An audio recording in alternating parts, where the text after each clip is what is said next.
Welcome to Simplilearn's complete Excel course. In this course, we will start by navigating the Excel interface and using simple formulas. As we progress, we'll dive into more advanced concepts such as data cleaning, which is crucial for effective data analysis, and creating professional charts to visualize your data clearly. You'll also learn how to use advanced Excel functions like SUMIFS and AVERAGEIFS to analyze data with multiple criteria, as well as how to import data from external sources like Power BI or the web. So whether you're looking to enhance your data analysis skills or streamline business tasks, mastering Excel will help you efficiently manage and analyze data. By the end of this course, you'll be able to produce professional reports, automate workflows, and make data-driven decisions with confidence. So let's dive in and unlock the full potential of Excel. Also, if you're interested in a professional certificate course in data analytics, begin your learning journey with Simplilearn and IIT Kanpur's Data Analytics Certificate course. Explore our learning management system, track your progress, and meet completion requirements. Learn to understand data and enhance your analytical skills through live sessions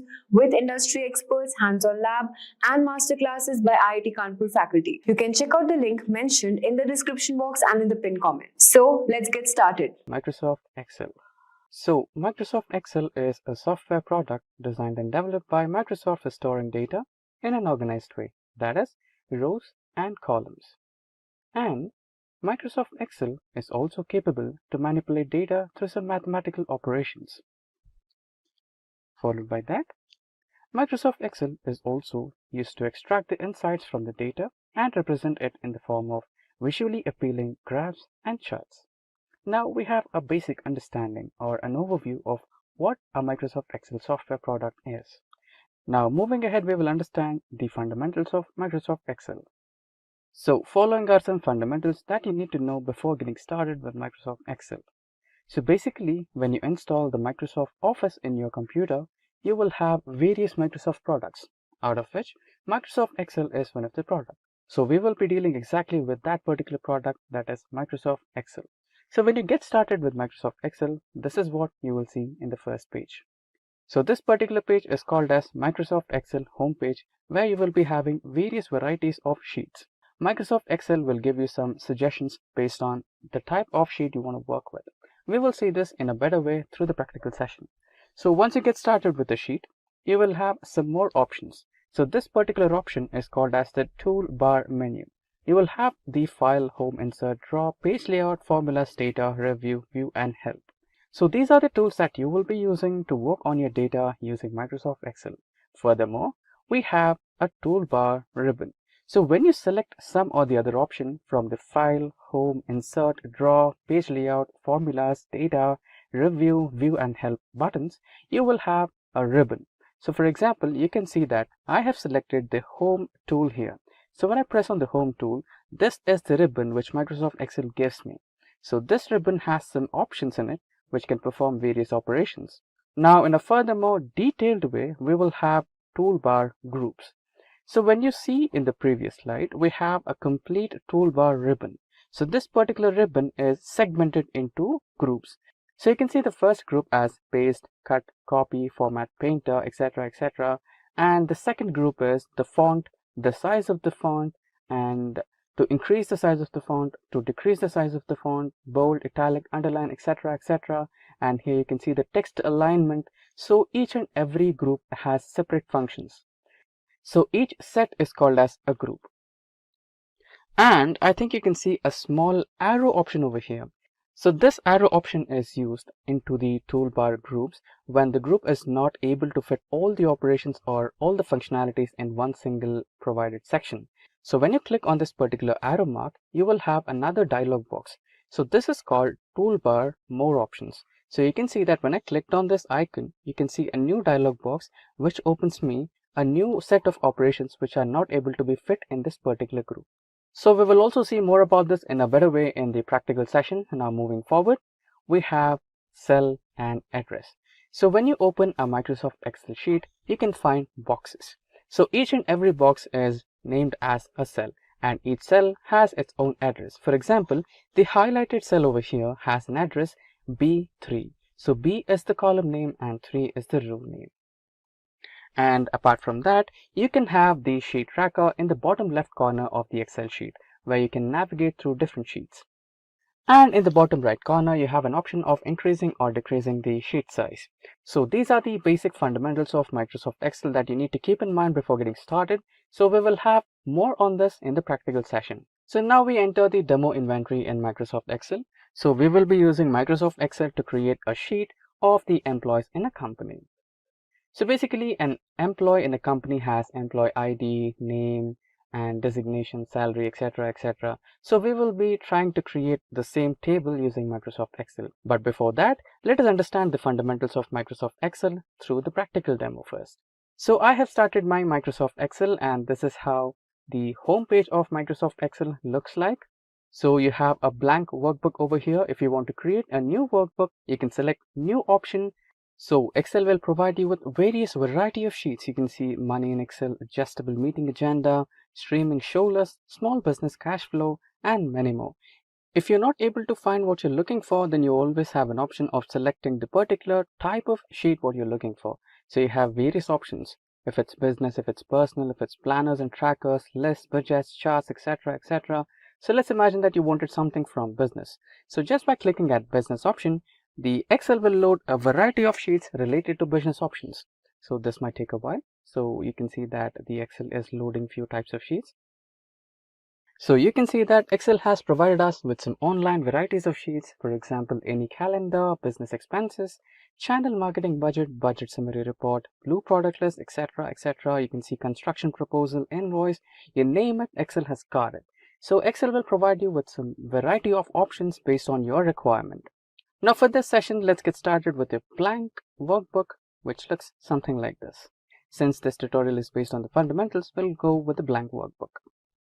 Now over here, you can see the toolbar that we discussed earlier that has the file, home, insert, draw, page layout, formulas, data, review, view, and help.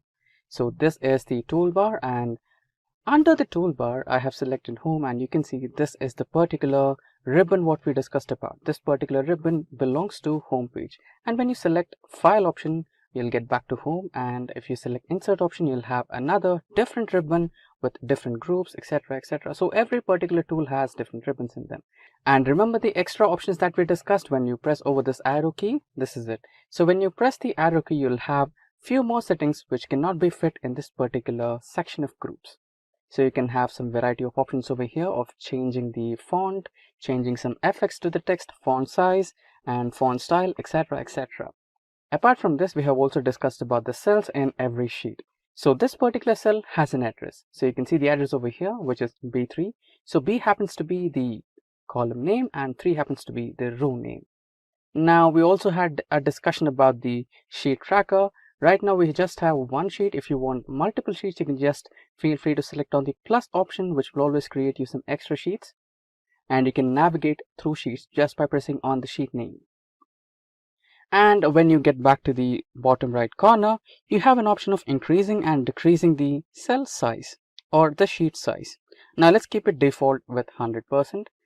Now these are the few fundamentals that you need to keep in mind before getting started with Microsoft Excel. Now that we know the fundamentals of Microsoft Excel, let's get started with a practical session which is about the employees details in a company. Now let's select this particular cell and let's type in employee details.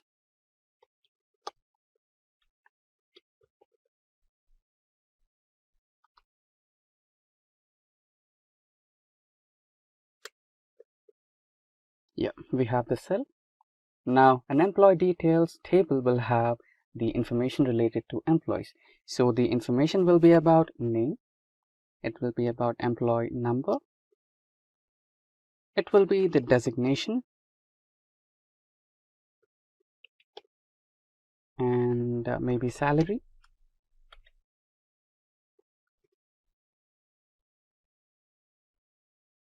and maybe blood group as well. And let's take another one, which is phone number. Yeah. So far so good. And you can see that we have some problem with this particular column.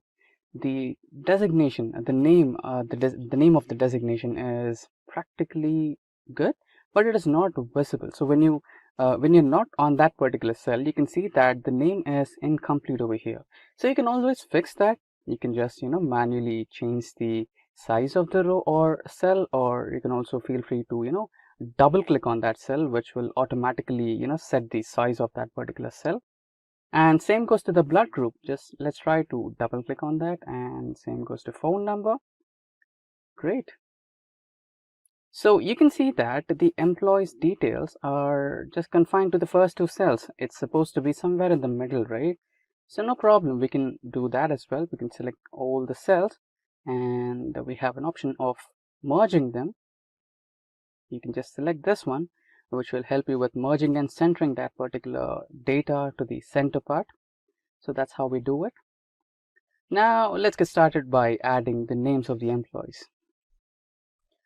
Let's add the names: Joe, John, Mary, Mark, Susan, and then Jennifer. Let's type in Mike. Let's type in Tim, Jeff, Jeffrey. Yeah, we have a couple of employees. Now let's type in the employee numbers.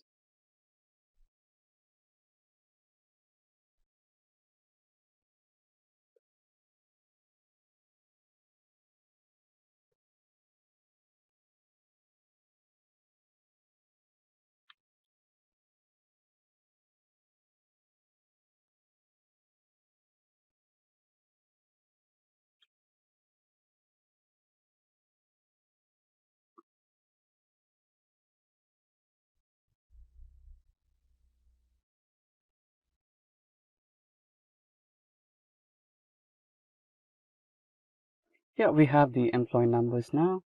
Let's type in the designation. Okay, let's choose Joe to be the CEO of the company and John as the software developer.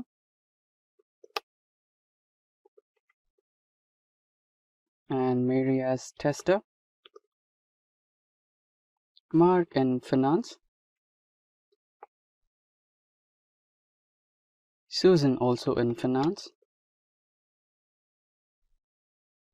And Jennifer in testing.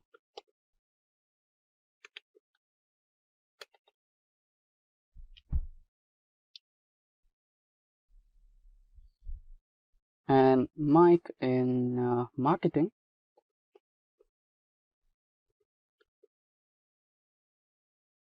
Same goes for Tim. And again, Jeffrey into software development.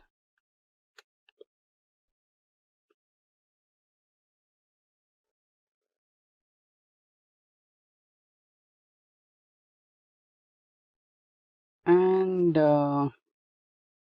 Morgan into testing again. Now let's click on C so that it gets resized according to the length of the text. Now it's done.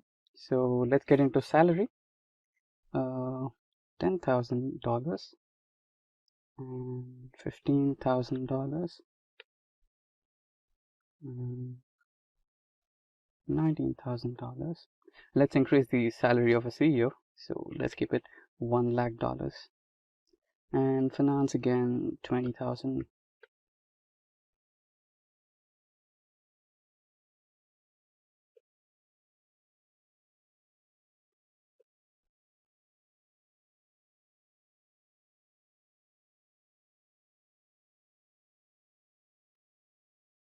So yeah, the salaries are allocated. Again, the blood group.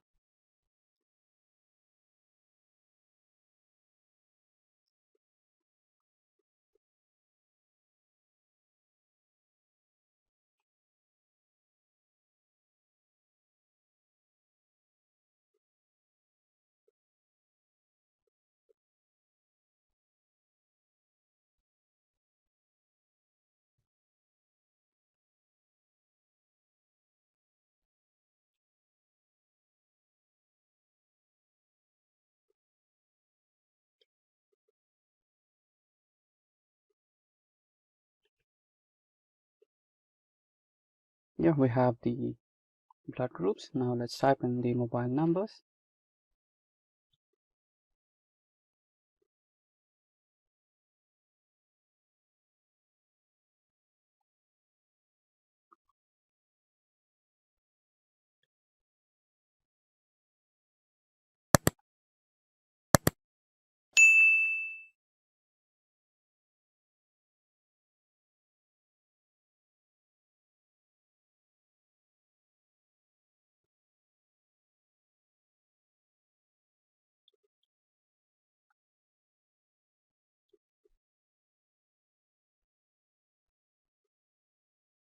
Yeah, now we have typed in some random mobile numbers as well. So yeah, this is how you can add in some data into your table. And now let us imagine that you forgot to add or remove a column. So let's imagine that we wanted to add a serial number as well, but somehow we forgot to add it. Now you can always add a new row or column. For example, here we wanted to add a new column. So we just have to right click on A, select the insert option. Here we have a new row now. Now let's type in serial number.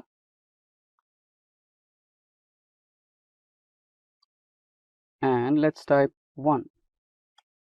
Now can you see the small box option over here? If you just drag it, you can copy paste all those over here. And now let's right click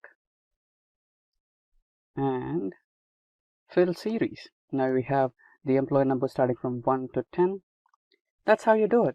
And apart from this, you can also change the font of the entire row. You can change the font to say Aroni, and you can always also change the font.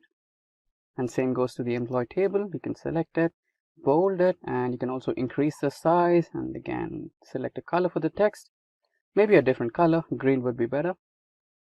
And you can also select the entire cells and align them to the center. Looks more good. And you can select or double click the row names, so you'll have the proper spacing between all the rows and columns. So we have double click on the column, right? Yeah, so basically that's how you make things happen. Now let's save this. So I'd like to go to the save option and AMP data.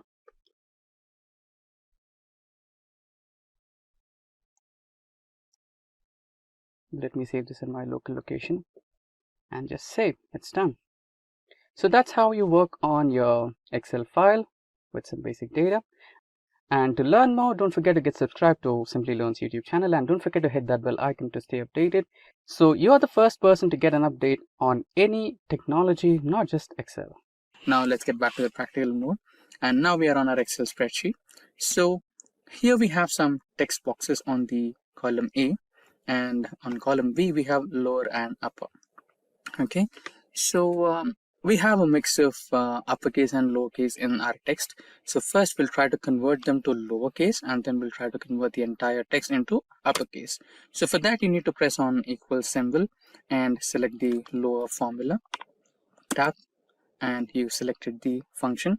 And now click on the cell A3, that's your cell address, and press on OK. Now all the letters are converted to lowercase. So we had J in the uppercase, which is converted to lowercase. Now all you can do is drag the formula to all the cells, and it will be applied to all the cells, right? Now let's similarly try to convert into uppercase and tap space, and there you go, you have selected the formula. Now the cell address, press enter, and drag the same address, drag the same formula to all the cell addresses, and there you go, all the cells are converted to uppercase. Now that's how you convert the cells or data in Excel to uppercase or lowercase in Excel. Now we are on the Excel spreadsheet. Now here we have some sales data based on a store. Now what we are going to do is we are going to add some multiple rows or a single row in this particular data. So here you can see the region wise, category wise, state wise, subcategory wise, and their sales and quantities, right? Now let us imagine that you must start to add a sale data here, right? So let us imagine that on the row 7th, you were supposed to add some detail. For example, some technology related sale happened on that day and you missed out to add it, right? So how do you create a new row now? So for example, if multiple sales happened on the same day, like 3 to 4, and you missed out them. So how do I add 3 to 4 rows in between the existing data, right? So don't worry about it. It's completely simple. All you have to do is select the row and right click and press on the option insert. Now this will insert one single row if you wanted to add one single row or tuple. And if you wanted to add multiple rows, for example, you wanted to add 3 rows altogether, then it's also simple. All you have to do is select 3 rows and right click and press on insert, and then you have 3 rows. So there you go.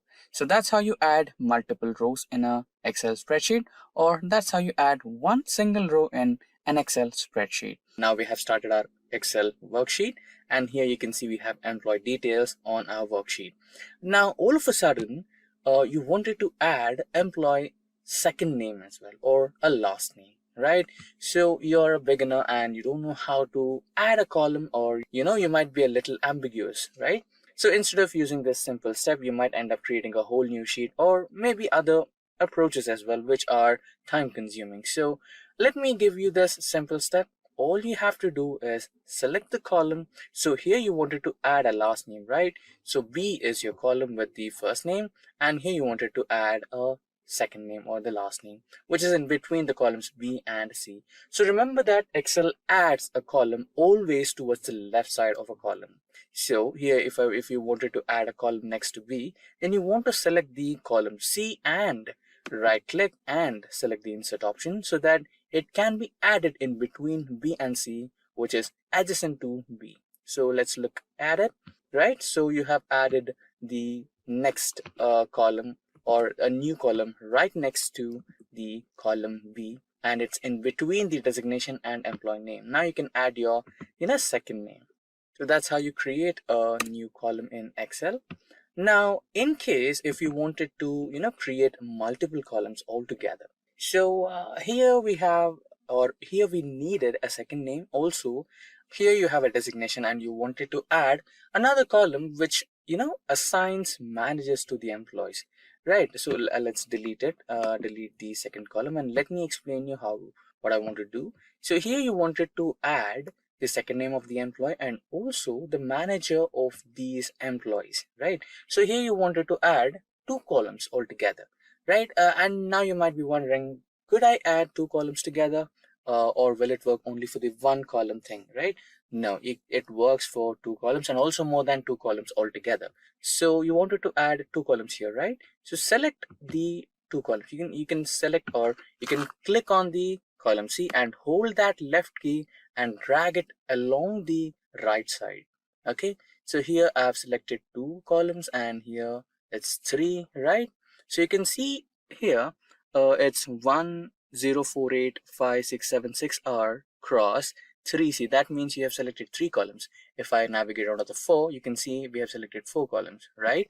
Now right click and select on insert, and you'll have 4 columns in between employee name and designation. Now you might have to add your second name, manager's name, manager's employee ID, and the department, everything, or you can add anything or any number of columns in between the existing columns. Now we are on our Excel spreadsheet.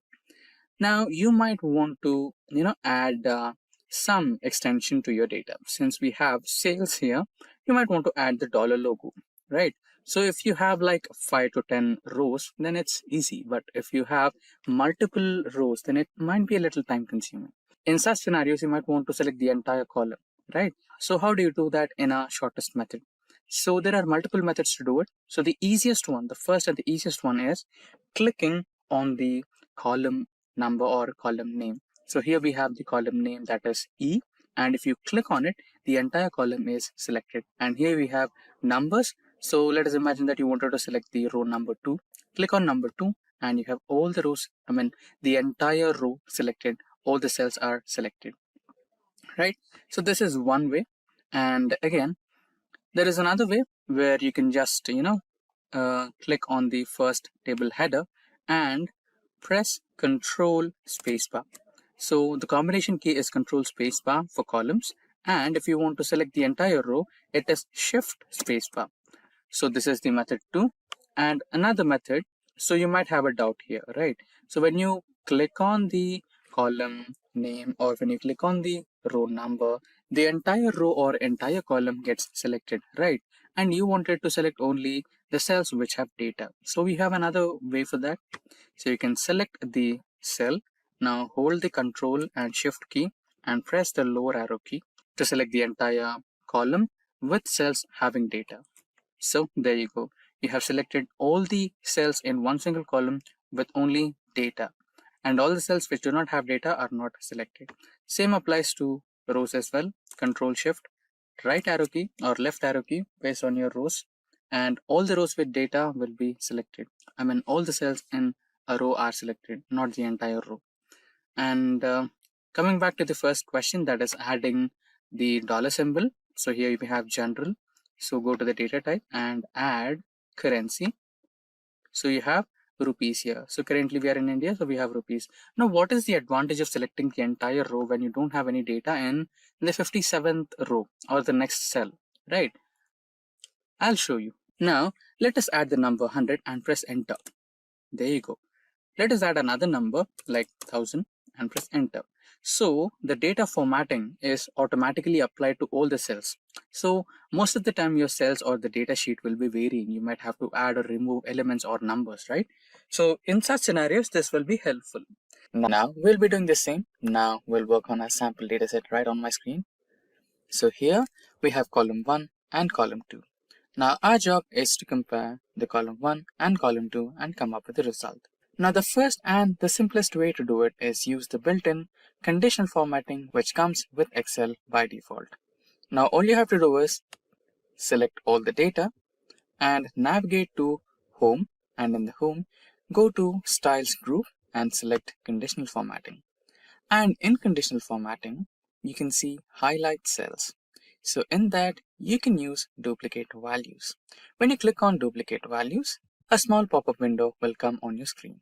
And here you have an option of choosing whether duplicate or unique. So duplicate means you're comparing the cells and you can see there are some duplicate cells which are present in column 1 are also present in column 2. Now you can also check how to find out the unique values which are only present in column 1 but not in column 2. So you can just press unique and there you go, you can find it. Now you can also try to change the color by filling with green for the unique columns and duplicate cells with color red. Now this was the first method, and you can also work out some different ones, like you can just directly press equal to and select the cell and equals to and the next cell. Press enter, and if there is a match it will give you true. If there is no match then it will give you false. Now you can drag it down and see which all are matching and which all are not. Now you can also make some minute modifications to this. So if in case you didn't find the data, then you can say not found. So for that you can try if and inside brackets, and then you can give the value as not found. If true, it's found. First you have to give the true values. So for true you can write it as found, and in case if it's not found then you can write it down as not found. There you go, close the bracket, press enter, and there you go. If there is a perfect match you will have found, and if there is no match then you'll get not found. Now, so far we have discussed comparing two cells using conditional formatting and also by using equals to operator, and trying to add some tweaks to the equals to operator by involving with if operator. And apart from those, we also have another way to compare two columns in Excel. So another way is using the lookup functions. So we'll use a simple VLOOKUP function to compare both the cells. So for that, let's type in equals to VLOOKUP space and select the cell you want to check for, and then the range of elements you want to compare, and then I'll press F4 to log them. Now you want the data from column 1, and now you want the exact match, so 0. Press enter. So there you go. So the elements which are present in column 1 and column 2 are being displayed here. So but in case if the elements are not found, you'll get an error. So let's look at that. Simply drag the formula to all the cells and there you go. So the elements which are matching will give you the proper result, but the ones which are not matching will give you not applicable or error message. This can be fixed. We can make some minor tweaks to the same formula. So we can add if error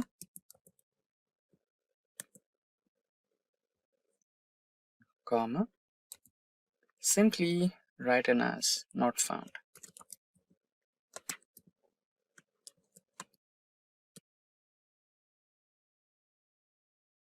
and close the bracket. So that should do. So we have closed the bracket and press enter. There you go. Now simply drag this and soon you can see the data which is having no match is shown as not found. Now there is another possibility. Okay, let's get back to another different sheet. So this should work. So we already have the formula, so let's erase that first. I'll erase the whole data and even this one. Yeah, now we have the clear column 4. So here you can see we have Ford India, and here you can see we have just Ford. And similarly, here you have Mahindra and Mahindra, and here you have Mahindra, right?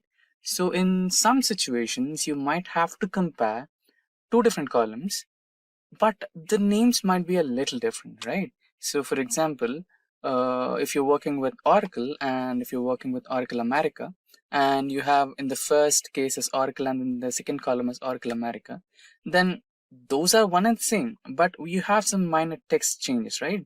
Just like here you have Ford India and here you have Ford. So what if you had such kind of issues? So you can also make some minor tweaks to it. So using the same lookup formula, you can add equals to VLOOKUP.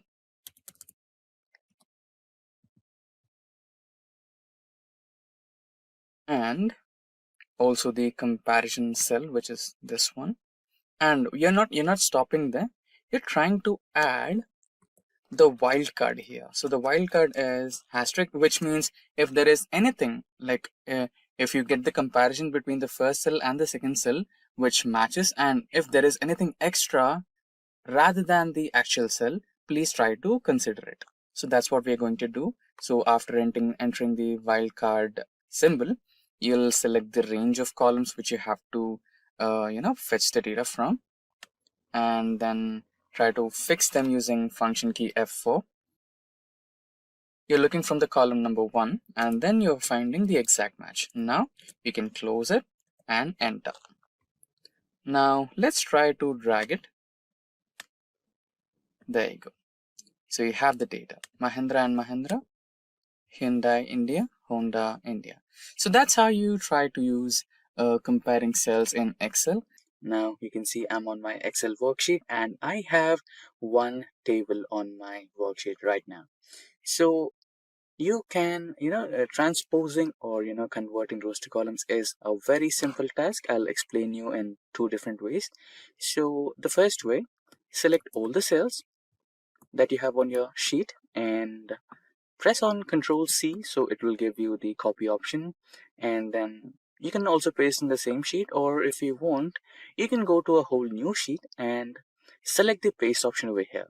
But before selecting the actual paste option, you can see a small drop down icon. Click on that and navigate to paste special, and in this you can see transpose option. Click on that, or make sure that it's checked and press OK. Now you can see all your columns are been converted into rows and all your rows are converted into columns. So this was the first way. And what is the second way, you ask me? So it's really simple.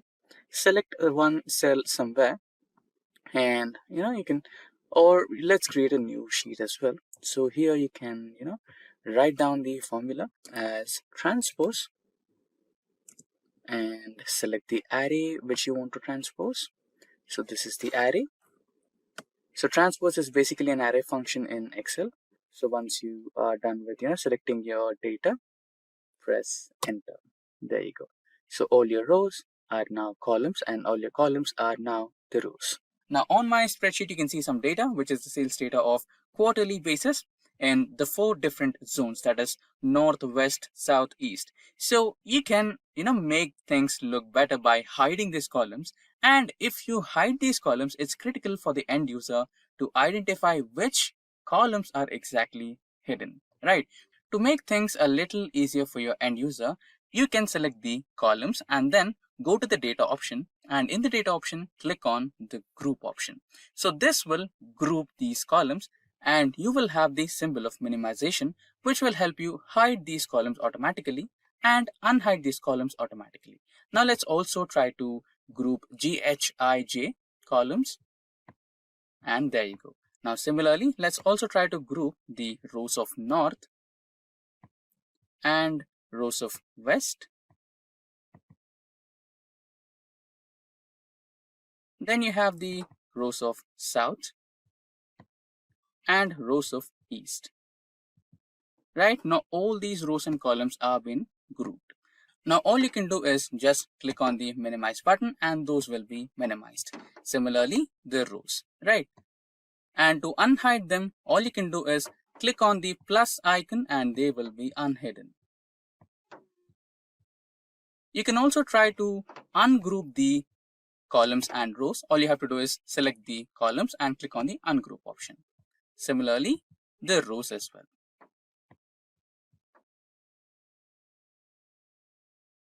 And that's how you can group and ungroup rows and columns in Excel. Now we are on our spreadsheet and you can see I have some sample data on my spreadsheet and it does have some blank rows. Now how do I eliminate these blank rows? So one step is you can select the entire row and try to right click and delete it. Again, this sort of method might take hours to get rid of all the blank rows, and most of the time you might end up even selecting the rows with data in it, right? So if I want to select multiple rows, then I'll be selecting some rows with data as well, which might be a little troublesome in the future. Now let's try to use the easier way. Now for that, go to the find and select option, select the go to special option, and in that select the blanks option and press OK. Now hold Control key and press minus key and you will have an option of deleting the cells. Now select the entire row. Now we are selecting the entire rows with blank data and press OK and the cells will be shifted. Now this was simple, but let me show you another example. So even here we have some blank rows, but in between those blank rows, for example, take cell 17 or cell D17 or row 17, we have some data testing. And here in the employee ID, we have some data in A26. And again in B39, we have some data that is first name. Right. In such scenarios, how do I eliminate data? So we have a simple logic for it. So all we need to do is add another row, which is to count the number of cells in the row. Now that can be count.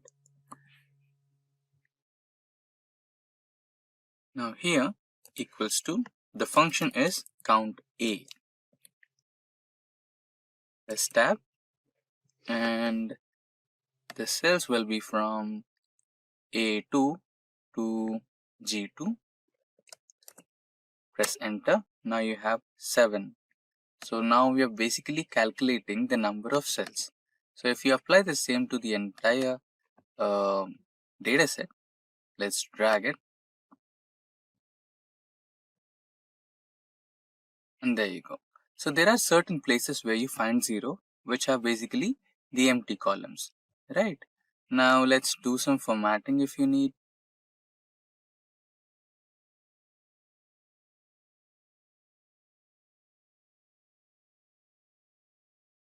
Let's try to add filters. Control A, Control T, and now table will have filters and headers. Now here you can see the drop down icon, click on that. Now instead of select all, what you can do is select 0. Now you will be highlighted with all the rows which do not have any data. Select all those and press on delete, or what you can do is the same way, control minus. There you go. Now clear the filter. Now all you have is the data without any kind of blank rows. So all the rows that had some amount of data are retrained, and all the data or all the cells or all the rows which do not have any data, which are completely blank, they have been eliminated. So here you can see columns and rows. So especially the fourth row and the column C, right? So currently we have data on our spreadsheet, and it is exceeding the number of rows currently visible on our screen, right? So when you scroll down, you can see that the header or the headers of all the columns are getting vanished or scrolled up along with the data, right? And you might want to keep that so that you'll have reference to every single aspect of or every single cell data you're referring to, right? So for that reason, you might want to freeze this. And also you might have a doubt, what if even I had this data in the column section, right? And what if I had to freeze that, and when you scroll this and keep that data set on the column as it is, right? So we can also do that. Let's look at both of them. So there is a simple process to do that. All you have to do is select the cell for which you want to set the or freeze the column adjacent to it or the row adjacent to it, right? So currently I want to, let me expand it. So currently I want to freeze this particular row, right, and this particular column. So the cell I would be selecting is the first cell here, that is D5, right? So when I select this particular cell, I can be able to freeze this particular row and this particular column. So now you need to navigate to the toolbar and then select the view menu, and inside view option, you can see there is an option of freeze panes, right? So click on the drop down. So you can see 3 different options. As we discussed earlier, we can either choose to freeze an entire row, that is the second option, or you can freeze the entire column, that is the third option, or you can freeze both, that is the first option, right? Freezing rows and columns. So let's select this one and see if our rows and columns are frozen or not, right?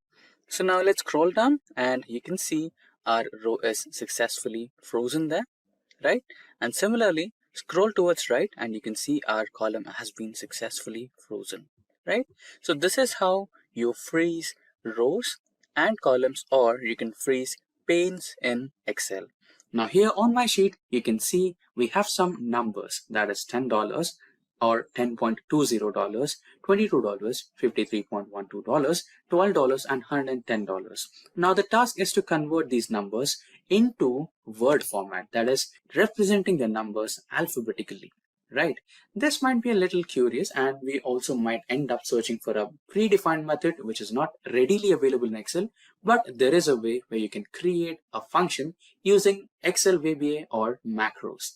Now again, creating a macro is completely complex. Now identifying the trouble, Microsoft has already come up with a readily available macro code on their official website, which will support the various versions of Microsoft Excel, starting from Microsoft Excel 365 to all the way up to the older Excel version, that is 2010.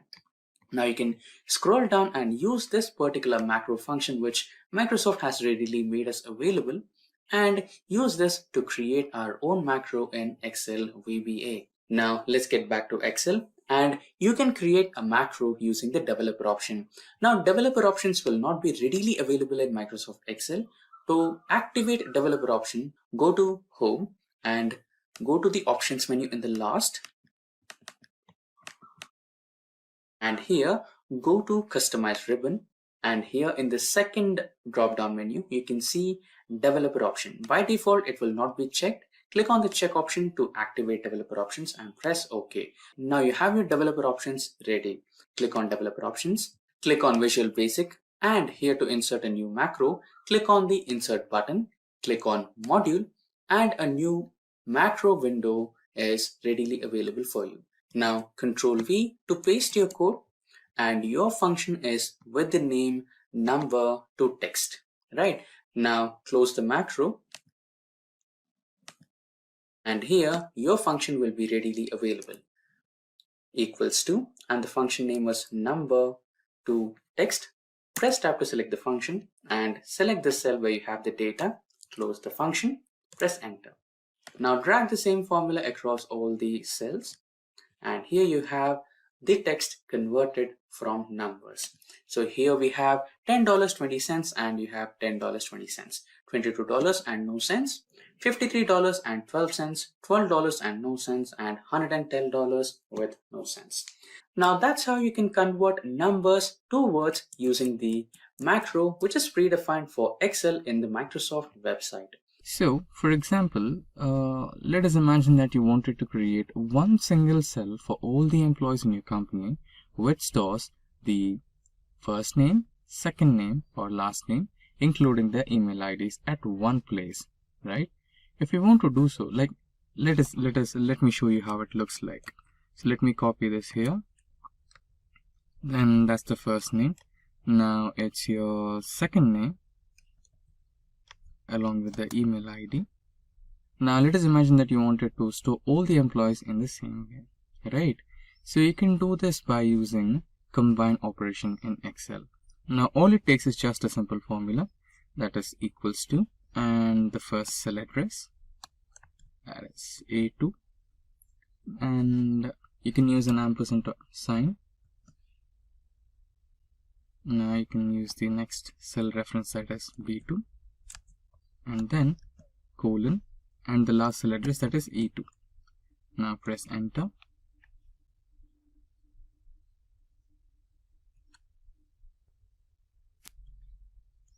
So when you press enter or tab, you will get this particular answer. But this data is completely in a state where you can't understand it, right? The first name, last name, and the email ID has got combined all together. So you want to use some spaces, right? So all you need to do is just make a little modification to this particular existing data. So you can press another ampersand and include spaces. And then you can separate the email ID and the name with some colon. So now we have separated the first two cells, that is the first name and the last name, with a space using the ampersands.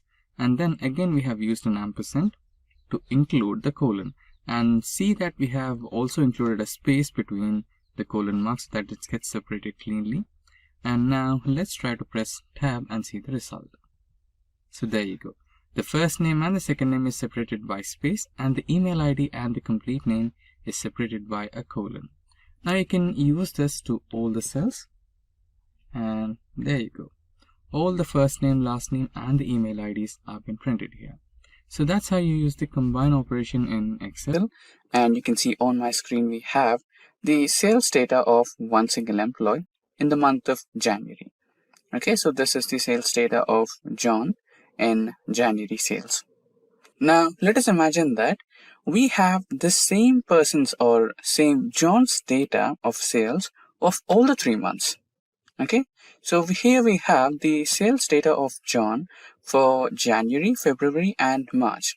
And you wanted to club all these 3 months and write it down as Q1, right?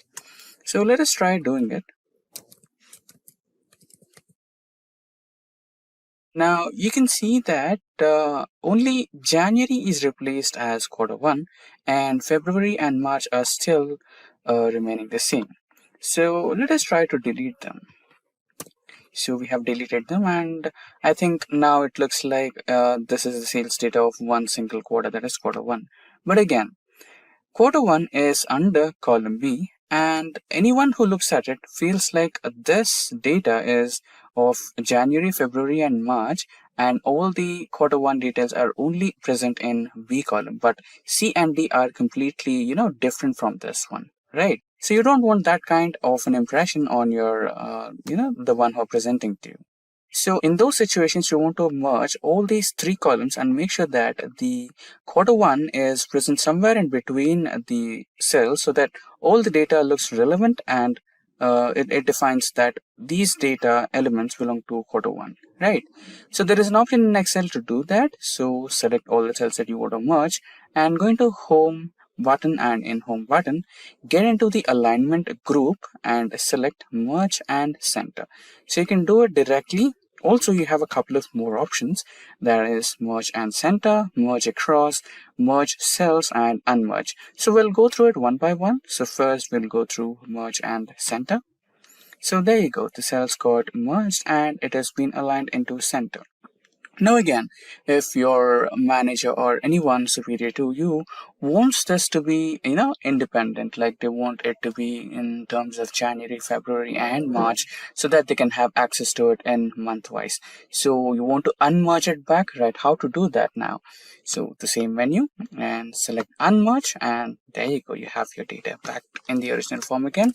All you have to do is, rename a few cells. There you go. And you have it back, right?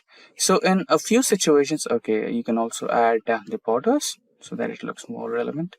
Now, now let's try to merge this again and merge in center. Yeah. Now again, let us imagine that you are going through an appraisal cycle and you also wanted to add some comments about the sales happening in your company regarding all the employees, right? So also we have that here. Now let me expand a little bit. Yeah, there you go. So again, let's merge and center. Now you wanted to take a review of your level 1, level 2, and level 3 managers. So you have all the three rows here, but you can see the cells are not merged, and you wanted to merge every single row. So merging and centering everything row wise would be a little time consuming. I mean, 3 columns is okay, but what if you had you had to take a review from a couple of more managers, like 5 to 10, right? Or imagine you wanted to write some random comments. Apart from review, you wanted to write some random comments based on month-wise sales or something like that. So it would be time consuming, right? So apart from that, you have another option where you select all the cells and come over here and select the option of merge across, and all the cells will be merged all together at once, and you will be having those individual rows where you can write down your reviews, like review 1 and so on, review 2, right? So this is how the option of merge across works, and we already have been through the merge and center, and merge is completely similar to merge and center. So this is how merge and center, merge cells, and merge across and unmerge cells in Excel work. Now there are multiple ways to add date to Excel spreadsheet. For example, equals to today. This is a shortcut method, and you can enter done. You will have today's date. But again, there is some problem with this kind of approach. So today's date is 4th of September 2022. Now, if you open the same spreadsheet after today, that is tomorrow or day after tomorrow, then you will have a concurrent date, that is 5th of September or 6th of September, right? The date will always vary or get updated according to time. Now, you don't want to change that, or you don't want that to be happening with employee's date of joining, right? It should be stagnant. It should not vary, right? So there is another shortcut way apart from using the datetime functions. There is a keyboard shortcut where you can add date to Excel. That is Control semicolon. So this is the shortcut way to add date to your Excel spreadsheet, and this particular date will not change. This will remain the same constant date throughout the time. Now, there is a chance where you might also have to add time to your spreadsheet, that is date of joining and time of joining, right? So there is another simple shortcut where you can add time by just pressing 3 keys, that is holding Control, holding Shift, and pressing semicolon. Then you'll have the time. So this is how you can add date to your Excel spreadsheet and add time to your Excel spreadsheet, and this date and time will remain constant. it will not vary like the today function that we have used here. So you can see on my screen, we are on the Excel spreadsheet, and on my spreadsheet, you can see dates in column A and different formats in column C, D, E, and F respectively. Now by default, the data type or the data present in the A column will be considered as general. And there are a few situations where even if you try to format the date in your format, like the customized format, you may not be able to do it because it's still under the general data type. So for that, for being on the safer side, what we will do is select the data and navigate to the data toolbar.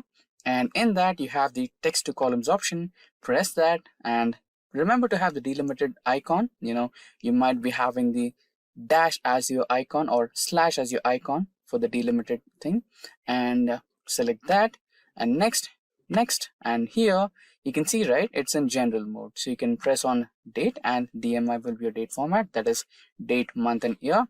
Now click on finish. So it's been formatted now. Now let's copy the same data and paste it in all the 4 formats so that we'll see the different formats that we can change to or customize to, right? So there you go. Let's expand the columns a little bit. Now we have day, month, and year. So now you might want to change a couple of things, right? For example, you wanted to change, okay, let's see the menu. So the way is to select the cells and right click and select the format cells option. And in here, you can see the date function. And in here, you can see different types of modifications that you can do to your data, right? So you might want to also change your dates based on the location. So right now we are in India, and imagine if you wanted to, change something based on US, or if you are having your client in US and he wants the dates in US format, you can also change that. So here you can see English United States and press on that, press OK, and you can see it's been changed to US format where you have years in the first place, months in the second place, and dates in the last place, right? And now let us imagine that your client does not want the dates. All he needs is just months, right? You can also do that. Get back to the format cells option, go to custom, and here instead of month, date, and year, all you can do is just write down month and year and select OK. So you'll have only month and year, not the dates.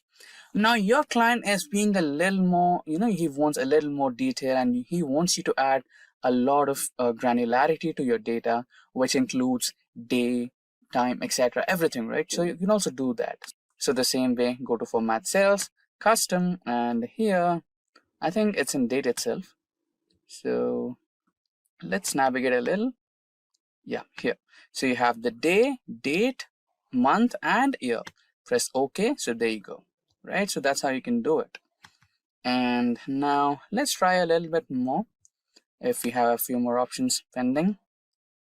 So go to format cells and custom, and you also have timings. So here you have date, month, year, and the timings. Press OK, and there you have all the timings as well. So since these dates are, I created them just a few moments ago to keep it simple, so I did not have to add the timings here. So if you are keen about adding the timings, you can also do that. For example, if you wanted to add the timings of the employees logged in and logged out, you can also do that using the same format. And you can see now we are on our Excel spreadsheet, and you can see we have a column of dates, and on the column B we have age. Now how do you calculate the age using the date of birth? So this is completely simple. All you have to use is the dated if function, or if you also call it as date diff function, based on your choice. We also have a specific entire tutorial based on date diff in Excel for further information.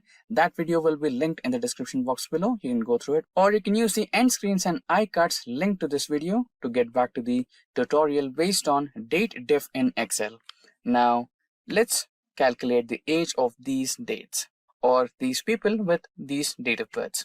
So all you have to do is type equals to and type dated if and open a bracket. We need 3 parameters here. That is the date of birth. That is the first parameter. Now the second one is the today function because you're calculating the age of these people as per today, right? So we have a today function in Excel. Press on tab to select it and give a close bracket, now comma. And if you wanted to calculate the age in terms of days, you have to give D as the input.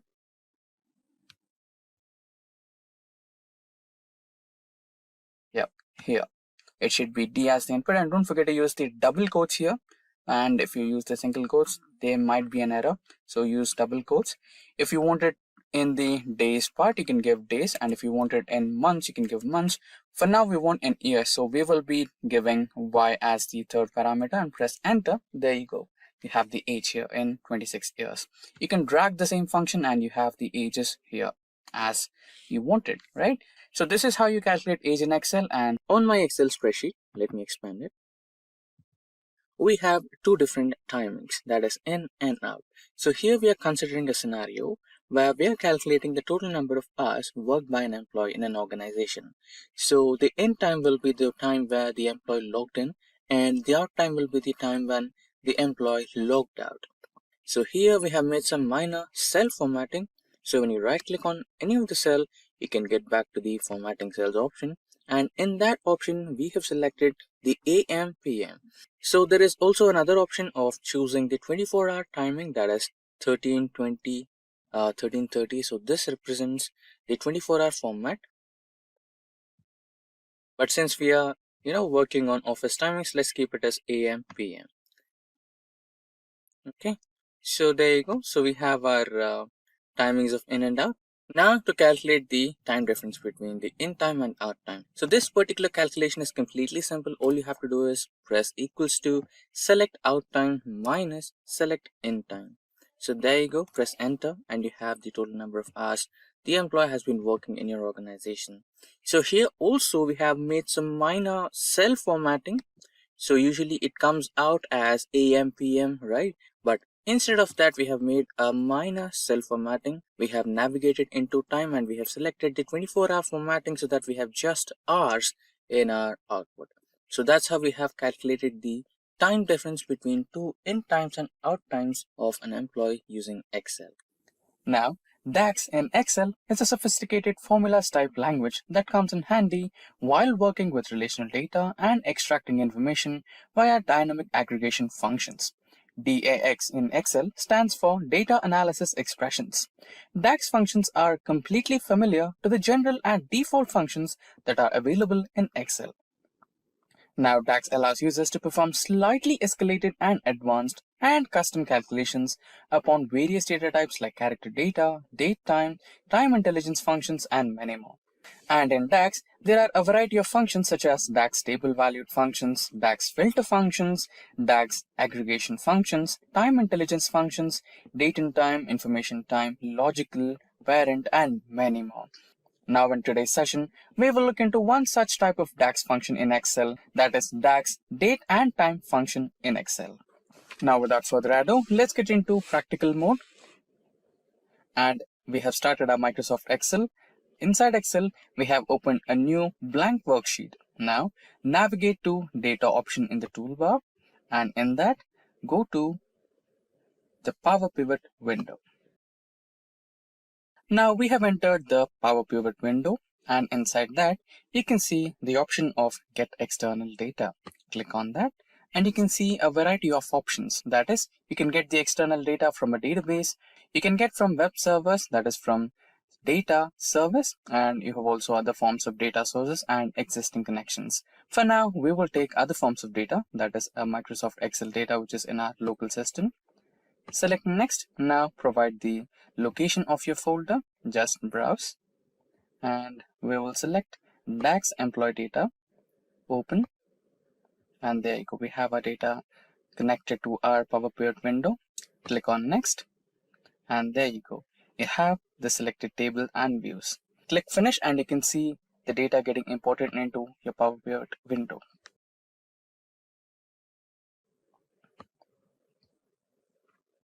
There you go. By default, if you want to add any DAX related functions into your Power Pivot window, you'll have an external added column over here, which looks something like this. If there is not an external column, you can also add the column. It's not a big trouble. Now we have some data here. That is the employee ID, employee name, designation of the employee, department of the employee, salary, and joining date, etc. Right, let's expand this view and see what's more in it. So this column is the date of birth and this column is the employee joining date, right? Now we have so much of data. Now let us imagine that we want to calculate the retirement age of all the employees. So now let's rename the column to retirement date.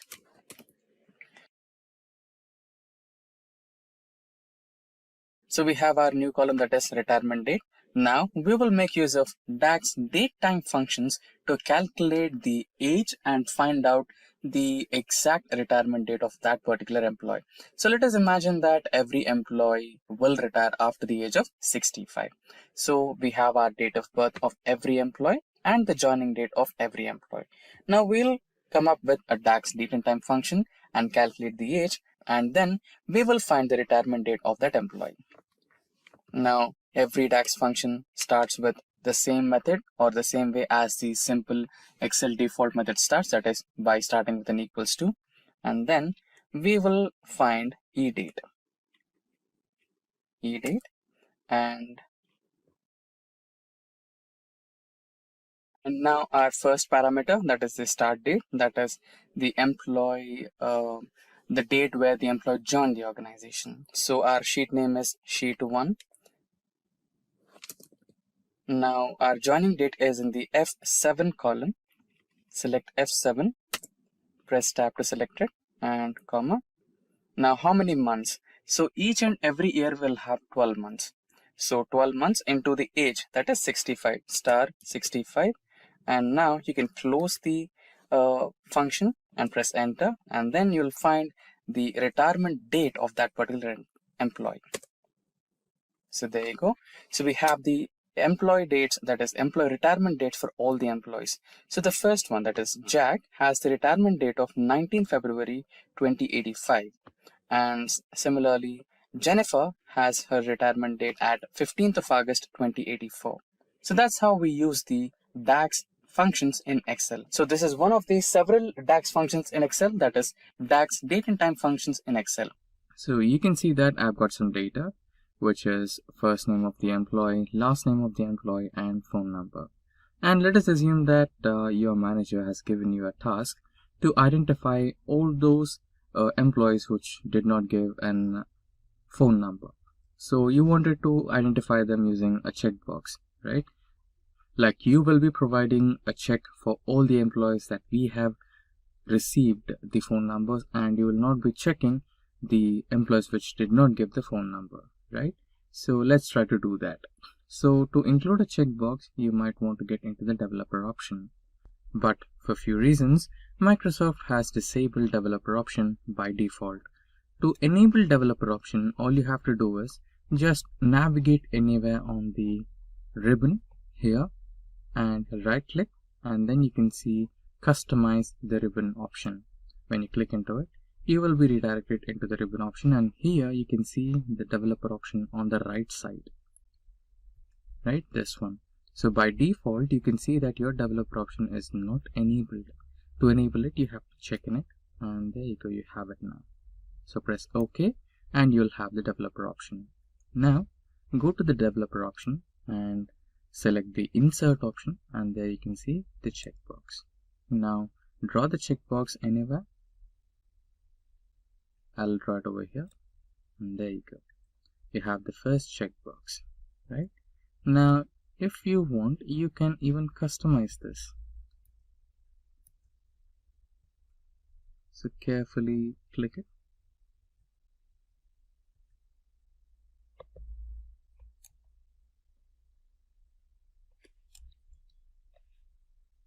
You can edit the text and write it as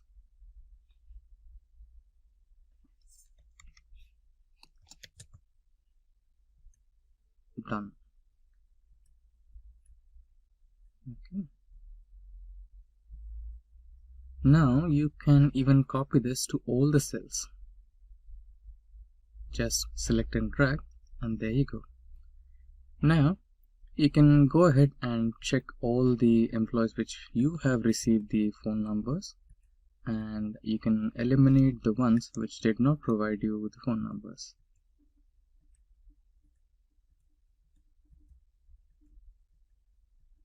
That's how you can do it.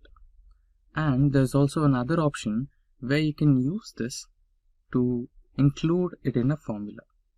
Since this data is only of 25 rows, you can manually check in the data and you can leave the data which is you have not received. But what if you had 2500, right? Then you might need formula.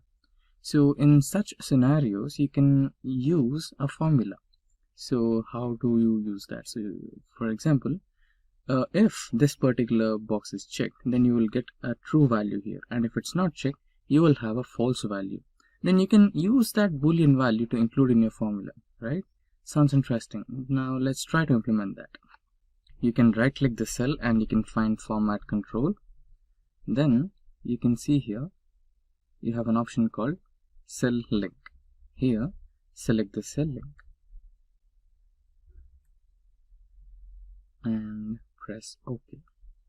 So here you can see, if you have checked this, the value is true. And if you uncheck this, you can see the value turned false. Now you can use this particular cell reference for including this in a formula. Now let us also check how to include checkboxes on Google Sheets. In Google Sheet, it's really simple. All you have to do is get into the insert option and you can see a readily available checkbox. You don't have to use any developer options over here. And there you go. You can just check. Now, let us assume that you're giving an important presentation and you're also requested by your manager to add the Excel document that you have used to create that particular report, which would be something like this. When you click on it, it will open a new Excel document or Excel window with all the data in it, right? So how do we do that? Let's look at the demo. Now, let's have a blank slide and let's get back to the source where our Excel file is located, that is in My Documents.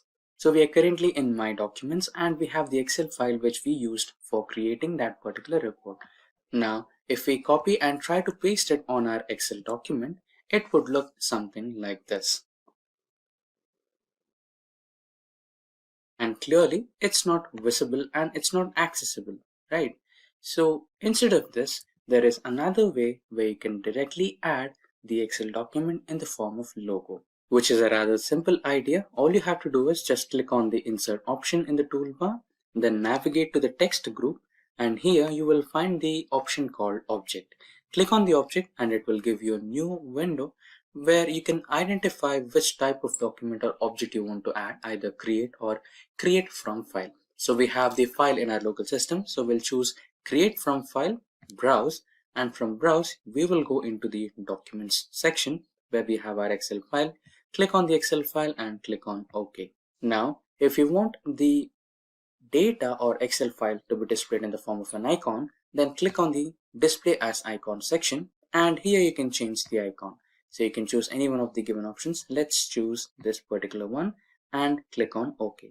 Another OK, and there you go. The icon will be now displayed on your Microsoft PowerPoint PPT, which is completely clickable as the previous one. Whenever you click on this, the Excel document will be opened. So that's how you add Excel document into Microsoft PowerPoint. Now we are on our Excel spreadsheet and here I'm trying to insert some images onto my spreadsheet. So here we have company logos and company brand names. So since we already have the brand names, what we need to add here is the brand logos. Okay, so how do I add such kind of an image into an Excel spreadsheet? That you might be thinking that Excel spreadsheets are just for data, not multimedia image or files, right? So no, it's not. It's completely wrong. You can also add your images onto your Excel spreadsheets. It's completely simple. So click anywhere on the Excel spreadsheet, navigate to the insert button, select the illustrations option from the add-ins group, click on that, and in the drop down you can see the pictures icon or the pictures button. Click on that and select from this device, or if you have an online stock image you can take that, or you can also check out from online pictures. For now, I'll select the device, this device, and here I have some images. The images what we need are Simplilearn and Simplicode logos. Press OK or insert. So here you have them. Now you can also adjust the size of the image using the small buttons here. Press it over here and done. So you might be wondering, is it all done? Is there anything more to do, or just adding an image is done? No. Most of the times when you create or you work with Excel spreadsheet, you will not just add some data and add a relevant image to it. Most of the time you add some graphs, or most of the time you'll add some charts to showcase the data dashboard, right? So it will be something like this. So this is how you add the image or graph onto your dashboard, and sometimes you might not have enough place to display your entire dashboard. During those situations, what you do is you try to hide the row or column. So now let's try to hide this particular row. Let us imagine that you wanted to show only two charts, and there is no space for your third chart. In such scenarios, you might want to hide or remove that third chart. Okay, so let's try to hide it and see if it gets hidden or not. When you try to hide it, you can see the column A has no data, and the row number 4 has been hidden. So we have 3 and 5. But what about the image? It is still present, right? So if you want to make sure that the row also hides the image, then you might have to do a little formatting with it. So select the image, go to picture format.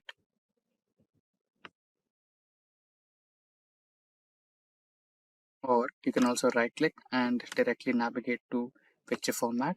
This opens up a set of options, and here you might want to go to the third one, which is picture format third, and select the properties, and here select the option of move and size with cells. So when you select this, when you try to hide this, it will also, the graph or the image will also hide along with the row. So that's how you do it. So how to insert PDF in Excel? Now there are multiple ways to insert a PDF into Excel. So we will go through a couple of ways. First is here, let us imagine that we wanted to insert some PowerPoint presentation in PDF format into our Excel sheet. So that it belongs to Excel Basics. Now click on the cell where you want to add the PDF, or just click any cell in the Excel spreadsheet. Then go to the option of insert in the toolbar. Then navigate to text option, click on it and select object.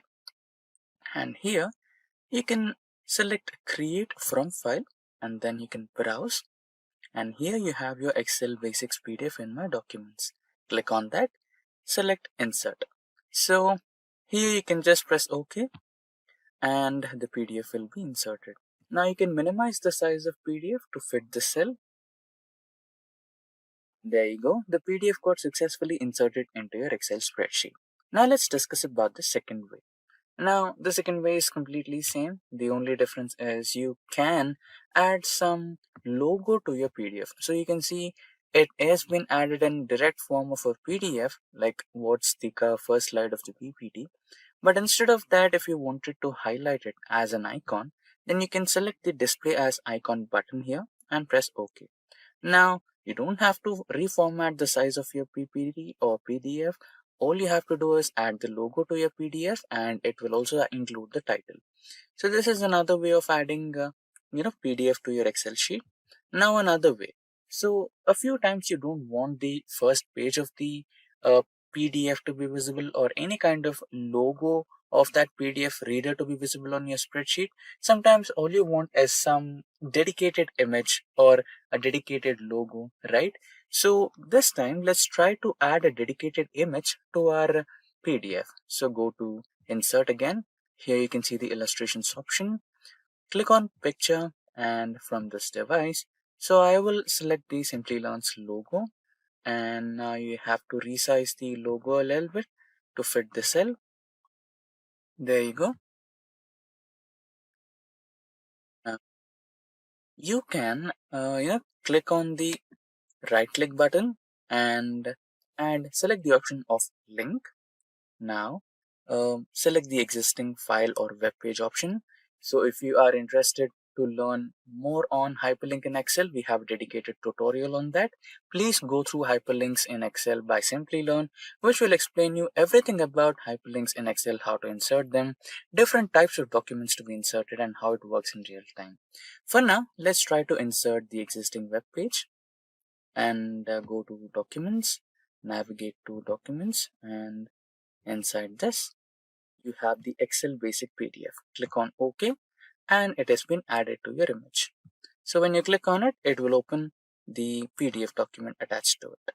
So when you hover over to the cell, you can see it will ask you a permission. Do you want to continue or not? Just click on this, ignore the warning. So you can see the PDF has been successfully opened. Convert PDF into Excel. Now to do this, let's get back to the practical mode and try to convert some PDF data into Excel. Now you can see the PDF document which I am looking to convert from PDF to Excel. So this particular PDF document has a table. So this is the state-wise GST collections that happened during March of 2020.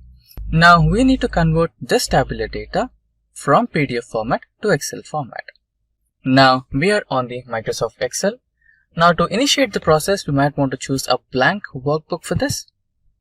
So now we are on the blank workbook and the complete sheet is empty.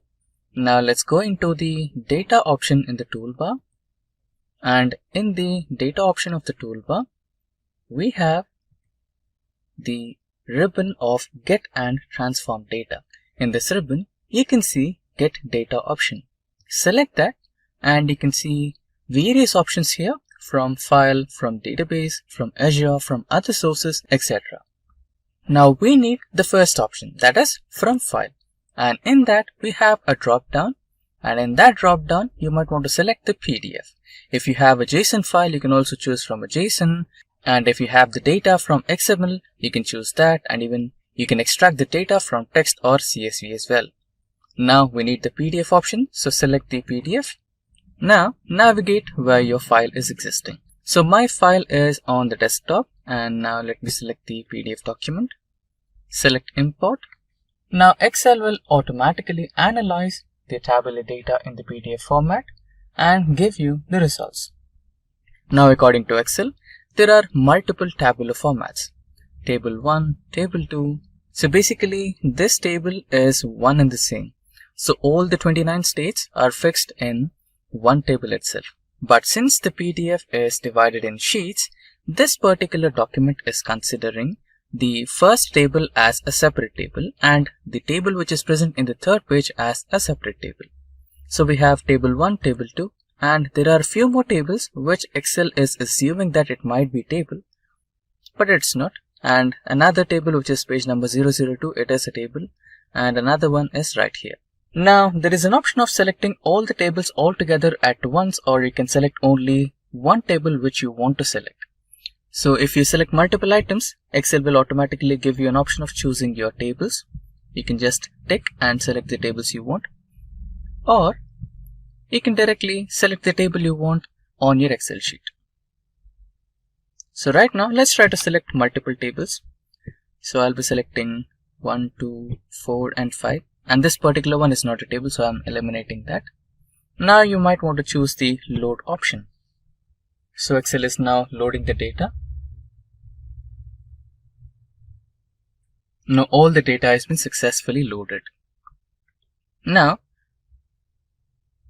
it is giving us a notification that all the data has been successfully loaded. And now just right click on it and here choose the option Load To. And here select table option, and if you want the data to be loaded to a new worksheet, you can choose that and select OK. Now you can see all the data is being successfully loaded in the form of tabular format in the new Excel sheet. Similarly, let's try to load another page.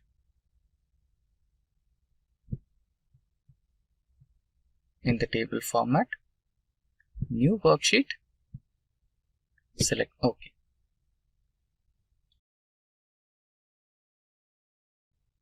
and the third sheet.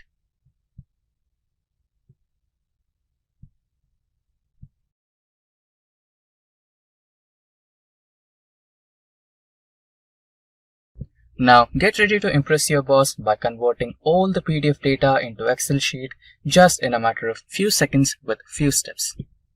And there you go. All the 4 tables have been loaded successfully in the form of Excel in just a few steps. Now this is how you convert PDF to Excel. That is how to add tick mark in Excel. Now on my spreadsheet, you can see some employee data. So they've been assigned a task and they want to update the task status as done and not done using symbolic statements. That is tick mark and into marks. Now how to do that? It is really simple. We'll discuss 2 different ways. The first way is to do it by conditional formatting. So click a cell on the task status, go to conditional formatting, click on the new rule. Yes, of course, we can use the icon settings, but we want to automate it. So click on the new rule, right? So here, instead of to color scale, select icon sets. Now go to the settings. Here we don't want the third symbol, so select no cell icon. And here, instead of percentage number formula, let's add just a simple number. And the second one as well, just a simple number. Now, in the icon settings, select tick mark. You have various types of them. You know, the circular tick mark. Let's select the generic tick mark without any outer circles. And into here, generic X mark. And now let's set the values. When the value is greater than 0, it will be green. And when the value is less than or equal to 0, it will be X. And the reference value is 0, and here also the reference value is 0. Everything is okay. Click on OK and done. And here you cannot see the logos yet. We need to add some formula here, which is equals to if.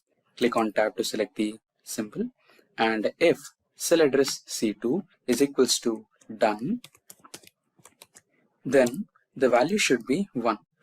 Else the value should be 0. Close the bracket, enter. Right? Now you can see this particular logo here. Now drag the same formula, it's done. Now you can see we do have numbers. You can eliminate those numbers as well. Just edit the rules. And here you can see show icon only. Click OK and the numbers will be removed. Also edit the second one and there you go. The numbers are gone and only the symbols remain. Now what is the second technique? The second technique is available in the developer options. You can activate it by, going into the options here, go to file and here go to options and here go to advanced, customize ribbon, and in here on the right hand side, you will get developer options. Click on the tick box and it will be enabled. Now go into developer options and click into insert menu. Click on the form controls or active X controls, select the checkbox and now just place it over here.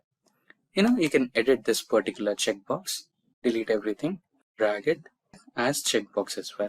Now you can drag the same cell across all the functions and you will have the checkbox as well. Now you can click on it and say if it's done or not. That is how to add watermark to Excel. Now on my sheet you can see some data. So here we wanted to add some watermark logo to your Excel spreadsheet so that it looks genuine and worked by you, right? So that's the overall idea of adding a watermark. Now go to the insert window and in the insert window, go to the text option, click on that, select header and footer. Once you select header and footer, you can see something on your screen like this. So in this box, which is highlighted by a cursor, is where you're going to add the picture. On my top in the menu bar, you can see header and footer elements. In this, select the picture element and it will navigate to you to a different option window. Since we are adding the image from our local system, select from file, or if you are adding from your Bing or any search window, you can also add that or OneDrive as well. But now let's go with from file. It will directly navigate you to the pictures folder in your local system. So here is my Simplilearn's logo. Click on it and select insert. Now you can see the image is added in this format, which is ampersand and picture. And you might wonder where is the picture? It is actually present. To view it, click on any cell in the spreadsheet and there you go, you can see it. Now you might be wondering the image is a little towards top and abnormally placed, right? So no worries, you can always format your picture. Just press enter and use enter to move your picture towards the center of your data spreadsheet. And also there is another option of format picture altogether. Here you can adjust the height and width of your image by increasing and decreasing width or increasing and decreasing height. Using the arrow marks also works. And apart from this, there is another option of picture formatting where you can choose your image to be washing out, black and white, grayscale or anything. So currently I'm going with automatic, which will automatically adjust the brightness and everything for your image. It looks perfectly fine. So click on OK and there you go. Right. So now this should be fine. Right. Now everything is done and everything is automatically saved if you are having that autosave option on your spreadsheet. And let's go back to the normal view from the header and footer view. Click on the view and go to normal. You might be confused, right? Where is the logo? It vanished. Did I have to save it? No, it's already saved. Everything is fine. Even the image is there, but you cannot see it in normal view. To see it, click on File, click on Print, then you can see the logo. It will be present only on the printed pages, not on the normal view. Okay, so that's how you work with watermarks in Excel, and that's how you can add and customize your watermarks using Excel. How to modify or increase cell size in Excel.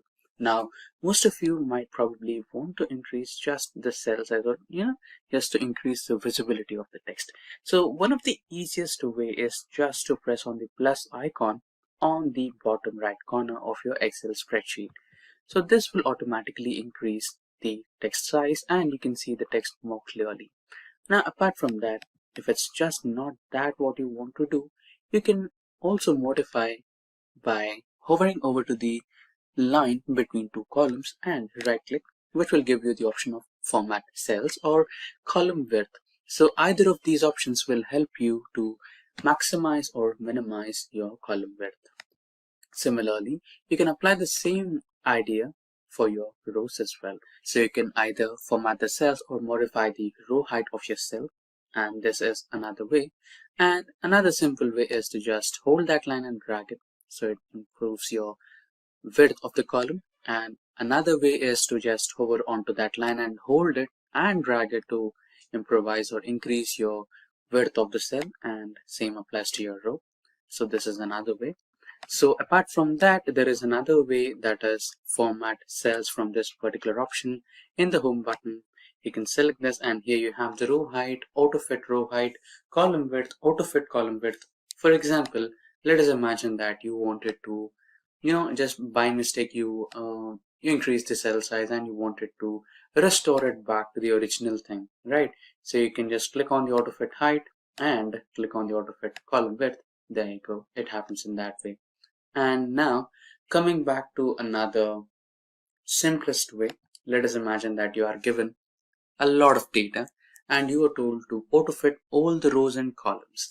Now we have already seen the format cell option where we will auto fit all the columns and width of the column and also the height of the rows, etc. Right? But there is also a keyboard shortcut to do this. So all you have to do is select a cell and press Ctrl A to select all the cells in the spreadsheet. And once all the cells are selected, all you have to do is press and hold Alt key and then release it. Then the combination of keys, that is HOI. So your column width has been now adjusted. Now the same formula or the same shortcut key with a small modification. Press and hold and release Alt key. Now H, O and A to adjust the row height. So this is the way where you can increase or decrease or modify or auto fit all the cells in Excel. Now you can see that we have the first column, that is A column, and the first set of that is text, and all the other cells are numbers. But as a whole, Excel considers the whole column as a general data format. So why are we discussing about this? So to create a barcode in Excel, you have to make sure that all the elements in the column are of text data type. So the first step is to convert this general data type to text data type. So you can do that by going into the data type and selecting text. And now all the elements in your first column A are type text.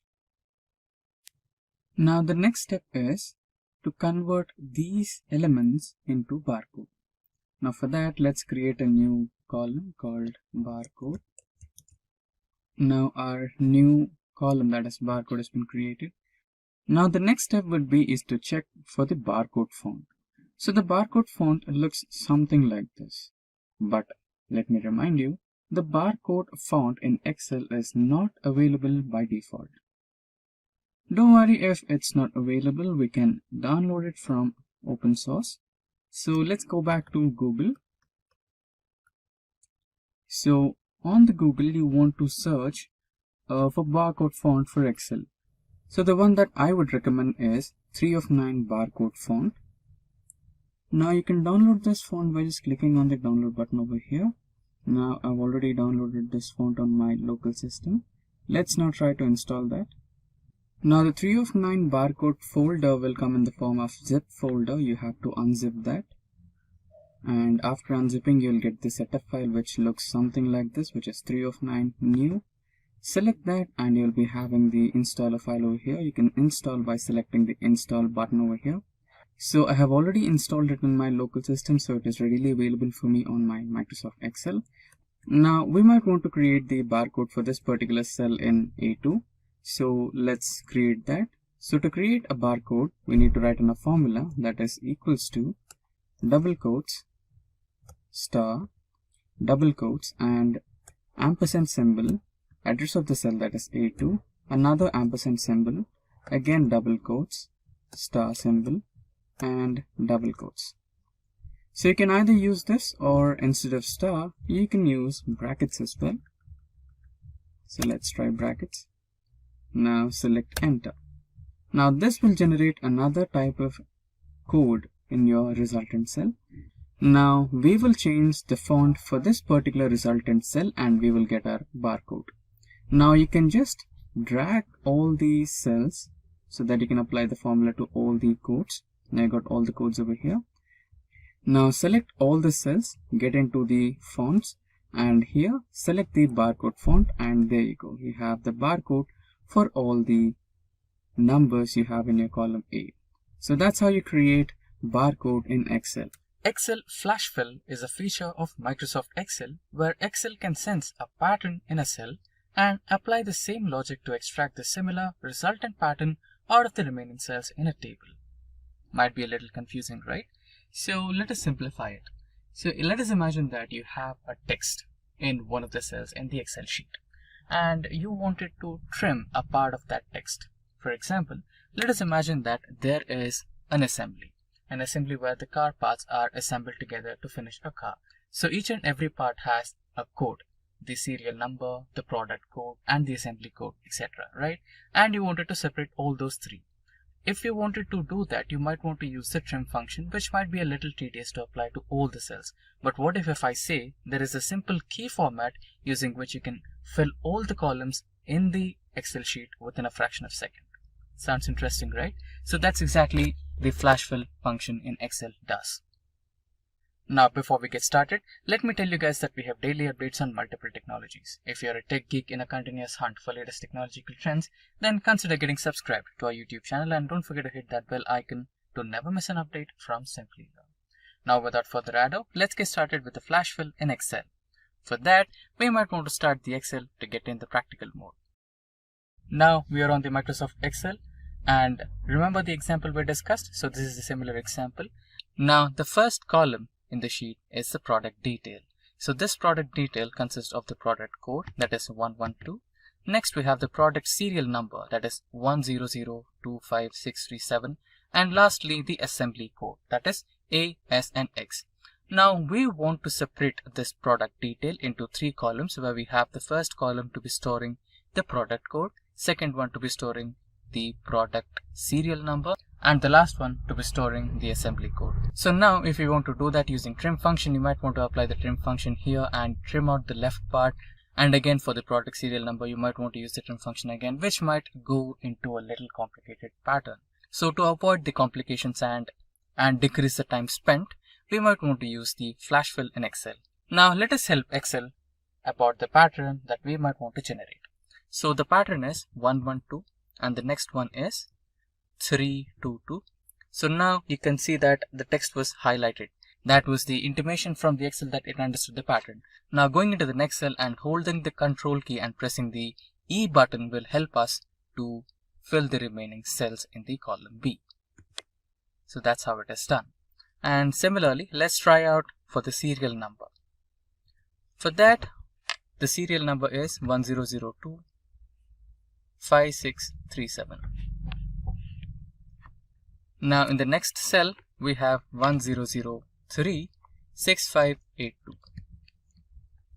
Now we can go to the third cell and press Ctrl E for Windows, and if you're using a Mac operating system, then you have to press Command E and all these serial numbers will be filled. So this will reduce the time in separating the pattern and filling the columns. Now let's try the last column, that is ASX, which happens to the assembly code. Next we have F, G and V. Now the shortcut method, that is Ctrl E, and there you go. Now you might be wondering, will it work only for numbers, etc., etc., or the text which is properly aligned or separated using a hyphen? No, it can also be used for some random text which is like this. So let us imagine that we have a text which is of length like 20 or 30, and you wanted to print only a part of it. So here I'm going to print the alphabets from position 4th to position 8th. So I've already tried the first one, that is taking out the alphabets from 4th location to the 8th location, or the pattern of the text, that is I, F, E, R from Jennifer Lopez. And in the next cell we have the numbers starting from the location 4 to 8, so that is 7767. And similarly we have the other cells consisting of the names of few cars, that is Alfa Romeo, Bugatti Veyron, and next we have Superman returns text. So now let's press the shortcut key, that is Ctrl E, and make sure that all the remaining cells are filled. So that's how the flash fill works. So the flash fill in Excel will reduce the time consumed to fill all the columns by separating the text in your main cell, that is the column A, which we have here in this example. And it also reduces the complexity of using a trim function in Excel. There's hyperlinks in Excel. Now hyperlink is something which is clickable, and when you click on it, it will redirect you to a different web page, to a different worksheet, or a different location in your local system. So there are a variety of options, and we will explore all of them using Excel. Now creating a hyperlink is really simple. We have multiple ways. Now let's write some text on the Excel worksheet. I'll write Simplilearn. Now creating a hyperlink is really simple. You have multiple ways. The first simplest shortcut is clicking on the cell where you want to place the hyperlink and holding Control key and pressing K. Now this will enable the hyperlink menu box or the dialog box. This is the first way, and let me close it. Now again we have selected the cell. There is another option where you have to click on the insert menu on the toolbar and navigate to links group. Click on the link option and you will again have the dialog box of the hyperlink in Excel. And the third way is right click on the cell and you can see the link option in the last, and this will enable the hyperlink option in Excel. Now let's create a hyperlink. The simplest way again, Control K. Now we have a variety of options, that is existing file or web page, place in this document, create a new document, and an email address. So we will address all of these one at each time. So first one, existing file or a web page. Now you can select an existing PDF file or any file in your local system and hyperlink or create a hyperlink to the text, or you can select a website link and place it over here and create it as a hyperlink. Let's explore both the options. First, let's try to explore the web page option. So since I've written as Simplilearn, let's use the website link of Simplilearn and create a hyperlink. Let me open Google, new tab, and let me type simplilearn.com. Let me copy the hyperlink, and now let's get back to the Excel workbook. Now here, let's place the hyperlink. Now you can press OK, and there you go. The hyperlink has been successfully created. Now this link is clickable. When you click on it, it will redirect you to a new Simplilearn's home web page, right? So this is how you create a hyperlink to a website.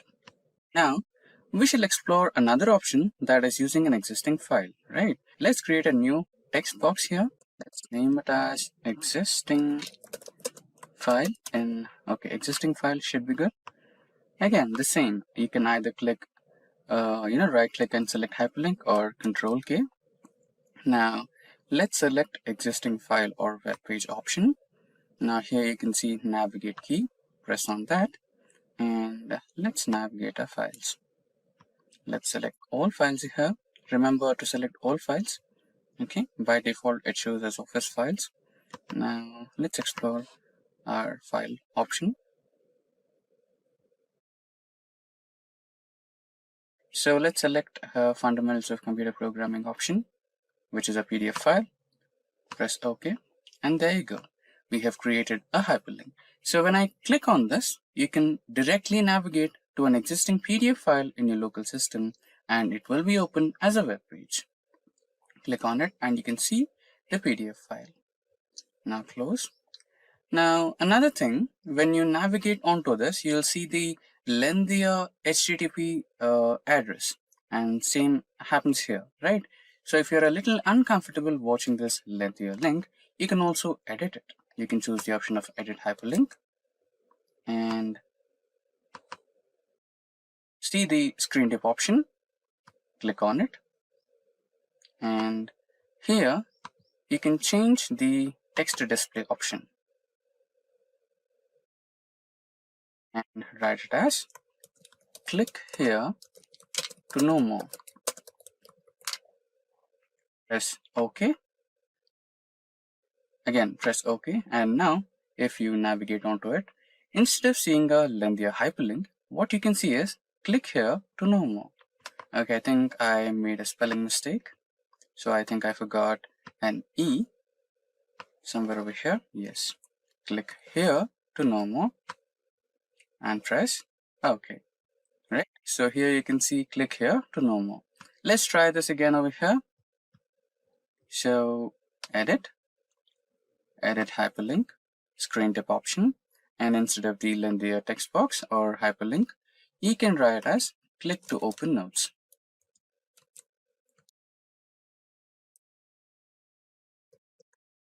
Or PDF. Click OK and click another OK, and you are done. So instead of seeing that lengthier hyperlink, you can see click here to open PDF, right? So far we have explored two options, that is existing file and existing web page, right? Now let's try to explore another option. Again, hyperlink, right click hyperlink, and here you have seen place this in document, right? So which is like, okay, let me show this to you instead of telling you. So here what it is doing is you have the cell A5 and you wanted to refer to A1 or any other cell in the same worksheet. So you can do that, right? So now for your reference, let me cancel it and let me create a new sheet. And here, navigate me to here, right? Let me write it as navigate me to here. Okay. So now what we will do is, so here we will create that navigate link from using the hyperlink option.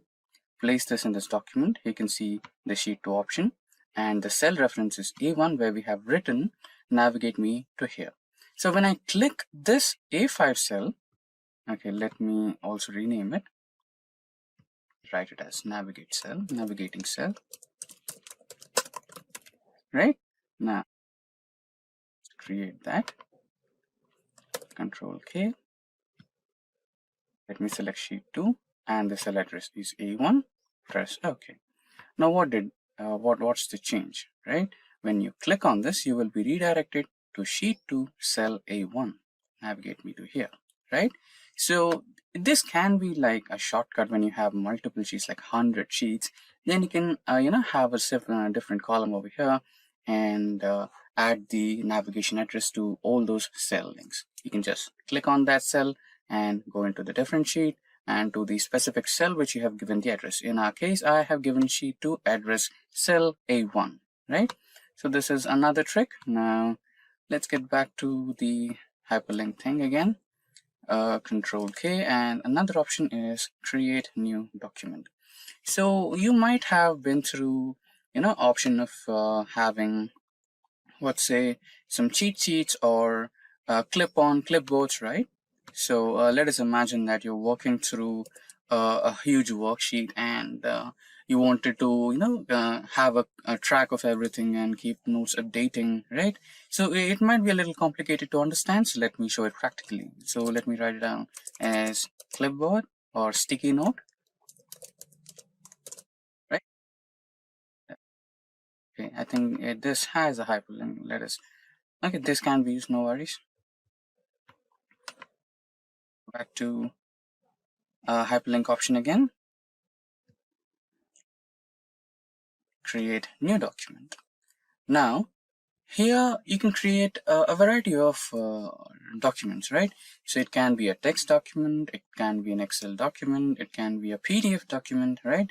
For now, we'll create a text document. Okay, we'll name it as tracker.txt.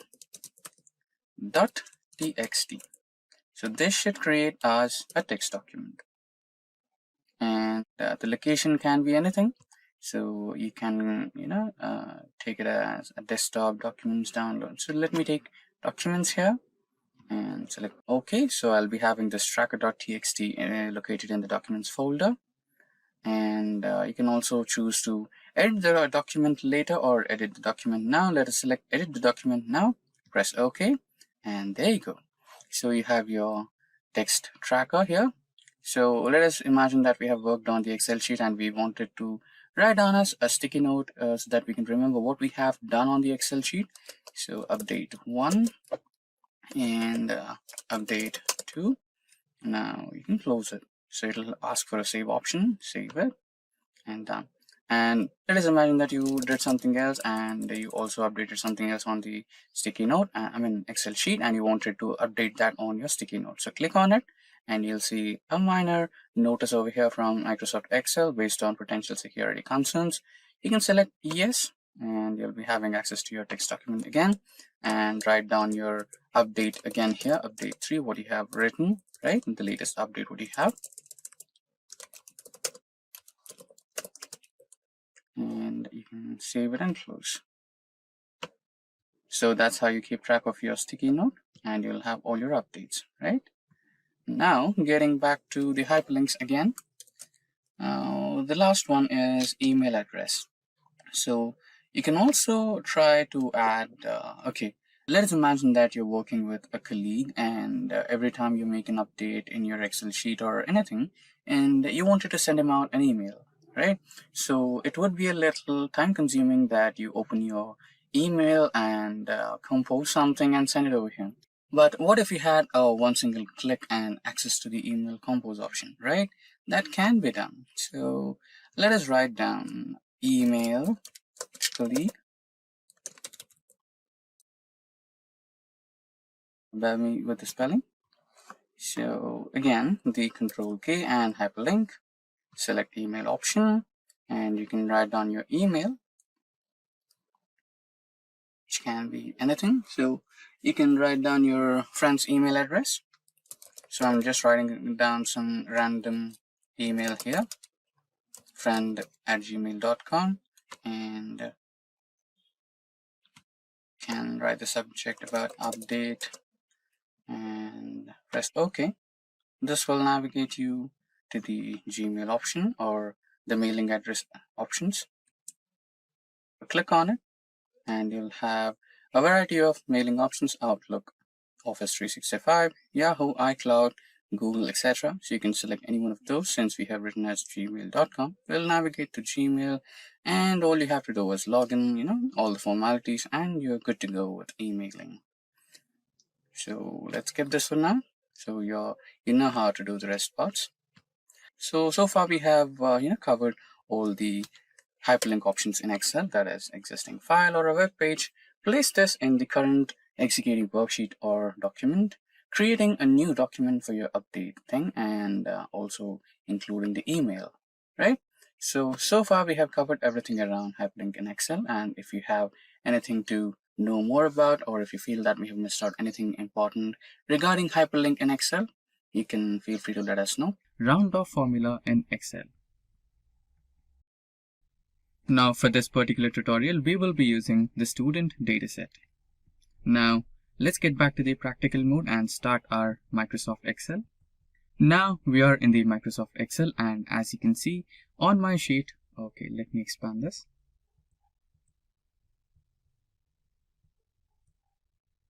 So as you can see on my screen, we have the dataset belonging to students. So we have 10 students, and every one of them has name, roll number, class, blood group, and marks, etc. And at the end we have the percentage. And as you can see, we have the percentage in terms of float values, and we have a lot of decimal values like 8 and above.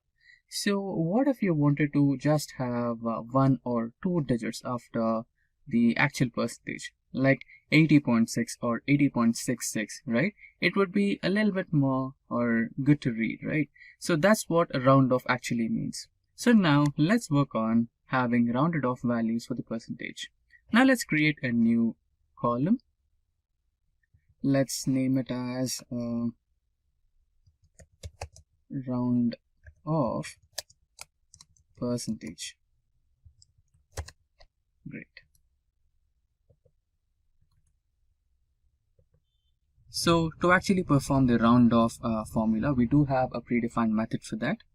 For that, you just have to type in equals to round, and there you go. We have round up and a round down. So both of them perform the same operation. Let's select a round up, and this is the M column and the row number is 3. So we'll have to press M3 and the number of values after the decimal point. For now, let's select 1, and there you go. Press enter and the value should be rounded off. Now 80.66 is being rounded off to 80.7. Now when you drag the cell to all the rows, then you can see all the values will be rounded off.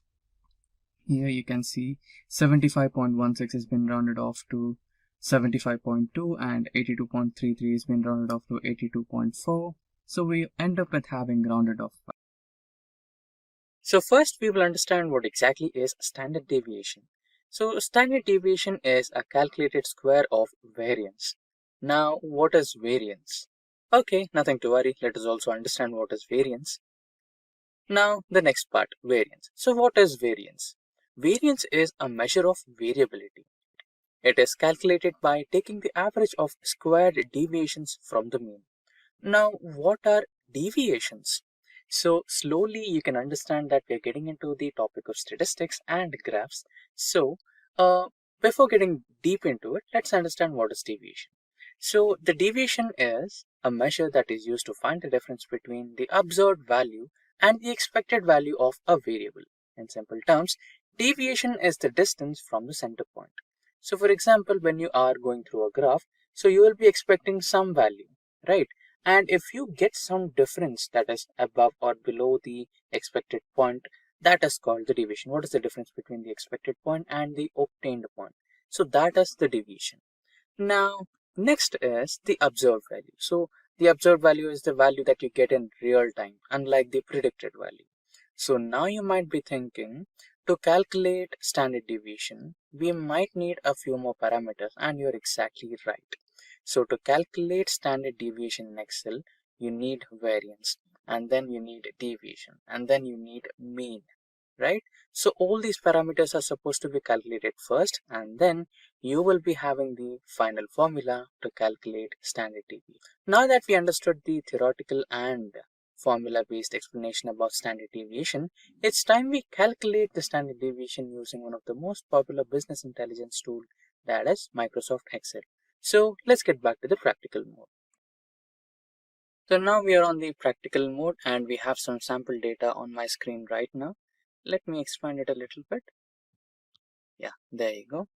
So as discussed before, to calculate standard deviation, we might require the mean, variance, deviation, and deviation squared, and then we can calculate the standard deviation. So let's go step by step. So the first one is calculating sum, right? So to calculate average, we might need sum of all the scores. So we have the index values, that is 1 to 10, and scores of each index value, that is 1 to 10, right? Now let's calculate the sum of all values here. Press tab to select the function, select and drag these cells, press enter, and then you have the scores. Now you want number of indexes. So clearly you can see we have 10, but still let's count them. COUNT, tab space to select and select the number of cells, press enter, and you have count. Now what's the mean? So mean is simply the average of all the numbers, right? So you can either divide the sum by count, or you can simply use the average function. So let's try to use the average function so that we also have an idea of how the average function works. Press tab to select it and select all the cells, press enter. Now you have the average or mean value. Now we have the mean value, and now after finding the mean value, we are supposed to find out the deviation. So remember the deviation, that is the difference between the obtained value and the predicted value, right? So the obtained value is this one, which is here in C2, and the predicted value is this one, that is 82.6. That's our mean, right? According to formula, we are supposed to eliminate the value of obtained minus the mean, right? So select the cell equals to C2 minus the obtained value, that is mean. Now press F4 to freeze the value, and now press enter so that you can freeze the value and drag the formula across all the cells. Now you have the deviation, right? Now the next step is to find the sum of all the deviation numbers. So either you can apply the sum formula to all these numbers, or you can just drag the cell over here and the formula will be automatically copied. Now similarly, the count function to count all the values, that is, drag it and you'll have it over here, right? Now the next step is to find out the square deviations, or the square of the deviations, which is really simple. All you have to do is equals to select the cell and see that small hat kind of logo on the number 6, use that. Now into 2, press enter, you have the square. Similarly, drag the same formula across all the cells and you'll have your square numbers. Similarly, drag this summation function over here, so you'll have the sum of this and the count number as well. Now comes the final formula. Now we have the mean value, that is over here. Let's color it. And we have the variation square. Now that is, which is this one. Let's color it in a different shade. And we have deviation as well. Let's color it in a different shade. Now we need to find the variance, and after we find the variance, the last step is to count the standard deviation, or to calculate the standard deviation. So what is the formula to calculate the variance? So for variance, you need the sum of deviation square divided by total number of values minus 1.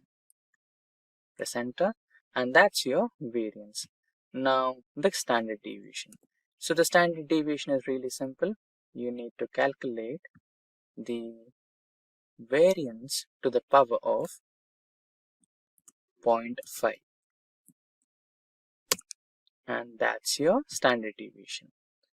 So that's how you calculate standard deviation in Excel. I hope all the formulas and the explanation was clear.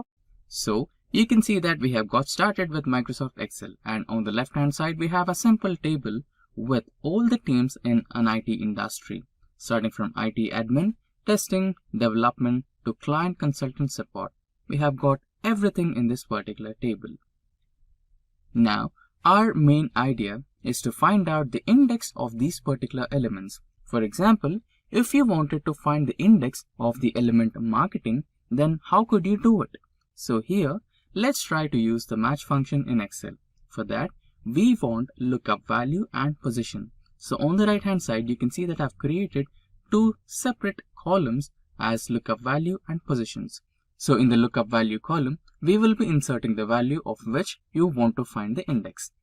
Now, for example, let us consider that we want to find the index value of team marketing.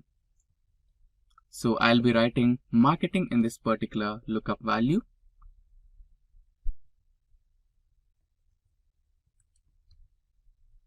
Now, how to find the index value of the element marketing? For that, we will be using the match function in Excel. Now, after writing the match function, you can see that it is asking for three different parameters. So the first one is the lookup value, second is the lookup array, and lastly we have match type. So lookup value is the value of which you are trying to find the index, that is marketing, this particular cell. So we have selected the lookup value, which is the first one. Next, we have to select the lookup array, that is from which set of elements you want to find the index. So the set of elements are this IT admin testing, the column which we have created, the A column. Now we have selected the lookup array, and lastly the match type. Is it you're looking for less than, or is it you're looking for exact match, or is it greater than match? So for now I want exact match, so I will be selecting the exact match, that is 0. Now there you go, you have the exact index of the element, that is 5. Now we have selected all the 10 teams starting from IT 1, admin 2, testing 3, development 4, marketing 5. So that's how you find the index of a selected element in Excel. Now we just have like 10 elements, so we have got the writing of the elements, or choosing the elements in a easy way. But what if we had like 100 elements, right? Could be a little different. Okay, so let me put it simple. Now you wanted to find the index value of finance. So right now we have marketing and you wanted to type in finance and you missed out a letter A. Okay, now you're not finding the right index. To avoid such problems, you can always take the help of data validation in Excel. That is, using the list in data validation in Excel. You can see a small drop down icon here, right? You can choose that, and here you can see all the teams that we have created in the left column, right? So here I can scroll down and choose the finance, and there you go, I have the index value. Okay, again we need to copy paste the same match function in Excel over here.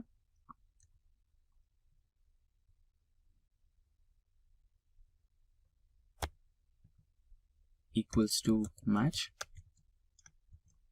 lookup value, lookup array, and exact match.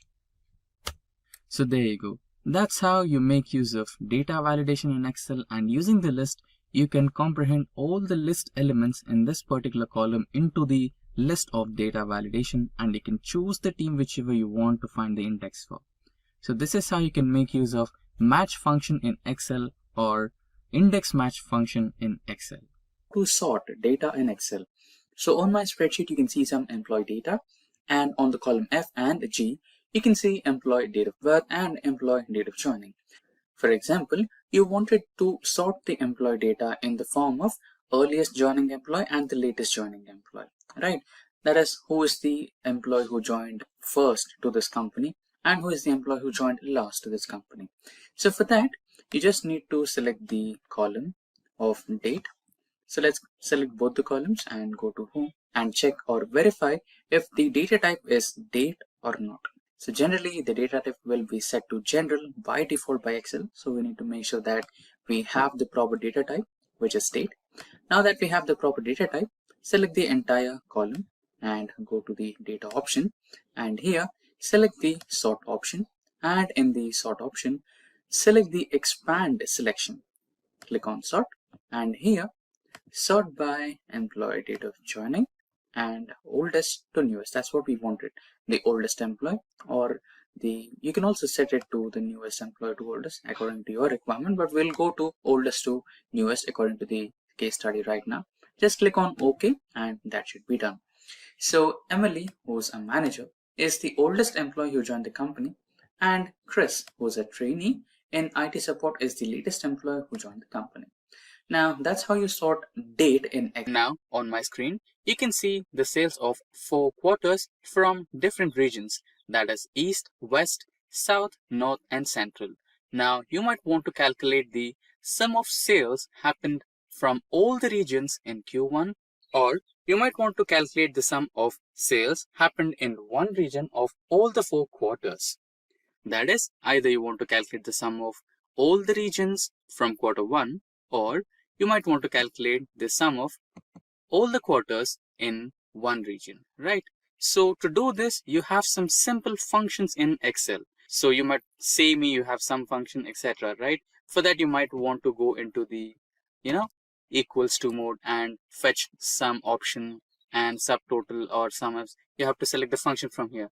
But what if I tell you that there is one simple, easy shortcut where you just have to make one single click and you'll have all the sum, right? So that seems interesting. So on the top in the home bar, select home, and on the top right corner, you have the editing group. In editing group, you have aggregation function, that is summation. So you have different aggregations here, sum, average, count numbers, maximum, minimum, more functions. Here you might want to select the sum and you can get all the summation numbers here. So I'll select one cell. So the second query where we wanted to calculate the sum of all the sales happened in East region with all the quarters included, that is this one, C2 to F2, right? So let us select G2 and select the auto sum option, and here it will automatically select the range for you, that is C2 to F2. If you want to change it, can also change it, like minimize the number. If you just wanted to calculate the sum of 3 quarters, you can do that. So now we want 4 quarters, so select enter, and there you go, you have all the sales of all the 4 quarters of East region. Now if you simply drag it, you will have the sum of all the 4 quarters of all different regions. Now let us calculate the summation of Q1 of all the regions, that is this one.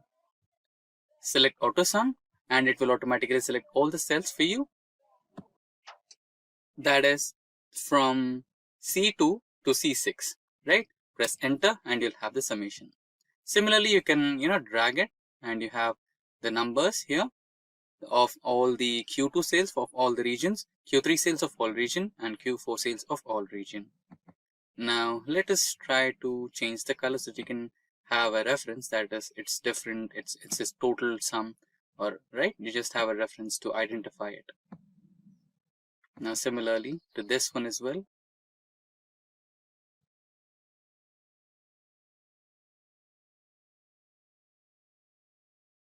So that's how you implement auto sum in Excel.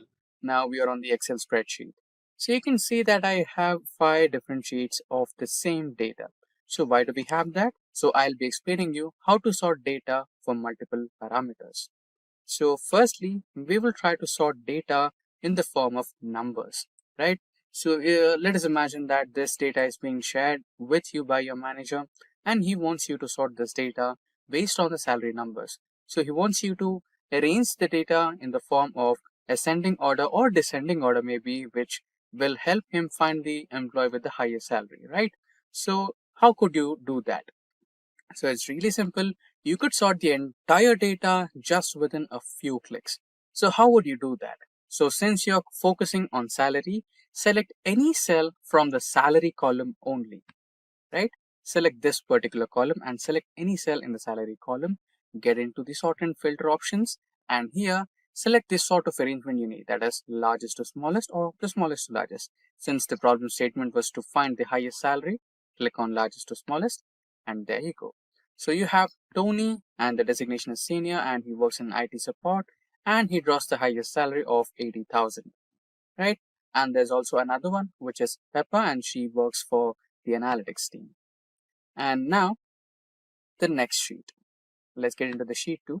And this time, let us imagine that you wanted to, arrange or sort the data based on the employee date of joining or date of birth, right? Again, if you wanted to arrange the data in which you find the youngest employee or the oldest employee of the organization, you can do that. Click on any cell in the date of birth column and go back to the sort and filter. And here you will be seeing the options sort oldest to the newest or the sort the data from newest to the oldest. So since we want the oldest employee, select oldest to newest. And there you go.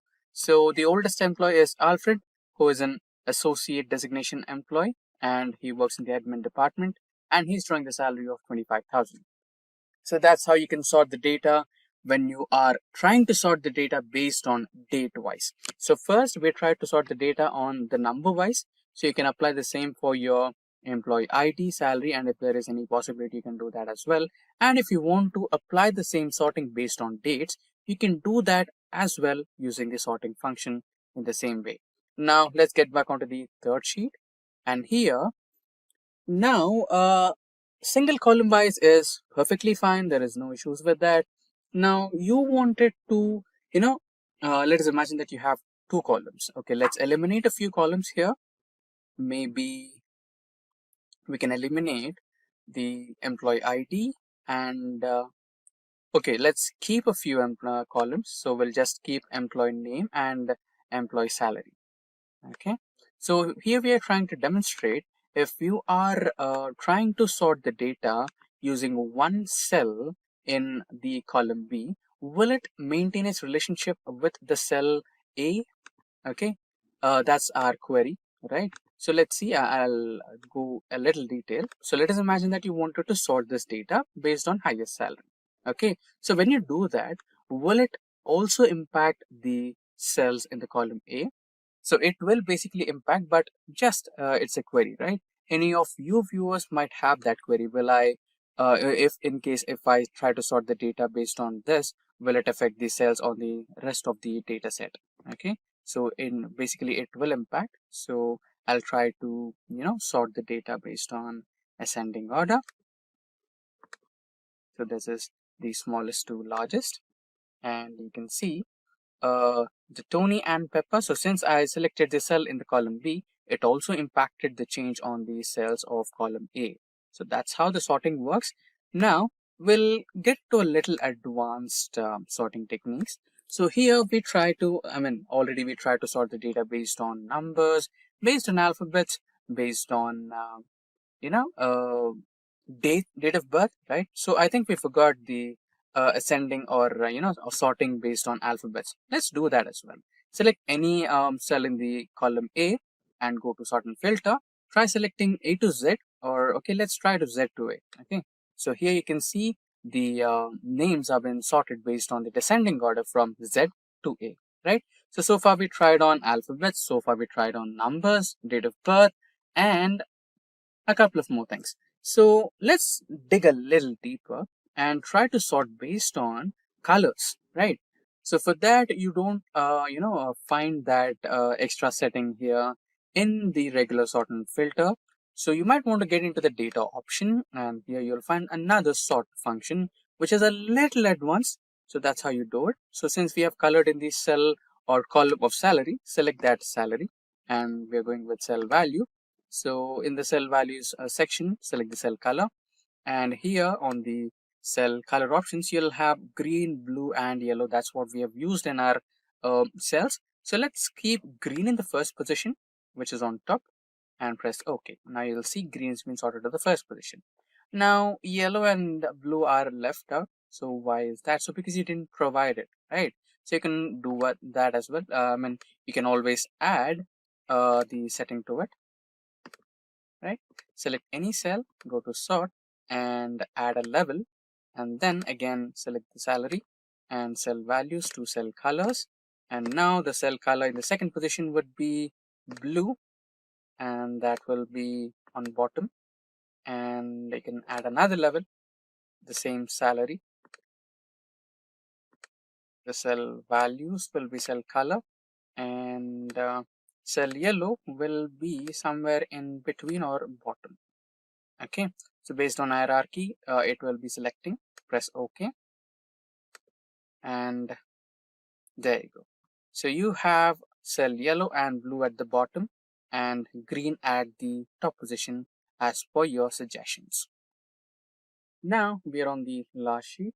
So here in this last sheet, we are going to, dig a little deeper into the advanced sorting methods. So previously we tried to apply the advanced sorting methods for colors. Now we'll try to apply the advanced sorting methods based on the data set we have here. I mean the data we have in our data set, right? So select the sort option and let's add a few details, right? So firstly, let's sort the column employee ID. Okay, so let's have the smallest to largest, or yeah, now that would be good. Now let's add another level where we will sort. Okay, I think we will sort based on employee name. That would be a little better. So let's try to sort it on employee name here, and here will be employee salary. Okay, now the cell values, and this would be from A to Z, and the salaries will be from smallest to largest. So basically what we are trying to do is we are trying to sort the employee list based on employee names from A to Z. So the employee's name starting from A to Z will be ordered first, and another subset of the sorting will be done based on highest salaries, that is smallest to highest. So let us imagine that we have 3 employees with names starting from A and their salaries are 10,000, 20,000 and 30,000. So how would it sort? So it will sort basically in the alphabetical order first. So first 3 names will be sorted, and then it will also have another condition to sort the data with, keeping the lowest salary on top and highest salary in the last, right? So this is how the algorithm works for sorting. Now let's press OK and see the output. So there you go. The names are Alfred, and you have the highest salary here, smallest to highest. So this is 25,000. Next we have Banner, Barnes and Ben. So here you might be seeing why we have Ben in the 3rd position despite he has the lowest salary and name starts with B, right? So here it is trying to work based on the alphabets in the order, right? So B, A and B, E. It's not just comparing the first letter, it's also comparing the following letters as well, right? So N comes first, R comes later. So Barnes is pushed to the 2nd position. A comes first and E comes later. So B, A letters are pushed to the 1st position and Ben is pushed to the 3rd position. So that's how it works, right? So accordingly, the set for BA is created here, 35, 40. Next Ben, 12, and next you have Bobby, Brian, Brock, Chris, Clark, right? So that's how the data has been organized and sorted based on multiple levels of parameters you provide for sorting. So that's how you use sorting in Excel, slicers and filters in Excel. So slicers in Excel are software filters used along with Excel tables or Excel pivot tables over a large amount of data. Not just filtering out data, but slicers also help you with an easy understanding of the information being extracted and displayed on the screen. Now, Microsoft Excel slicers are compatible with Windows and Macintosh operating systems. Now, let us understand how to implement slicers in Excel. So for that, we might want to get back to the practical mode, that is, starting our Microsoft Excel. Now, we are on our Excel sheet, and as you can see on my screen, there is some data available on the Excel spreadsheet. And this table is not just any table. This table from Microsoft Excel has been converted into an actual table. As you know, by default, Excel considers all the data which has been inserted into the spreadsheet as a database. And to implement these slices in Excel, we might want to create or convert the format of database into a normal table. For that, you can select all your data and just press Ctrl T, and that will allow you an option called Convert the Data into Table. Now, since this table is already converted as a table, we can directly start implementing or inserting slices into the spreadsheet. Now for that, select all your data.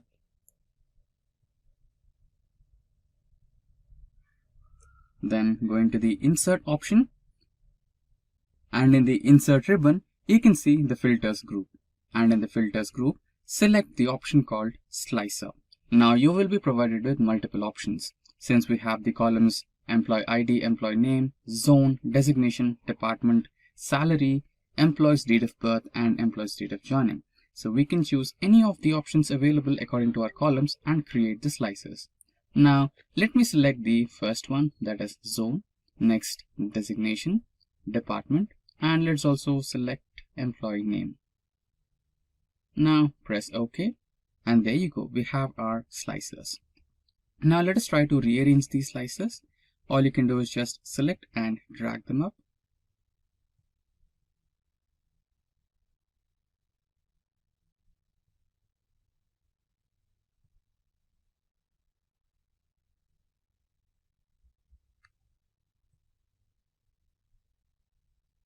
And done. Now let us imagine that we want to see or take a look at the employees who are working in the East zone. Then we have all the information displayed on the screen who are working in the East zone. They are Jack, Tony, Banner, Fred, etc. and their department, designation, etc., all on one single screen. So this really helps you while you're presenting your data in a presentation.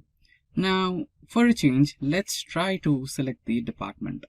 Now if your client wants to select the data from only analytics department, then you might want to select on the analytics key on the department slicer, and there you go, you have an employee called Luke Hobbs who works in the East zone, and his department is analytics and his designation is contract based, and the salary he is getting is 65,000. Now similarly, you can see that we have only selected analytics, and your client also wants data from IT support. Now you can see that analytics is gone. But what if you want both analytics and IT support? Then you have an option called select multiple. Then you can select analytics and IT support, and if you want HR, you can also do that. And in the zone, if you want West along with East, then you can do the same, East and West, and you have all the employee details. And in the designation, let's try to select senior, trainee. Okay, select multiple, senior, trainee, and manager. So that's how you do it. So that's how it's done, and that's how you implement slicers in Excel to simplify the filtering options using slicers during a presentation. It is really simple to add filters in Excel. So we are on a practical mode right now. So on my screen, you can see an Excel spreadsheet of sales data. So here you have various columns, regions, category, state, subcategory, sales, quantity, and much more, right? So now let us imagine that we want to add filters on the region part. So we have South, West, East, etc., right? So we want to, let us imagine that you want to extract the data of only West region and you wanted a filter. So doing it manually could take a lot of time. So using filters will be helpful. Now select one cell on the headers part and select the filter option in the data toolbar. You can see the data option in the toolbar, right? So click on the data option and navigate to sort and filter group, and in that select the option of filter. Now you can see the filters are being added to all the column headers: region, category, state, subcategory, sales, quantity, right? Now we wanted the West category. So when you see, or when you click on the drop down icon, you can see all the options are selected, right? The central, east, west, south, everything, right?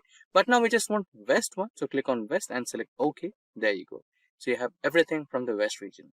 Now let's imagine that you wanted to look into office supplies only or technology only, right? You can do the same with technology and press OK, and now you'll have all the technology related sales in the West region, right? So that's how you use filters in Excel, or that's how you add filters in Excel. Yes, goal seek in Excel. So for this tutorial, we'll be considering the students database. Now let's get back to the Excel. So now we are on the Excel sheet, and you can see that in this particular Excel sheet, we have some student details. We have the serial numbers, names, roll numbers, class, blood group, and some subjects like math, science, computer, statistics, social, GK, and the final marks obtained, percentage, and total marks, right? So let us imagine that a company has come for an interview.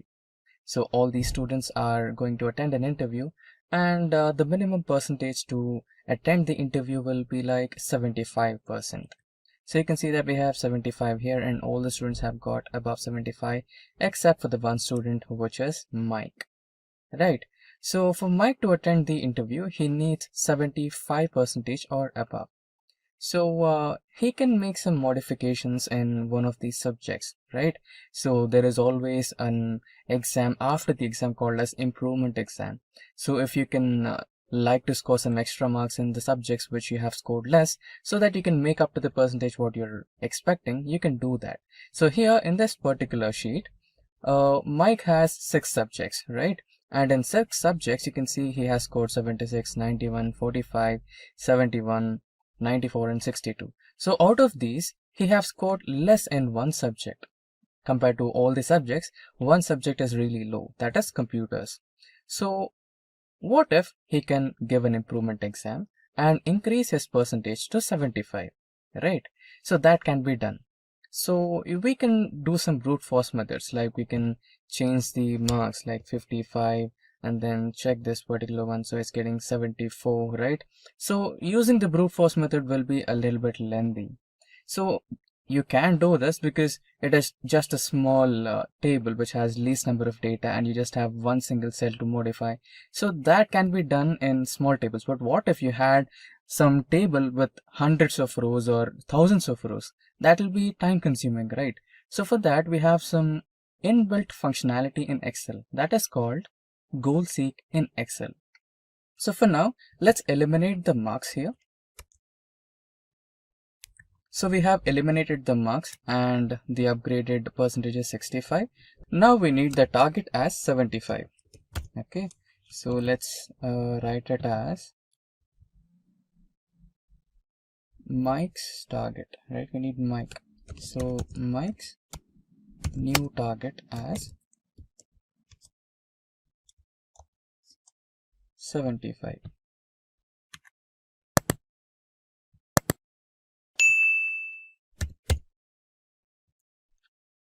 Okay. Now to make sure that we need a mark here which can get Mike to 75%, we will use the data operation. So here on the toolbar, which has file, home, insert, etc., we have one other option called as data. So when you click on data from toolbar, you'll have this ribbon, and in this ribbon we have various options. So when you come into forecast group, we have an option called what if analysis.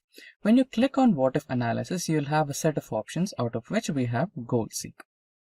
Now for goal seek, we need to select a table cell, that is this particular table cell, that is M9.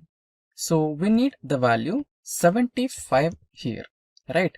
So what is the cell that you need to change here? For that, you need to select this one and select this particular cell here, right? And now you can select OK. Now you can see that Excel has automatically run all the permutations and combinations and has come up with a number, so that the overall percentage of Mike will be 75%, right? So the expected marks that Mike should be getting in his computer's improvement exam should be equal to 56 or greater than 56 to get the final target as 75, so that he can attend the company's interview. So this is how we use goal set or goal seek in Excel. We are on our Excel spreadsheet, and here you can see I'm trying to create an calendar for the employees in the company, where you might have to, write down the day and month and year or week of your birth date, or maybe your joining date, or maybe also your last working day, right? This might be useful for all the employees to, avoid them from writing it down manually. So how do I create it? So it takes a few simple steps. All it takes is some data validation methods, and also there is an exclusive video specifically made on data validation in Excel, link to which is in the description box below, or you can search it on our official YouTube channel.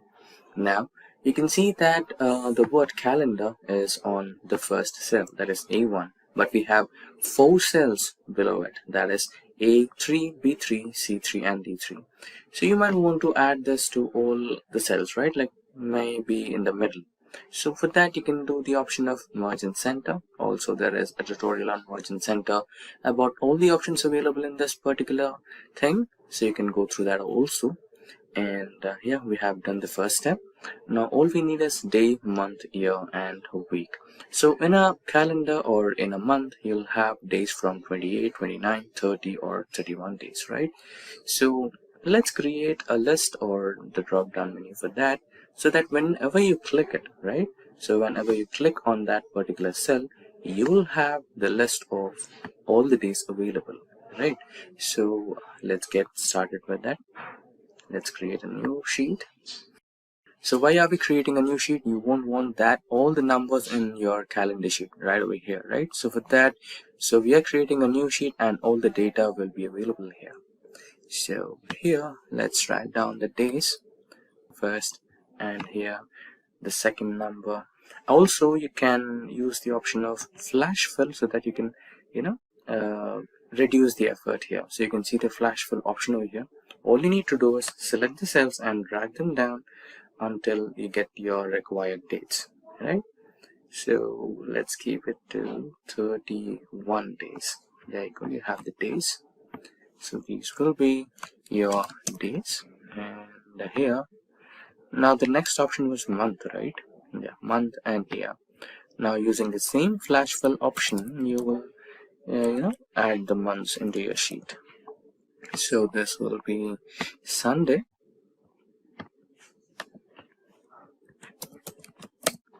So Excel has this smart flash fill option where you can just drag the data and everything will be filled according to your requirements.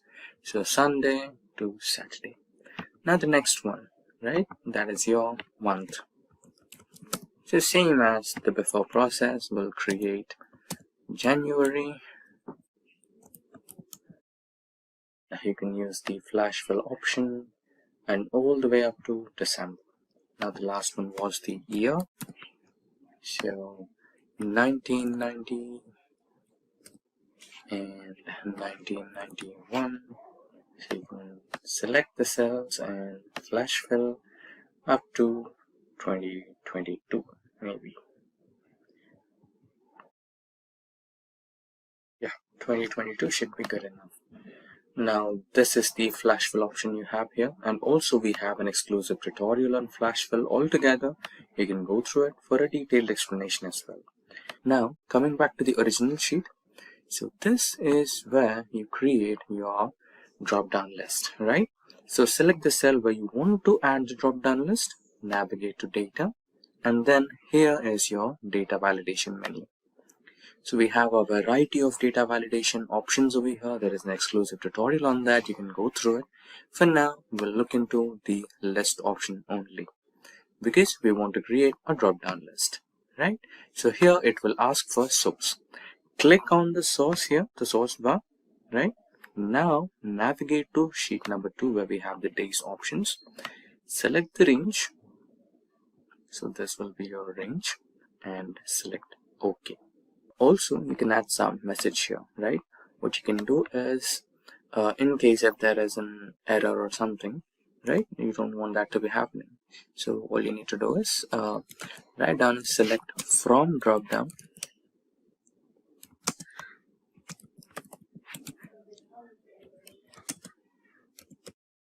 Select from drop down only.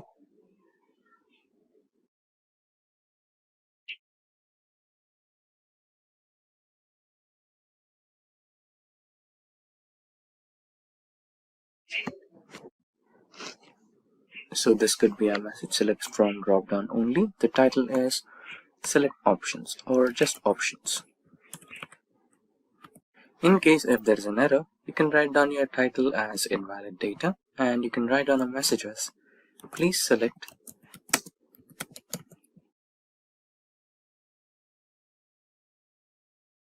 from drop down only.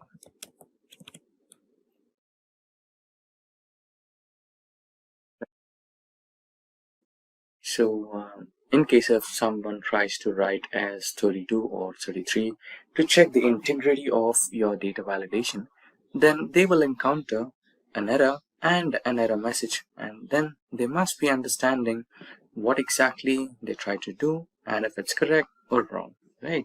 So this is to make sure that whatever the data you enter is correct and valid. So okay, And here you can see select from the drop down list only, options with option list as title, and let's try to enter 32, right?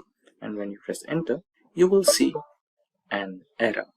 So the error message is invalid data. Please try to select from drop down only. So you can go for a retry and select the drop down, right? So let's eliminate them and now select something from the drop down.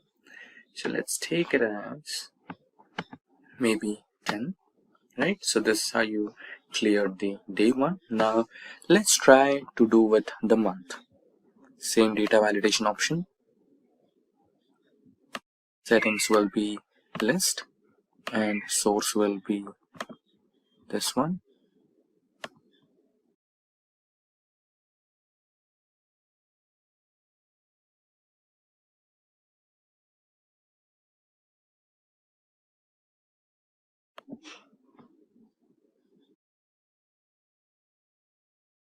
I think I made a mistake here. So let's cancel this and go back to sheet 2 and rename this as our week. Yeah, now coming back to the month again.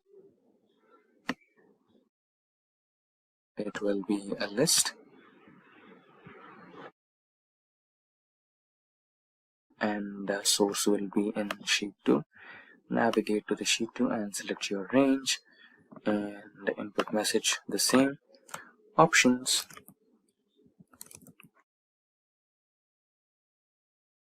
select from drop down only.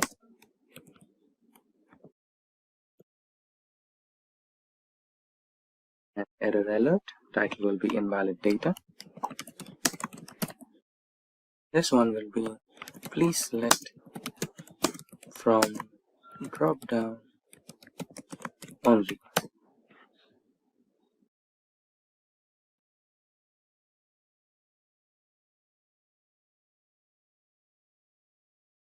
Okay, and that's done. Now let's continue with year as well. Let's quickly do the same.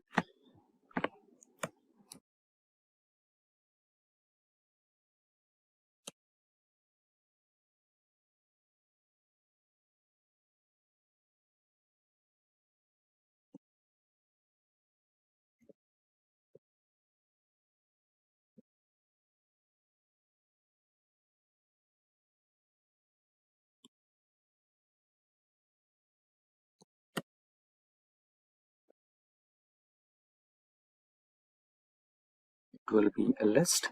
Source will be in sheet 2.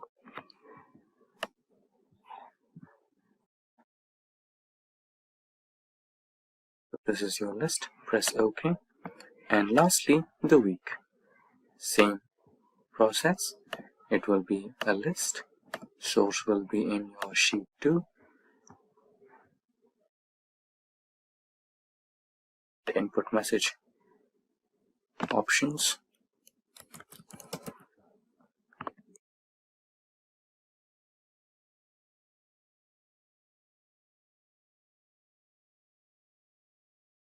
Title invalid data. It's drop down only. Right, so your drop down list is ready now. So the month will be anything. So currently we have May and the year can be anything, anywhere. So let's take it as 1997 and a week can be, the adjacent week. And so what was 10th of May 1997?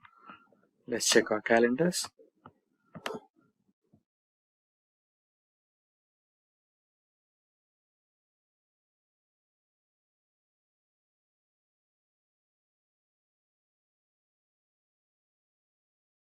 So it was a Saturday.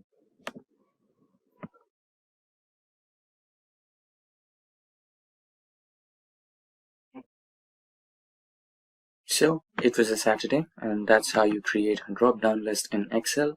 And if you want, you can also add borders to your calendar, right? So that's how it's done. So what is data validation in Excel? So it is a feature by Microsoft Excel where it can restrict data entry into certain cells by using data validation. and it will prompt the users to enter valid data in the cells based on the rules and restrictions provided by the creator of that particular sheet. Now this would be a little confusing to understand, so to understand it in a much better way, let's get back to the practical way where we will start entering some data validation rules to our Excel sheet and try to enter data into it. Now we are on the Microsoft Excel, and this particular sheet is based on employee ID, employee name, employee department, employee salary, fiscal year, and work timings of the employees. Now we will be applying some data validation rules to each and every column and try to enter data based on the rules we have entered. Now for the first one, which is the employee ID, we'll enter rules based on the employee ID number. So to apply the data validation, you need to go into the data tab on the toolbar, and inside the ribbon you can see data tools group, and in the data tools group you have the option of data validation. Now select the entire column, go to the data tools group, select data validation option, and you will have this particular pop-up menu. And here you can see different types of options. So since we are entering employee ID, it would be a whole number. So let us select whole number option. And now here you can see the option of between, not equal to, not between, greater than, less than, etc. So let us select between, and let us assume that your employee ID has 5 numbers, and it should be between 10,000 to 11,000. So let us provide 10,000 and 11,000.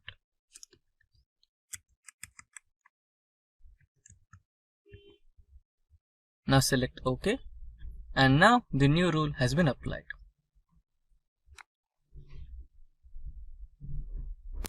So now the minimum value of each and every employee ID should be equal to or more than 10,000 and less than 11,000, and it should have 5 digits.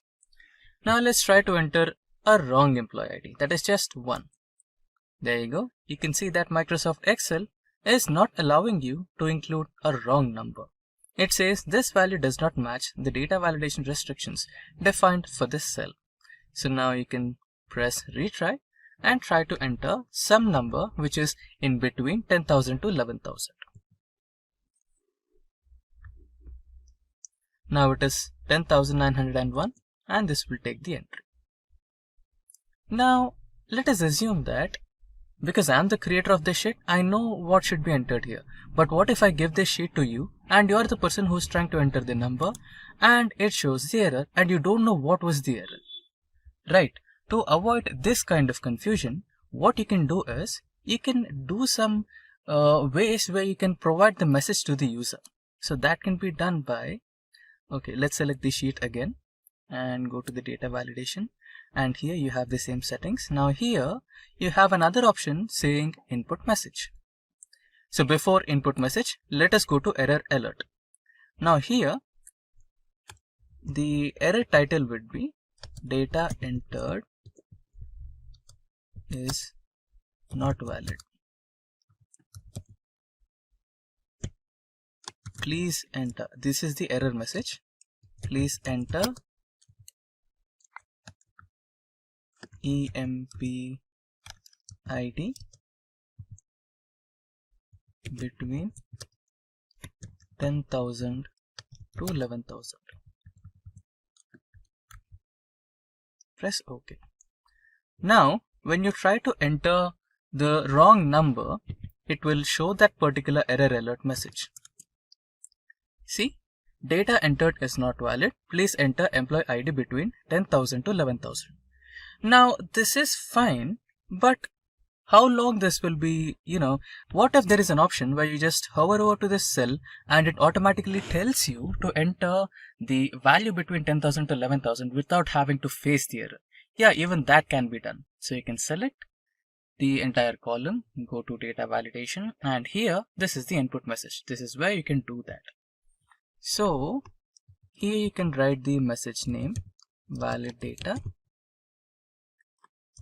Please enter data between 10,000 to 11,000. Now, when you hover over to any cell in this particular column, it will automatically show you this message where you can avoid all the errors. Just select OK. See, when you select any cell in this particular column, it will automatically tell you, please enter data between 10,000 to 11,000. So here you don't have to face any errors, right? Now let us try to enter the valid data 10902, and it will take it as the correct value, and again 10903. Now in case if you try to provide the wrong number, it will show the error. See? So that's how it is. Now we have finished the whole number part. Now let's get into the employee name, where we have to provide the second type, that is text length. Now let us imagine that in your company you're trying to provide ID cards to your employees, and you know that ID card is really small, and inside that ID card you need to include the employee photograph and your company name, employee ID, blood group, phone number, address, everything, and also you need to include the name of the employee. So what if there is an employee with very lengthy name, like 30 characters, 40 characters? Yeah, in India it is really possible that you might have a lengthy name. So what you can do is you can provide the text length where the text is limited to like 15 or 20 characters. So you can include that name in the ID card. So you can do that by allowing the data validation criteria with text length. Minimum can be anything, so minimum can be 1, and maximum here you can provide 15, and press OK. Okay, minimum will change it to at least 2, and yeah, let it be 1. So minimum is 1 and maximum is 15 characters, and press OK. And let us also provide the input message. Enter character type, character data. Please enter valid name.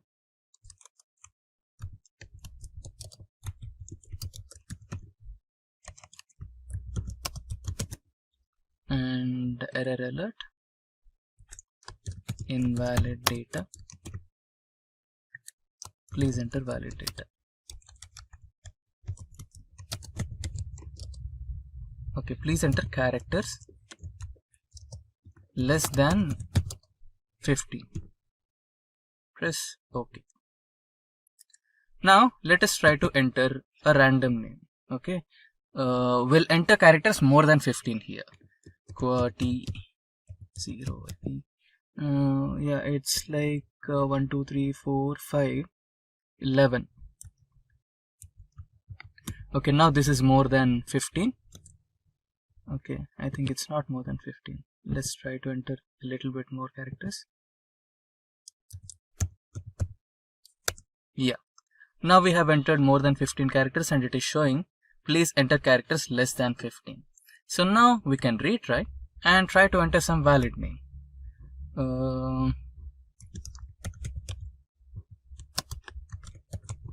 Now we have characters less than 50, so it will take as the proper name. Now let us try to enter another name.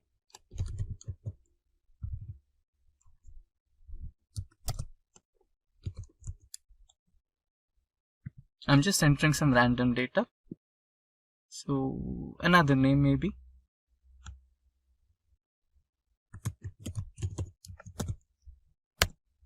Great. Now the next type of data validation is also done. Now let us get into employee department. Employee department is something really superb. So I'll tell you about it. It's actually a list. Now let us finish the other ones first. That is employee salary, fiscal year and work timings. After that we'll learn about the list one. Now let's come into employee salary. So salary is something where you have to include decimal points. So now let us go to data validation, and inside the values we have already dealt with whole number, text length. Yeah, now we'll deal with employee salary, that is decimal. Now minimum is, okay, what is the minimum can be 1.00 and maximum can be 1 lakh 0.00, or let us put that as 10 lakhs.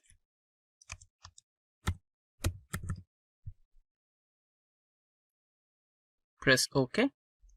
Okay, not just then. Enter valid salary. Okay, now let's change it to minimum as 10,000.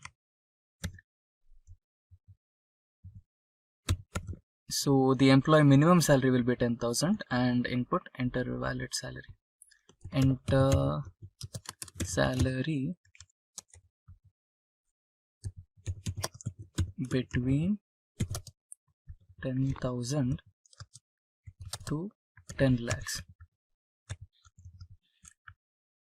Let us include a comma here too. Now error alert, invalid salary. Please enter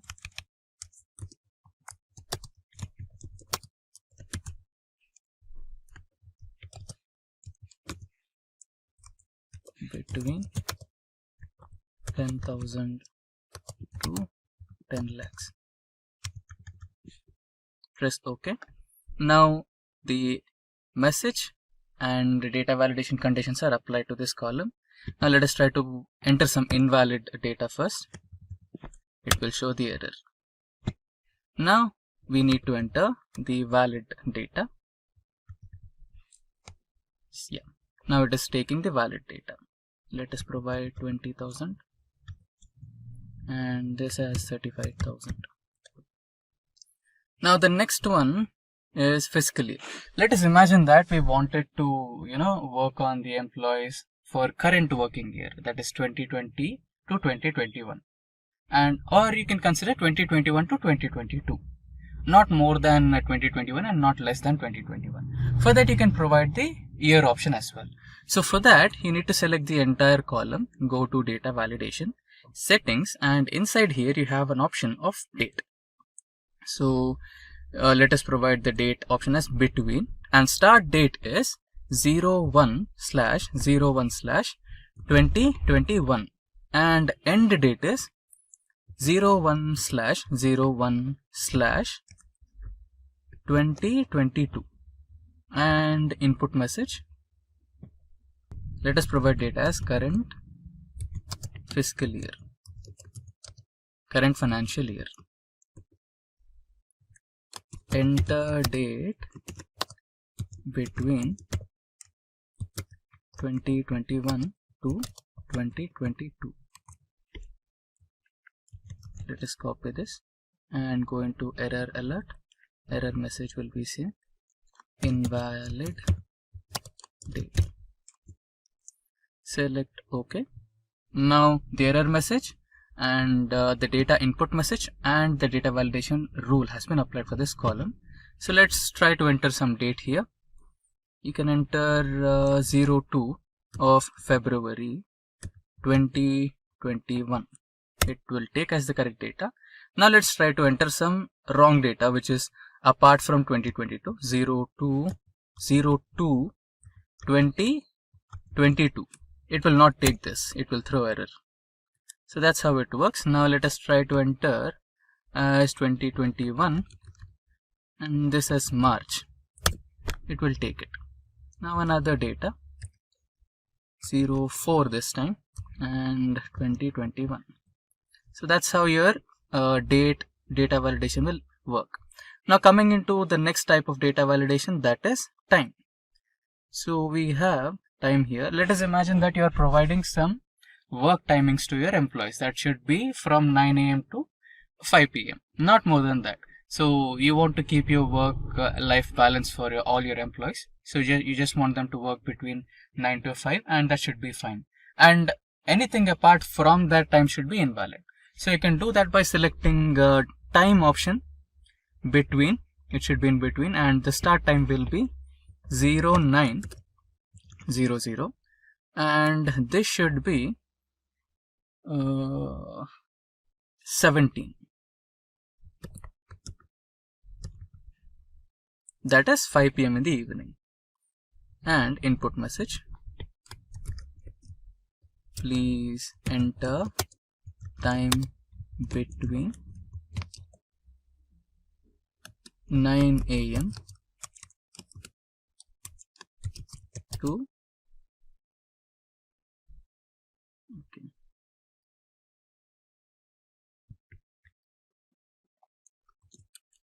5 p.m.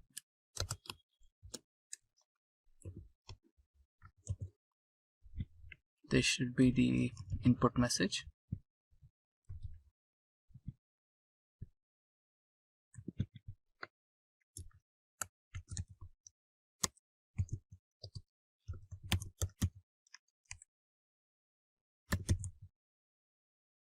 Now error alert, invalid time,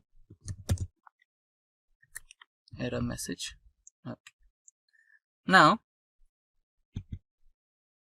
okay, work timings. Now this should be okay. We can do this as 2 columns actually. Let us cancel. Let us copy this and paste it here. You can do it as login timing, and this should be okay. This should be as log out. So this should be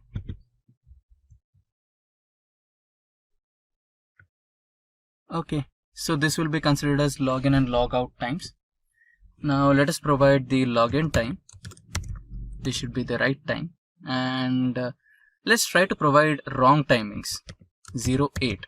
Now it will not take it, it will throw as error. So it's working fine. Let us provide 10. Now let us provide the logout time. It should be below 5 p.m. So let us provide 5. It will take it. Okay. Let's try to provide something just 1 minute less than 5. That is 59. Okay, there is some problem in this. Let's check it.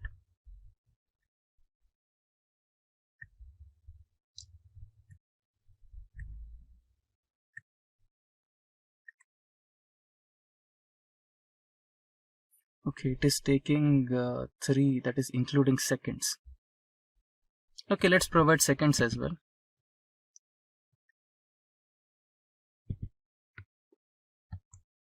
Zero 5 0 0 0 0. Okay, still there is some problem.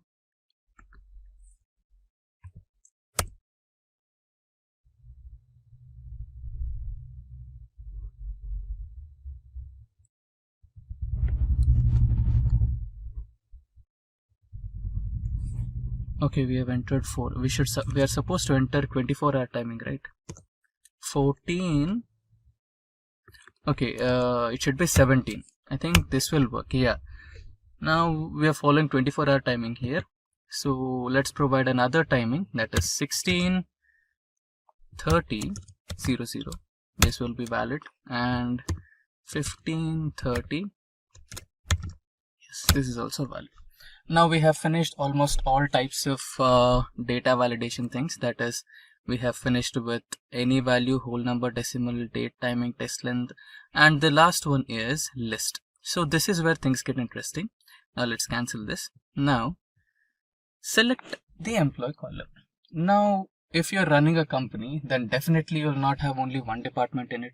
You might have multiple departments, right? So let us consider that you have a software development company. So in that, the basic departments will be software development team and software testing team. So what you can do is you can provide a list. So using that list, you can just hover over to that cell, select the drop down menu, and inside that you can select the option. So we will try to work something like that. If we have selected the entire column, selection, okay. Let us select the entire column again. Go to data validation. The selection contains some cells without data validation settings. Do you want to extend data validation to these cells? Yes. Now let us provide the list option. And here source you can provide as developer and tester. Press OK. Okay. Now input message, select one,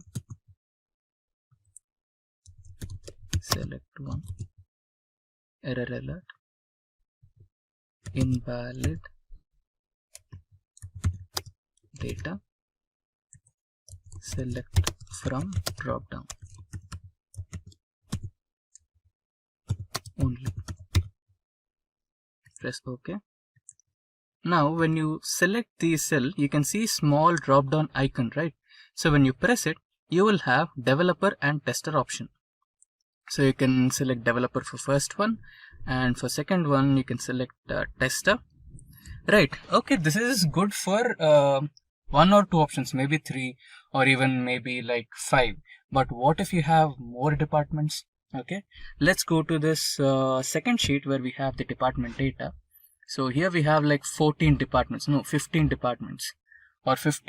employee type names. So the first one is CEO, second is developer, tester, quality analyst, system analyst, finance, human resource. So many options are there. So you cannot keep on typing all of them, right? So here it is 15. What if you have like 25, like 50 departments, right? It will be tough. So for this, you have another option. So let me select all this data and copy this from this sheet to our employee sheet. Let us paste it somewhere here. Let's expand this. Okay, now we have our list over here. Now let us remove the data validation from this column. Clear all. Okay, now everything is cleared. Let's select OK. Now let us erase this data as well. Now let us apply the list data validation again from scratch. Go to list. Now here we can select the source. Select this particular cell and drag it until here, and it has been loaded.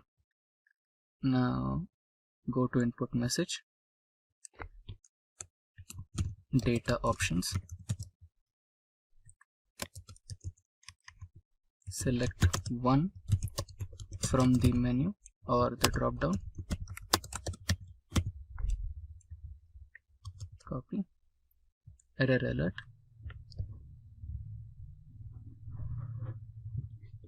select only from the drop down menu, invalid entry. Yeah. Now let's select OK. Fine. Now you have the icon here. You have all the provided options. You can scroll down and select any one out of these. You can select knowledge transfer for the first one, and second one would be system analyst, and the last one would be human resources. Now in the list everything is fine. Okay, this is showing you the menu options and everything. So but what if you provide this sheet to your new joinee or new employee in your company, and by mistake he messes up something like deleting this? Okay, so we have deleted systems analyst, and when you click on the options here, you don't have systems analyst. In that place you have blank space, right? So there is a way where all your data can be messed up. So to avoid this, what you can do is you can actually save this data in a different sheet, like I did here, like department data. You can hide this sheet, or you can protect this sheet with password or something, so that nobody can mess this up. So now let us get back to the employee data and select this column and clear everything. Press OK, and let us also clear this and this as well, and this one too. Now let us eliminate the rows or cells, the employee, everything.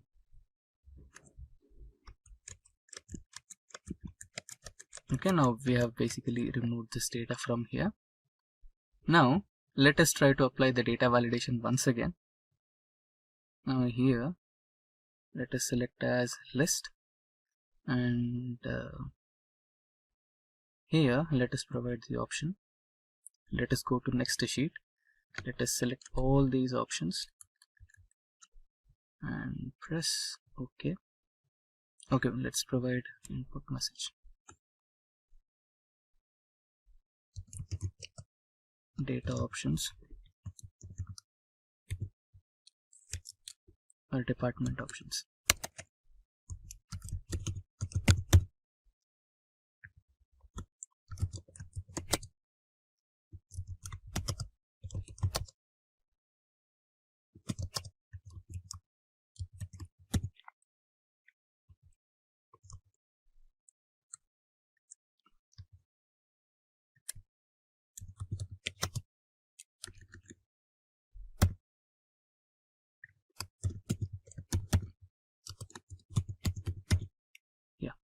Now let's select OK. Now let's hide this sheet. Now the sheet has been hidden and you still have the options. Developer, or let us provide CEO. Then we have developer. Then we have test. So that's how you can protect your sheet. How to protect and lock cells in Excel. Now, why do we need to lock or protect cells in Excel? Let us imagine that there is an Excel sheet with really confidential data and you need to pass that data to your subordinate or your colleague to make some minor edits. Now, let us imagine that the edits are supposed to be done to only 1 or 2 columns and the rest of the columns should be left as they are. Now, there is a huge possibility that sometimes unknowingly or unwillingly, there might be some edits done by your colleague or your subordinate. So to avoid such kind of unexpected mistakes, you might want to protect and lock your cells that you don't want your subordinate or your colleague to edit. So before we begin, be kind enough to get subscribed to our YouTube channel and don't forget to hit that bell icon to stay updated on the latest IT trends and tech content. Now without further ado, let's get started with our 1-point agenda, that is lock or protect cells in Excel. Now let's get back into the practical mode and start our Microsoft Excel. Now we are on the Microsoft Excel and this particular spreadsheet is related to employee details. Yeah, now the screen is visible a bit better. Now let us imagine that this is our confidential data and you want to edit only 2 columns, that is the designation column and phone number column. Now let us imagine that the company has finished one annual year and now there are some promotions happening in the company, and let us also imagine that the phone numbers of the employees provided by the company have undergone some changes. So now the minor edits that you want to make are related to the designation column and phone number column. Now you can see that all the columns, that is the blood group, new salary, salary hike, current salary and name of the employee, serial number, employee number, everything is editable. So in such kind of scenarios, when you pass on this data, there might be a possibility where your colleague or subordinate might end up making some mistakes, right? So you want to avoid that. So you can do that by locking the cells. Now let us rename this sheet.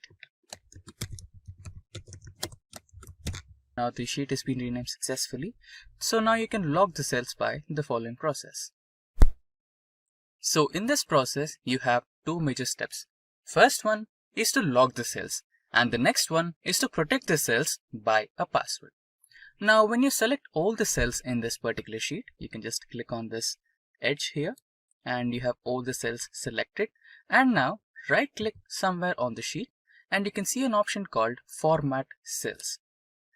So in this particular option, you have some options provided, which is number, alignment, font, and you want to go into the protection part.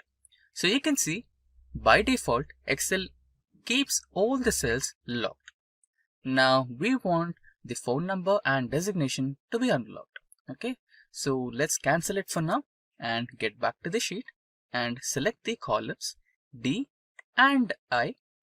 And now let's right click and go into Format Cells, and in the protection option, make sure that you uncheck the locked icon.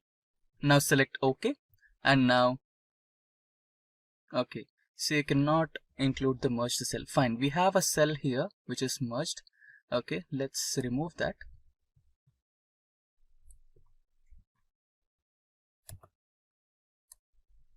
Okay, now again select the entire column, right click, get into format cells and uncheck the lock option, select OK. Now we have finished the first part, that is locking all the cells which you don't want to get edit and unlocking the cells where you want to make some edits. Now the second stage is protecting the sheet. Now right click on the sheet name and you can see an option called protect sheet. Click that. And now here you can see select locked cells and also select unlocked cells. So let us provide a password here. So let us use some simple password so that we don't forget that. So I'll be selecting 123 and now select OK. Re-enter the password to proceed. Now let us type 123 again. Now select OK and now the sheet is protected. Now we have successfully locked and protected all the cells in Excel. Now let us verify that the cells you wanted to protect are really protected and locked or not. So we have unlocked phone number and designation and everything else is locked. Now let me try and edit the blood group. So when I double click or try to edit this particular sheet, then I'll be receiving a warning from Excel. It says the cell or chart you're trying to change is on a protected sheet. To make a change, unprotect the sheet. You might be requested to enter a password. So it says that this particular cell is locked and you cannot edit it. Now let us try to edit the phone numbers which we kept as unlocked. So you can see I can really edit the unlocked cell here. Now let me try to change this phone number. Let me enter some random phone number. So you can see the cell is editable. Now let us go through the designation column and try to edit this particular column. Now since I said that there's a promotion happening in the company, so the deputy CEO is now the current CEO of the company and software developer happens to become the senior software developer and the tester as well. Let us imagine that he will become the senior and so on. Okay, so this proves that this particular sheet is editable. Not the entire sheet, but only the cells that we kept in the unlock mode.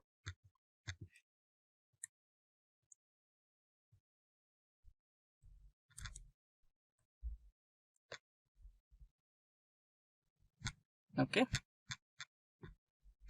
Now this is how you lock and protect your cells in Excel. Now you can see that I have sales data on my worksheet. So let us imagine that your manager asked you to find the average of sales happening in your company, right? So let's navigate to the bottommost cell and write it down as average here. Okay, average sales.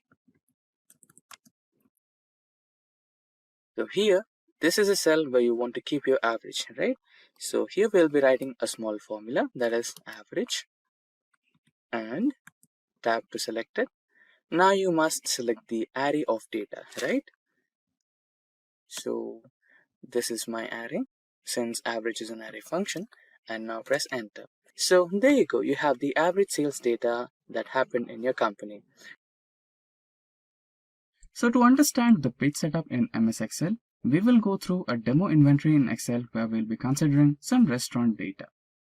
Now without any delay, let's get started with the practical demo. Now we are on the Excel sheet and this is the data I was talking about. The restaurant data where we have the first column that is rank and next we have the restaurant name. Followed by that we have the sales happening through that restaurant and then we have the segment category. That is what kind of service does that particular restaurant offers. Now this is the list what we made and what if we wanted to represent this data in the form of a printed paper, right? So I guess you can see all the columns and rows here. So you can see that we have almost like 250 rows. So there is no chance or there is no way to print all those 250 rows in one page. Of course, it is practically possible, but when you try to read the content, it will be so tough to read because all the rows will be clubbed together so closely so that you cannot read it. So you need to print them page by page. So and you need to also take care of the data is aligned properly according to the page size, everything, and even you need to take care of the margins of your page, right? So that's what page setup basically means. So we had a detailed overview of our data and what actually we're trying to make. Now let us see how page setup is possible in MS Excel. So to go to the page setup menu or go to the page setup options, we have three methods. Let's start with the simplest method. So the simplest method is by just clicking on File and go to Print option. And you'll see all the page setup options right over here. And you can also go to Print menu by pressing a shortcut method, that is Control P. So you'll directly end up on the page setup options. Now let's look at the second method. So the second method is, you can see the toolbar over here, right? Which has File, Home, Insert, Draw, Page Layout, Formulas, Data, Review, View, and Help. So the second method, we can use Page Layout option from the toolbar. And you can see when you click on the Page option from the toolbar, you have a new ribbon over here. So this ribbon is all about page setup options. So it will offer you margins, it will offer you orientation, size, print area, breaks, background, print tiles, etc., etc. Right? So all these options or menus in this ribbon belong to page setup. Now let us look at the third method. So the third method is something similar. You have View option on the toolbar. So just select View, and you can see we have few page setup options over here as well. The normal, page break, page layout, custom views, and we have grid lines, formula bar, heading, zoom in, zoom out, select to zoom, freeze certain panes, right? So all these are also the page setup options. So we have the three methods to enter the page setup options. Now we are familiar with those. Now let's get started with the practical mode on page setup. For that, let me use the simplest method, that is holding the Control key and pressing P, which navigates me to the print option. Now we have various set of options here. We have no scaling, normal margins, letter, portrait orientation, collated, print active sheets, and Note 1 for Windows. You can see this option is the printer's option. For example, if you're connected to a printer, which is the hardware printer, then your MS Excel will show the printer's name here. So other than printer, you can also make some other arrangements where you can just directly print your complete data in the form of PDF, and then you can export your PDF to your recipient. That's also possible. Okay, now let's get started with the first option, that is print active pages. Okay, to understand this better, we need to create a new sheet. Not a problem. So you can see that we just have one sheet over here. So let us kind of select all the items and create a new sheet and try to paste it over here. Or let's try to paste it over here. Okay, now let's try to extend these.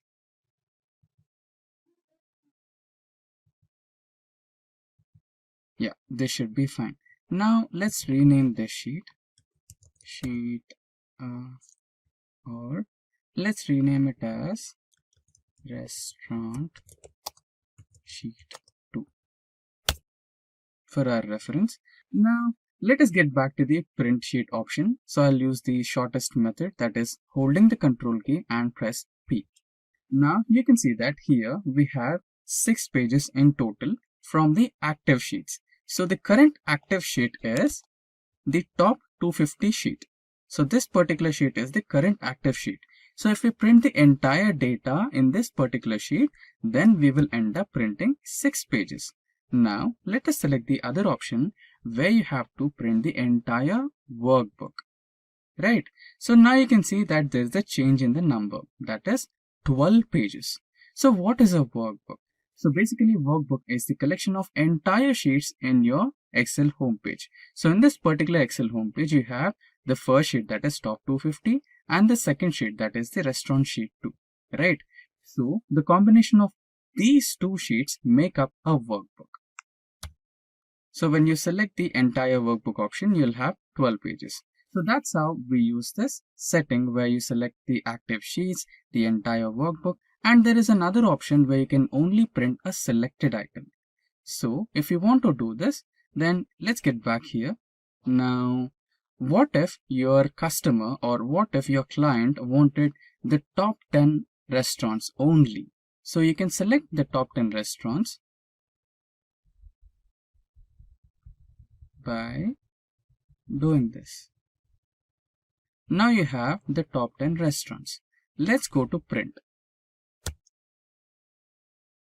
So you can see Excel has automatically selected the selection only, print the selected content only. So you can see we have only the top 10 restaurants or top 11 restaurants that we have selected in our sheet, and it is ready to get printed. So this is how we use the first option. Now let's get back. Let's not select that and let's make the pages normal. Now get back to the print option again. Now you can see the next option, that is collated. Right, so in collated you have different options, that is 1, 2, 3, 1, 2, 3 and 1, 2, 3. And the next one, which is uncollated, 1, 1, 1, 2, 2, 2, 3, 3, 3.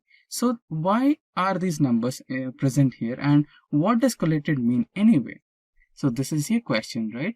Now the answer for this question will be a little similar to your examination hall. Okay, let us imagine that you are in examination hall and you are the invigilator and you have 10 students in your room. So you wanted to provide question papers to all the 10 students. Okay, so you have your question paper distributed into 3 sheets. That is, you have marked questions and your questions are fit into 3 papers. Right, in this scenario we have 250 rows and all the data is split into 6 sheets, that is sheet 1 or page 1, page 2, page 3, page 4. Right, now if we wanted to print 10 copies, then the arrangement of papers will be page 1, page 2, page 3, page 4, page 5, page 6 in continuous order. Right, that is collated. If you wanted 10 copies of different ways, where you wanted to print the first sheet first, then you wanted to print the second sheet second, and the third sheet third, that is, you'll have 10 copies of first page, 10 copies of second page, 10 copies of third page, and so on. That particular approach is called uncollated approach, and if you're printing the pages in continuous order for 10 times, then that particular approach is called as collated approach. So this is what we had to learn about collated and uncollated. Now let's get back to the third option. Now let's press again print. Now we have our data over here.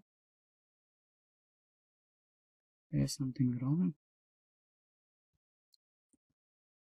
Select all the elements, Control P. Yeah, now we have our data back. Now we have the third option, that is the portrait orientation. Okay, so when we click that, we have 2 options, that is portrait and landscape. So you might be having a good idea, like when you try to click a picture in your phone, we have 2 modes as well, that is portrait mode and the landscape mode. So when you click on the portrait mode, this is how your data will be looking. Now to understand the difference, let's click the landscape mode. So when you click the landscape mode, this is how your data representation will change. You'll have a wider page to print. So this is why we use the page orientation. For now, let's keep the page orientation as portrait orientation. And we have now the fourth option. So what is the fourth option? We have various sets of options in here, that is letter and A4 size. There are also some more page options over here where you can select the page types you want to print.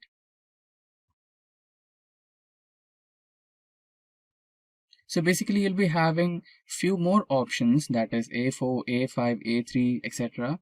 But here we just have 2, that is A4 and letter.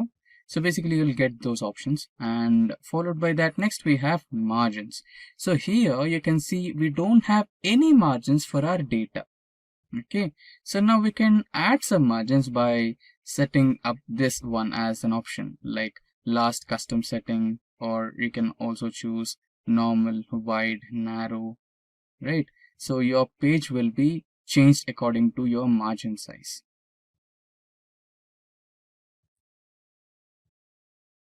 Right, so this is how you can change the margins. Now let's keep it as default. Let's set the normal one. Now we have the next option, that is scaling option. So here you can see we are trying to fit the page. So when you're trying to print these sheets using no scaling, then the actual size of the page will be printed. Now you can also modify that. You can fit and print these sizes. So you can remember the first option that I said of printing all the 250 rows in one single sheet. This is how you can fit it. So fit the sheet on one page, where you can see all the 250 rows are fit into one page, but the data is not readable. So, but we don't want this type of an approach, right? So let's keep it as the default one, which is no scaling. So these are the variety of options in print. Now, if you wanted to print all the 6 pages into the PDF format and mail it to your client, you can also do that. I think I have explained it in the first place. So you can see we can do it by just selecting this option, where you can print all the 6 pages and into PDF format, and then you can mail them to your client. And you can also select the number of copies you want. You can increase the copies to 2, 3, and any number of copies you want. For now, I'll keep it as 1 copy.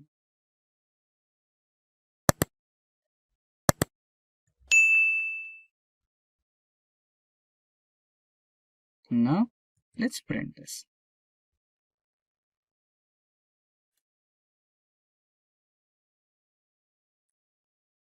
Now let us select the location, rename it, and publish.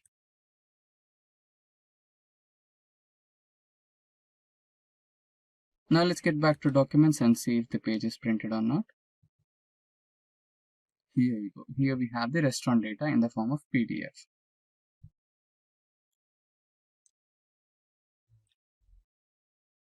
So we have our entire 6 pages of data in the PDF format.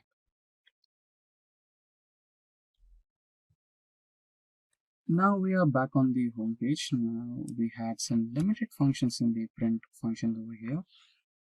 We had tried to export the data. So you can also export the data or try to print it from the print option over here. You can just select that as well. You can find PDF. Yes, the pages are printed now. There you go. We have the restaurant 2 PDF data. So that's how you can print all your data. You can either choose the export option or you can either choose the print option. Now when you see into the print option, we have limited number of page setup options over here. Now let's check out what we missed. So we are in the page layout here. So we had gone through the margins, we had set all the margins, and then we have also gone through the portrait and landscape. Now you can see the size.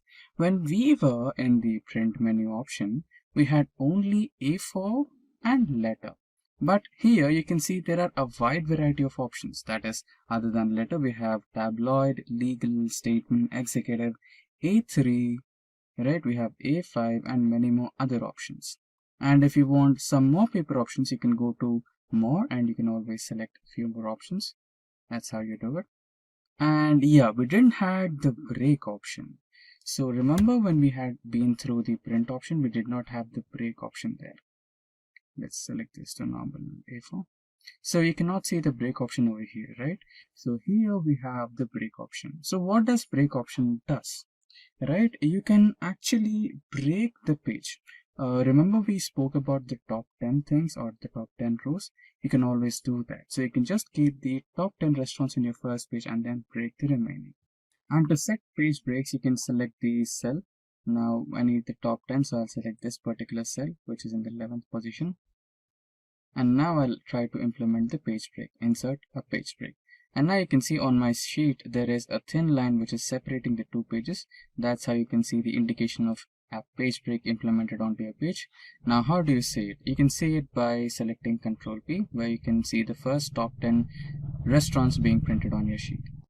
So there you go, we have the first top 10 restaurants printed on our sheets. So that's how you use the page break. Now let's try to eliminate all the page breaks. So you can select breaks and reset all page breaks. So the page break has been eliminated. Now you can always choose a background for your data as well. You just, if you want, you can add a picture to your background. I think that's not available for now. Okay, you can work offline as well. Let us select this one. So you can see that we have added a background to our data. We can select all the text files and then you can change the color so that the text becomes a little visible. Yeah, that's how you do it. Now if you don't want the image to be added on your file, you can also remove that, delete page background, and there you go, all the images are gone. Now the next important part, that is the print titles. Now why do we need print titles? For that, let's try to print this. So now you can see the first page. In the first page we have the title, rank, restaurant, sales, segment, category. But if you go to the second page, you don't have that title, right? You don't have the title, rank, name of the restaurant, sales, and their service category. So if we want that, then we need to add titles. Now for that, let's select the print titles option. Now let's select the rows to repeat on top. Now for that, we need the first row. Select the first row and this particular row will be repeating into all the pages. Now let's try to print it. So yeah, now you can see the titles are being added to all the sheets. You can see the page 2, page 3, page 4, page 5 and page 6. So you can see the titles added to all the sheets. Now we are on the spreadsheet. So here, what exactly are page breaks? So page breaks are something which help you during you're trying to print your data or present your data in the form of a web page, right? In those times, you cannot fit your entire Excel data in one spreadsheet or one paper or one web page, right? So in those scenarios, Excel will try to eliminate a few parts of your spreadsheet or it will try to split the spreadsheet. So how exactly it looks like? So go to the view option and click on the view and click on page break preview. Here you can see the dotted lines, right? So these are the things which separate your data in form of pages so that it can be printable on one single page. So some of the times the user or the X-user manually inserts a page break, right? So how do you insert it? Just go to the page layout and here you can see the page breaks. Insert a page break and you have successfully inserted a page break. Again, go to the view, go to page break view and here you can see the solid line. So these solid ones are the ones which are inserted by the users or anyone who had the access to the data. Now how do we eliminate them, right? So we can eliminate them and we can try to get the sheet back to the normal way. So all you have to do is click on the cell which has the page break, which is right under the page break. Go to the insert page break, page layout menu, go to the breaks option, click on remove page break, and there you go, you have successfully eliminated the page break. And page break preview to make sure that the page break has been successfully removed, so you cannot see that anymore. So that's how you try to insert or eliminate a page break in Excel. So conditional formatting is a method to visualize your worksheet. We already have the charts in Excel to visualize our Excel sheets in graphical form, but what if you had to see or visualize the data in your worksheet as it is? So that is where the conditional formatting comes handy. Now let's get back to the Microsoft Excel and try to implement some conditional formatting. Now we are on the Excel worksheet. This particular dataset is based on a store. Now we have various columns in this particular dataset. We have row ID, order ID, customer name, etc. And finally we have quantity, discount and profits.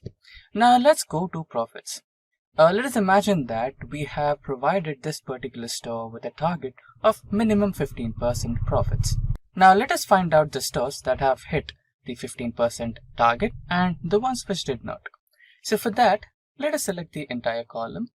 Now you can find the conditional formatting option in the home toolbar, and in that ribbon, the ribbon with styles has the conditional formatting option. Click on that and you have various options over here, highlighting the cells, top bottom rules, data bars, data scales and icons. So data bars are actually the bar graphs which highlight themselves on each and every cell if you implement them, And these are the color scales. If you want to implement some colors, you can go through that.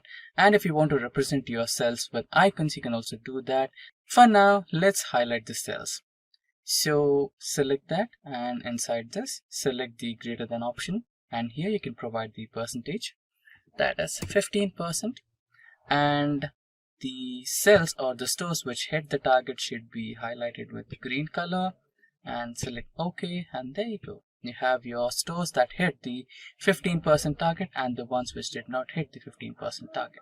Now, if we want to highlight the ones which did not hit the 15% target, you can highlight them with the color red.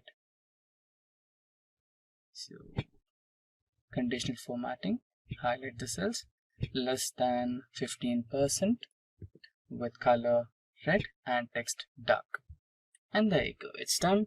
Now let us consider another example. So this particular example is based on trained dataset, and here we have the passenger ID, survived, passenger class, name, etc. Now we have a train accident incident over here.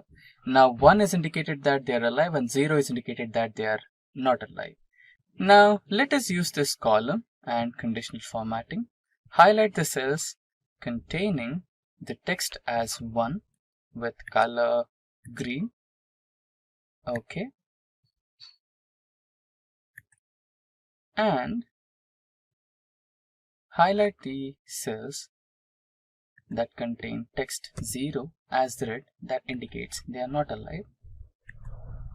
And let us select the icons. Now we have the icons over here. The X indicates that they are not alive, and the green tick mark indicates that they are alive.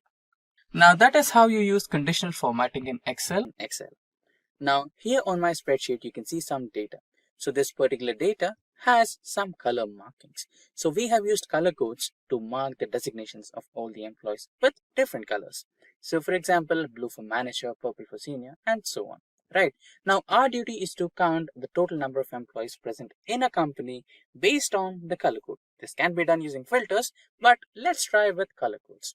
Now we don't have a readily available function in Excel to count cells based on their colors, but we can make use of macro. Now to make use of macro, you might want to enable the developer options. So by default, these will be disabled in Excel.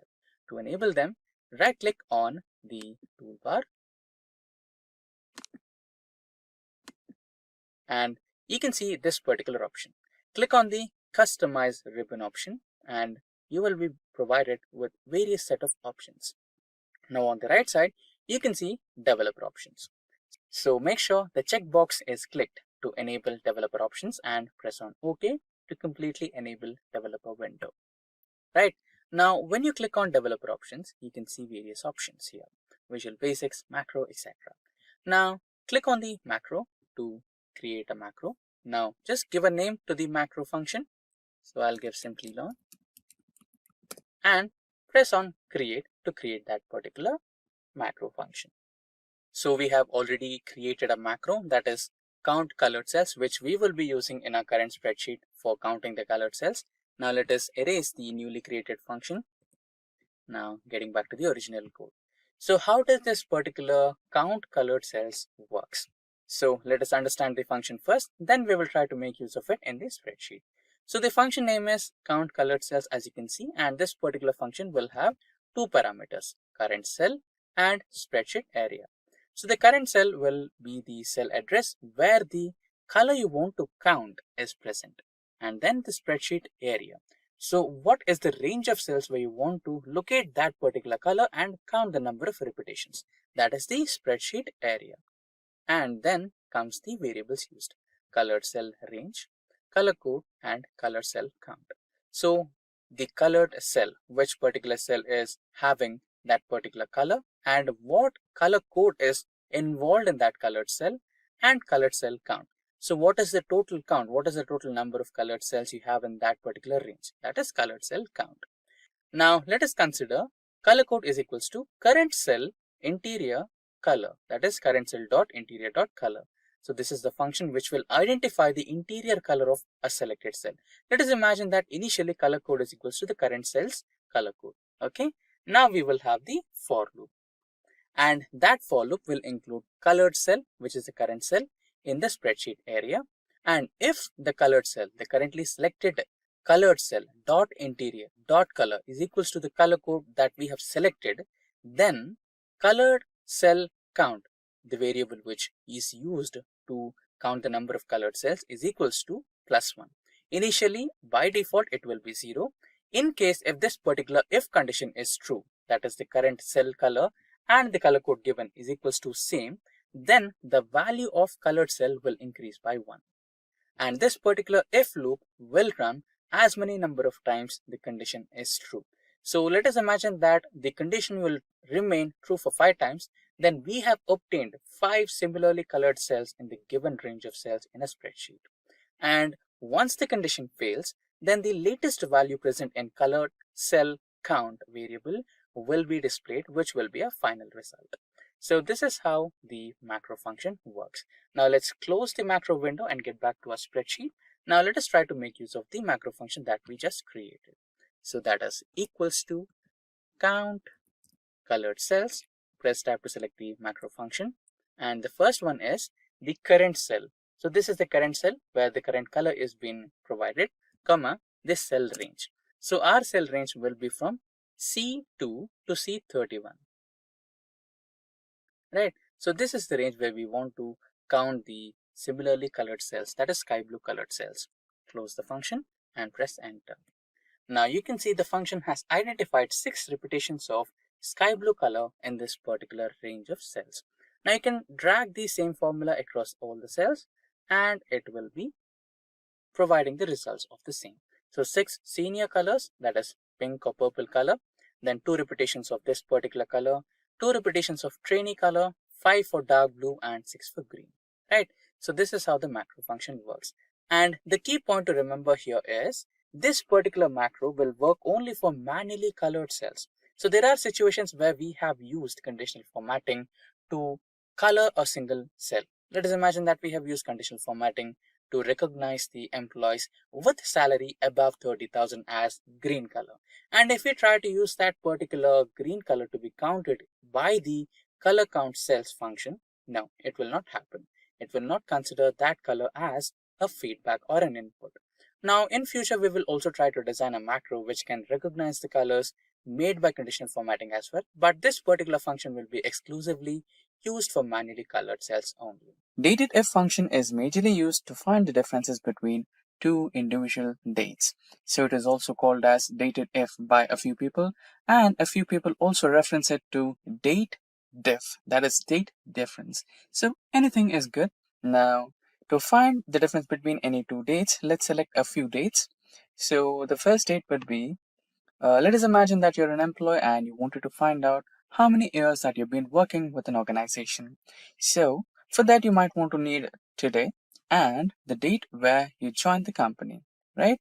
So it might be date of joining and today. So what's the difference, right? So let us imagine that you joined the organization somewhere around 2010, 01/05, 2010, and today. So for today, you can give any particular date. Let us imagine that today is 1st of January 2021 or 2022.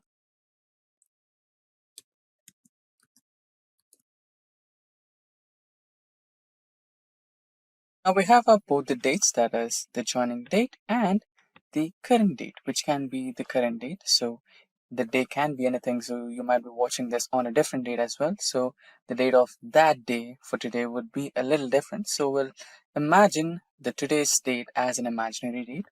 Now we might want to find the difference, that is in terms of years.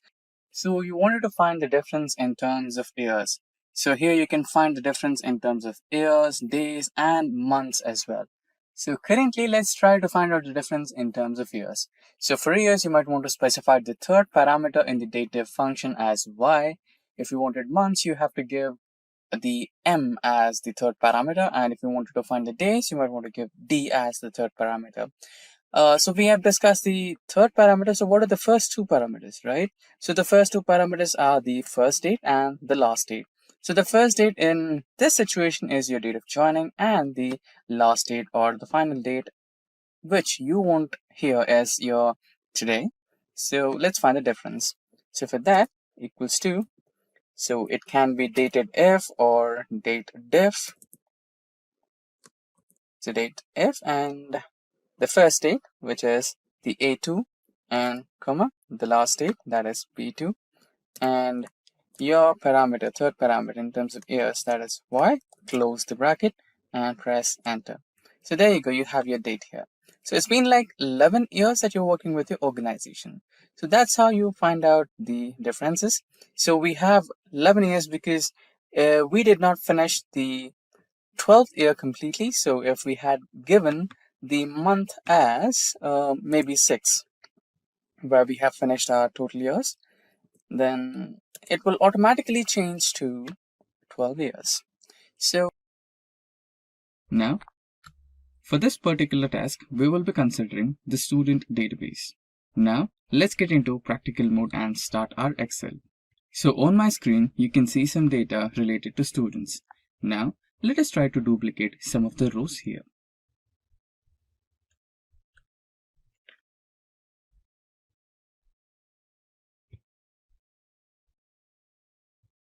So we have selected the rows 8, 9, 10 and 11. Now we shall copy them and paste them. So now these are the duplicate elements, right? Now there might be possibilities about the duplication of class because all the students, all the 10 students are in same class, so there might be a duplication, but we are not looking for such kind of duplications, right? We are looking for the duplication of the entire row. For example, we have the details of Mike over here in the 8th row, which has the roll number or serial number as 7, name as Mike, roll number, class, blood group, and subject scores, percentage, round of percentage, and total marks.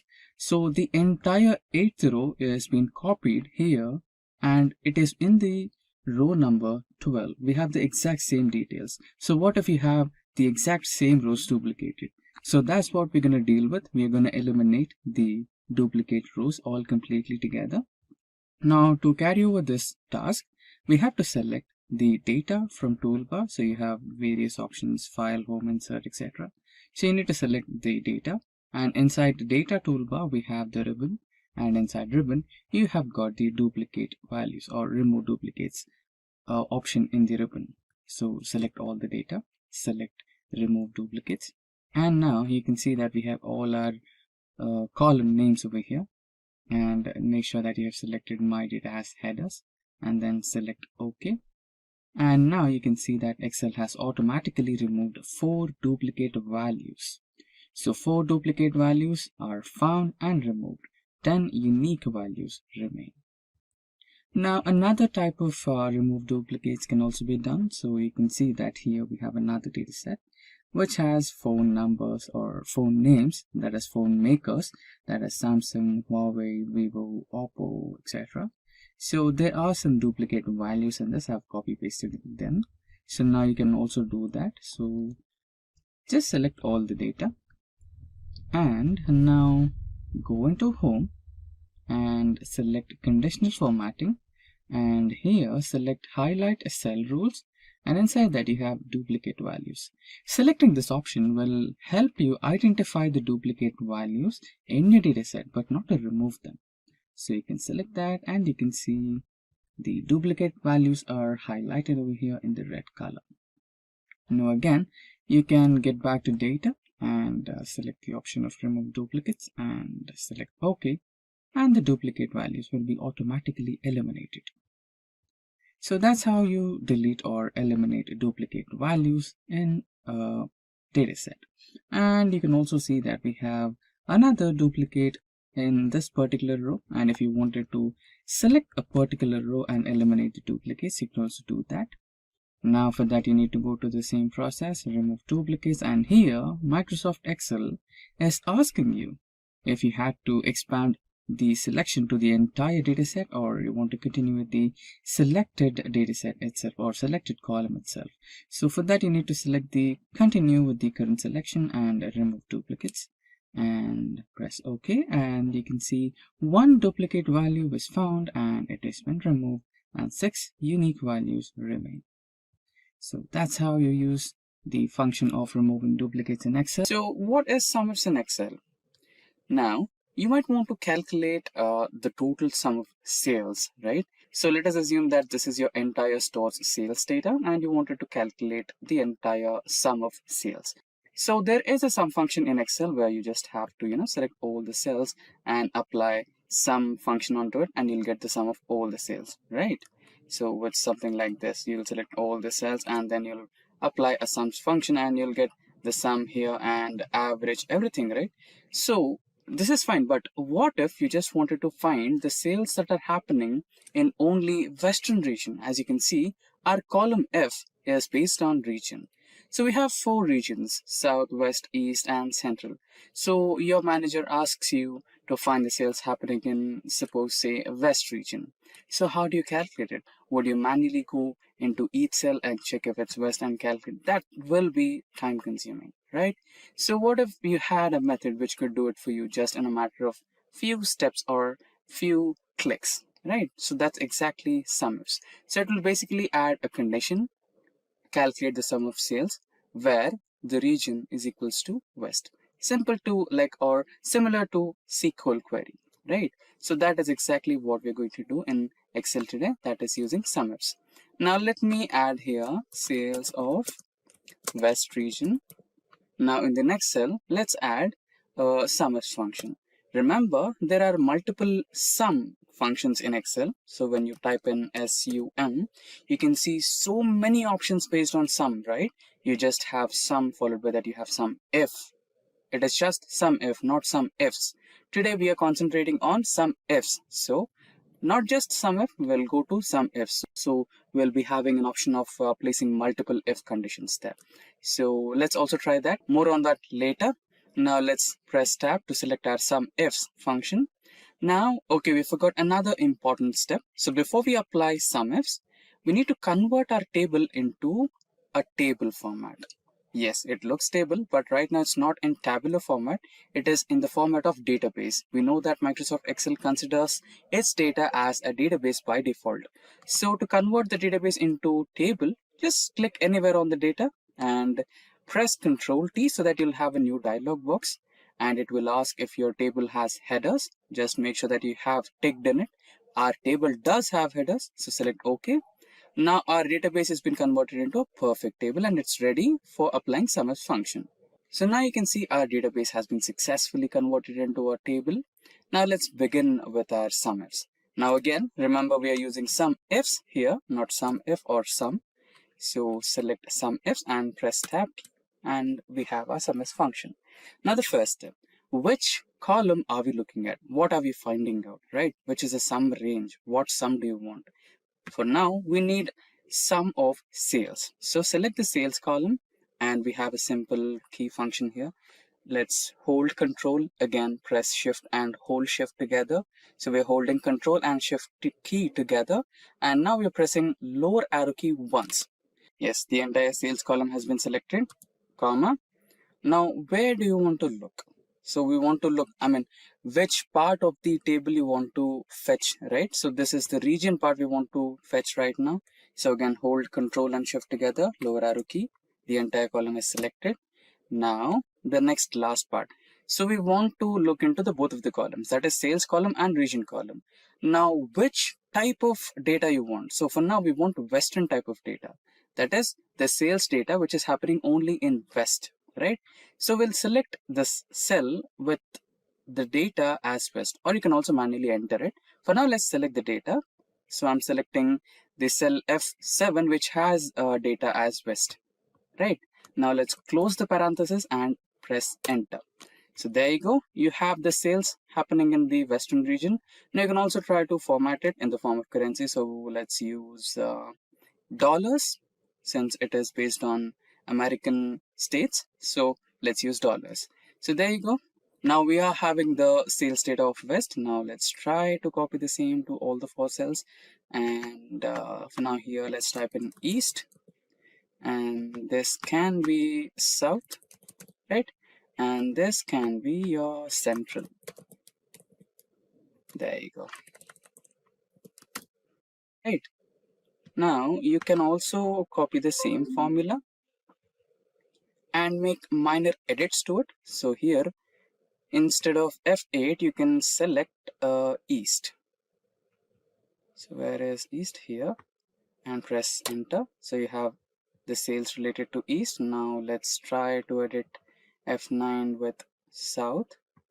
Select South region, enter. So you have South sales, and what remaining is Central. So let's edit Central as well and press enter. So there you go. Right, now you have all the separate sales data from West, East, South, and Central. Now again, you might want a bit more granularity in data, right? Or in your reports, right? Like you wanted to find the sales data happening in West, and you wanted to find out the category based on only furnitures. So your manager will ask you, okay, a fantastic job.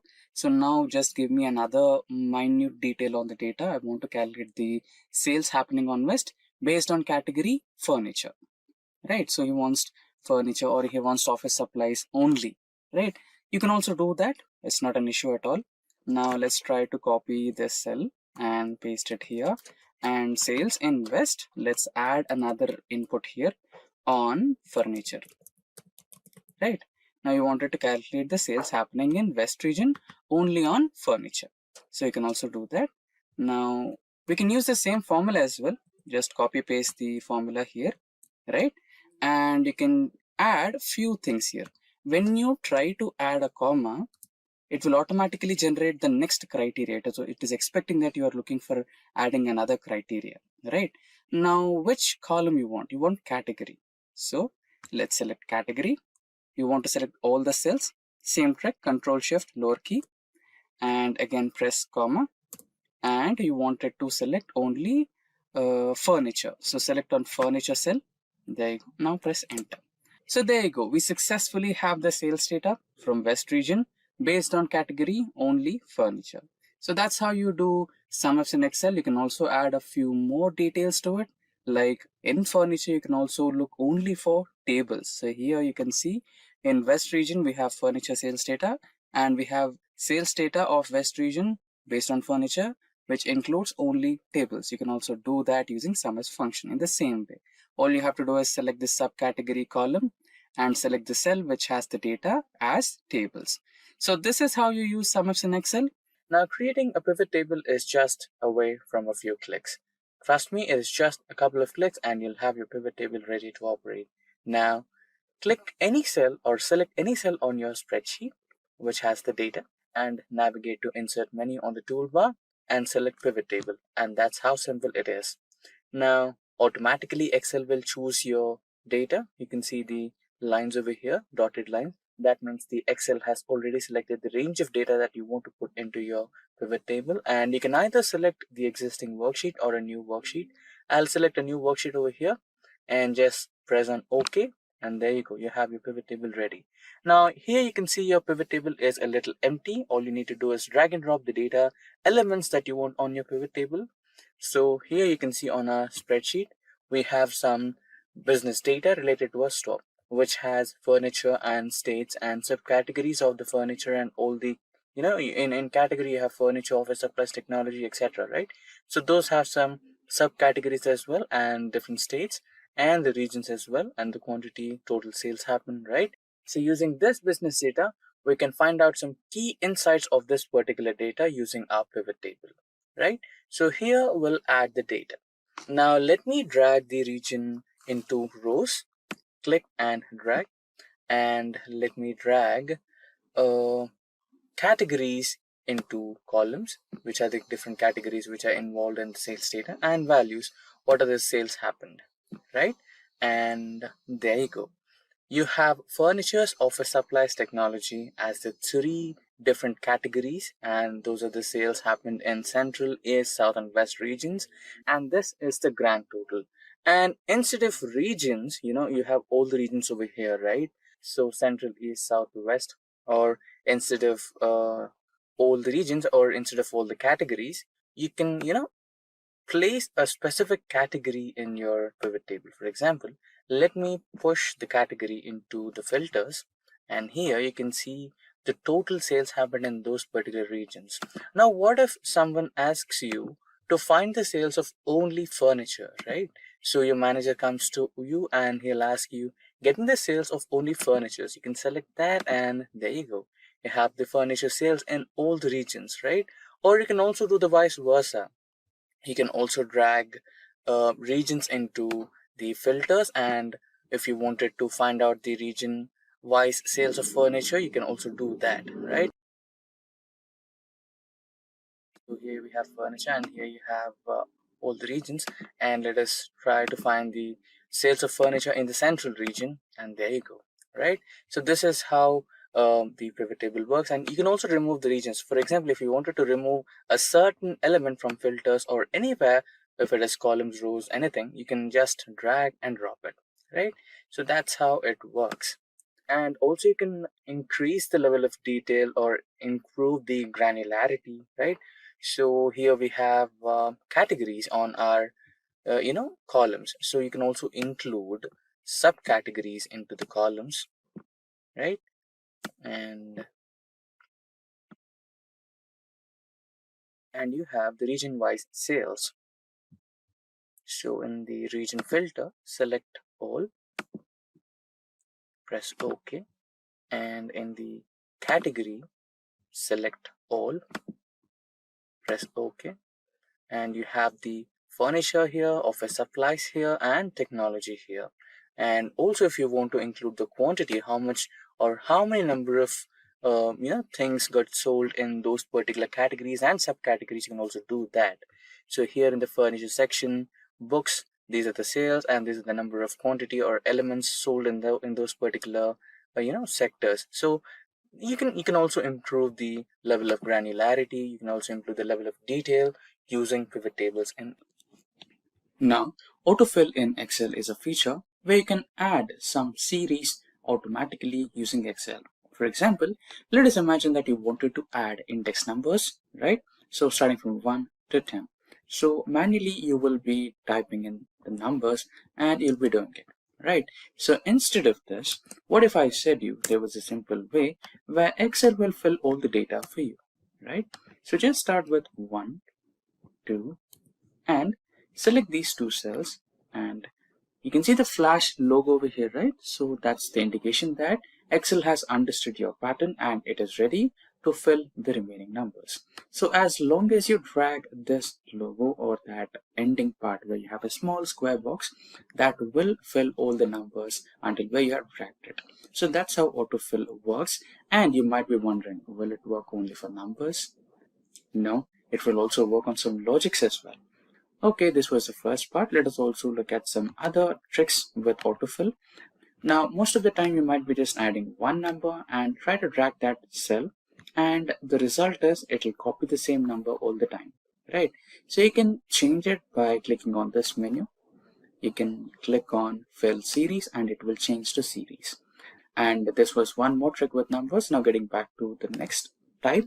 So let us imagine now the next type of series you want to add is weeks in a day, right? So you'll be having Monday, Tuesday, Wednesday, right?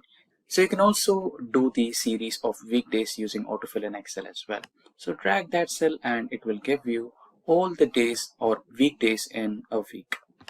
Now let's try January, and this will give you the months in a year in the shortcut way, right? Since you just added the first 3 letters of the month, it will recognize the pattern and it will do the same for you.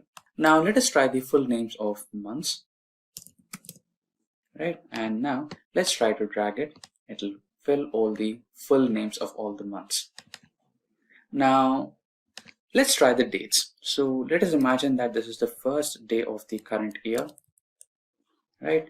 It will now give you all the dates of that current month or until the end of the year as well. There you go.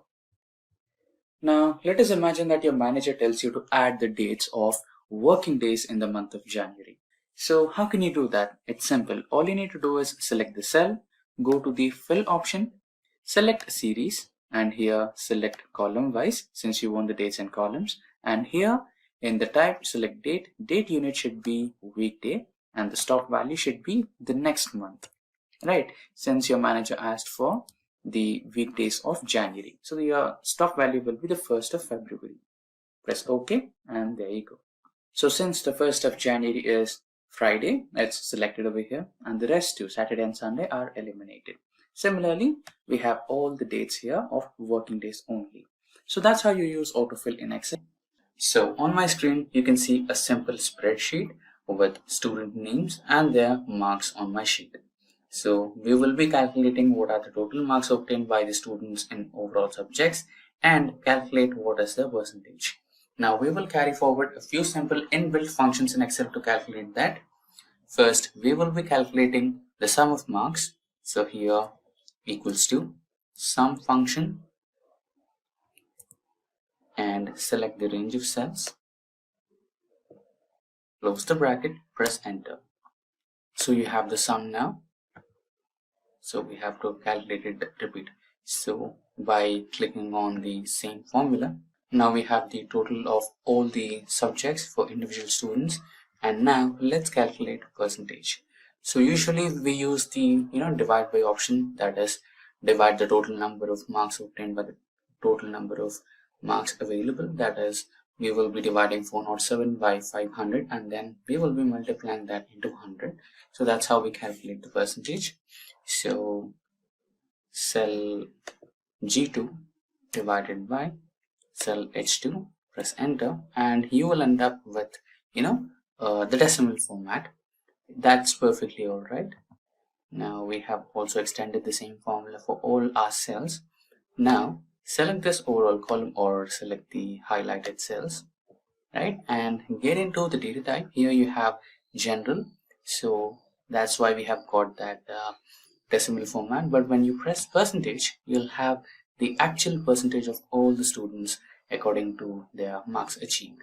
Now we are on our Excel spreadsheet, and this spreadsheet has some values of employees, that is their employee ID, name, designation, department, salary, date of birth, and date of joining.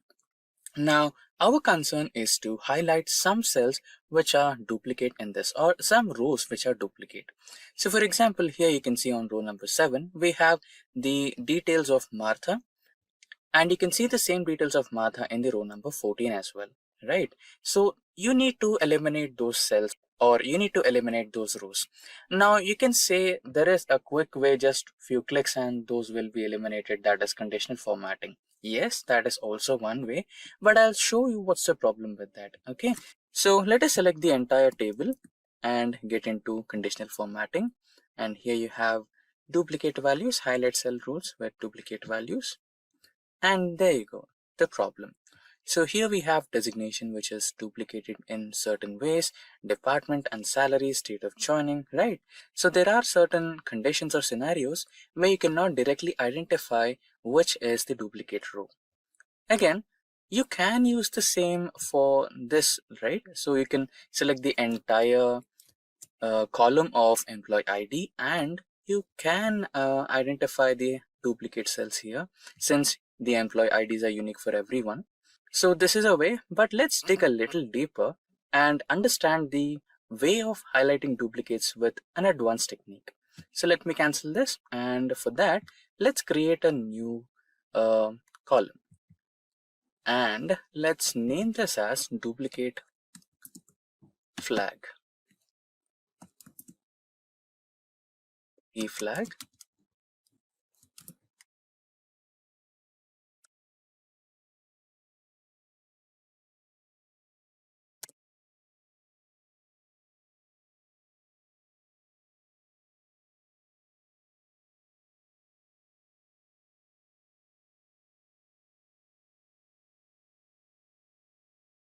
So the new column has been created, which is D flag. So here we will be using a simple formula, that is COUNTIF, and here press tab to select the formula, and here we will be adding our range, that is which range are you considering. So the range will be the employee ID, since employee IDs are unique for every employee, and And let's press function F4 to fix it. And now again the criteria, and the criteria will be the same cell, that is A2. And now close the bracket and press enter. Now let's drag the same formula to all the rows. Okay, now here we have. Now what you can do is sort it in an advanced way.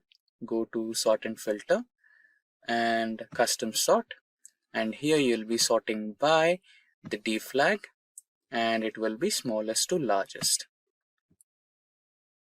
So now you can apply the conditional formatting to highlight it. You can select the column H or the D flag, go to conditional formatting, highlight cell rules, and here you can get into greater than and give the value as 1.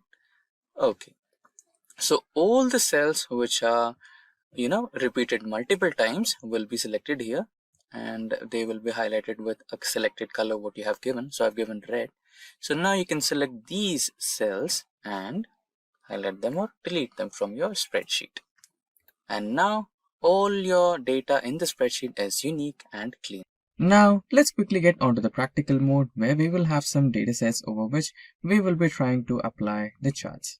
Now there are various types of charts in Tableau, and those are the pie chart, the column chart, the bar chart, column versus line, pivot chart, and sparkline charts. So we will discuss one after the other. First, let us discuss about the pie chart. So as you can see, we have a small dataset on my screen which I have personally created, and this deals with the companies and this deals with the shares of the automobile industry. So now for this, let's create a pie chart. Select all the data and then get into the toolbar, and inside the toolbar you can see various options, and inside that we're going to use the insert option. And when you select the insert option, you will have a ribbon here, and inside the ribbon you can see groups, tables, illustrations, add-ins, and here you go. These are the charts. So now we needed a pie chart. So select on that icon and you have various types of pie charts. You have 2-dimensional pie charts, 3-dimensional pie charts, donut type of charts, etc. Right? So I would like to go with the 3-dimensional pie chart as it looks a little more appealing and easy to understand. And now there you go. This is the title of the chart, and these are the legends of the chart, and this is the chart area, and these are the values. Now we can kind of add the data labels as well. So you can just have to press the plus icon over here and you'll have the options. You can add the data labels, which will give you a lot more interesting values. And you can also turn this around. As you can see, on double clicking any part of the pie chart, you'll get this option which is called as format data point. And let's imagine that you wanted to show the information related to this particular one, which is Volvo, which has the biggest share. So this is in front right now. Now what if you wanted to show the information related to Tata, which is over here, right? For that you can select this particular arrow key and you can just twist it, and there you go, it is coming in front. This will be a great way of presenting your data to your clients, right? Yeah. And there is another option where you can directly explode this, like you can pick it out. You can see this, right? Point explosion, where you can split it out and you can show that, especially like you can highlight it and show it. So that's the a great way of presenting your data. So that's how you can work with pie charts in Excel. Now let's quickly move to the next one, that is the column chart. And in the column chart we have the data related to some company and the profits of that company based on a year. So you can see that the year has started from 2008 and it has gone until 2021, and these are the profits of that company year after year. So since we are dealing with column chart, I'll tell you the simplest way to create a column chart. There is a shortcut key for that, which is Alt F1, and there you go, you have the chart right on your screen. Now you can expand the chart just by dragging it like that, and you can see that there is some problem with this chart. That is, we have numbers here instead of years, right? You can see that the first column is the years, which is 2008 to 2021, but here you can see we have 1, 2, 3, 4, which is not proper, right? So to change the axis, that is, you can see the axis which is 1, 2, 3. Let me expand my screen a little bit. Yeah. So if you look at my screen, we have two different columns. One column is about the years and the second column is about the revenue. Now what we want to do is we want to create a line graph where we have year on the x-axis and revenue on the y-axis, and we will be generating a line graph based on the data we have. Now for that, we have to select the entire data what we have. Then we need to go into the insert option in the toolbar, and then you can see a lot of chart options in the insert ribbon. Now here you can see that we have a line chart or area chart option. Select that, and here you can see 2D line graphs. Now let's select the first one, and there you go. You have the line chart here. Now let's rename the title.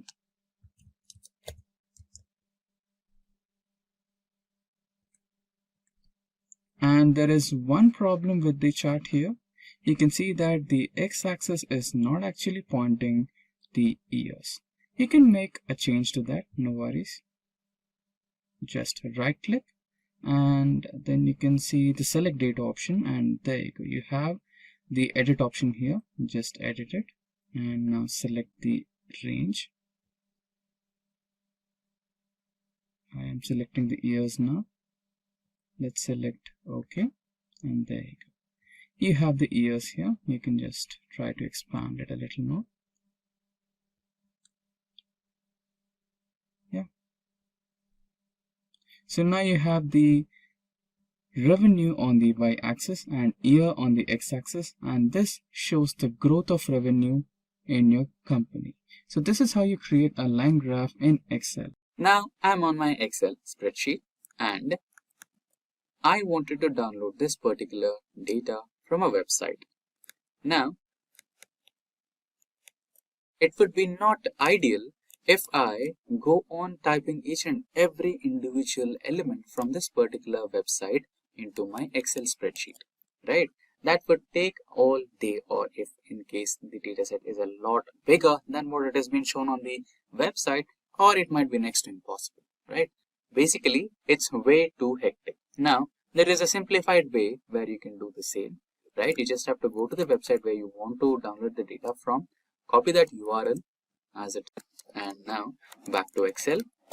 Here in the data section, go to import option where you can find the option which says from website. Just click on that. Now paste that URL. Now press OK, and it might take a little while to import your data and add it into your rows and columns. Now it will show you multiple options or whatever the data is available here, and you can select the data or table which you want to have. So this is not the table what I want to have. This is the one. So let's check the third one. This is not the one which I'm looking for. I'm looking for this particular data, this particular table. Just click on it and say load. In a few minutes, the entire data will be loaded onto a spreadsheet. There you go.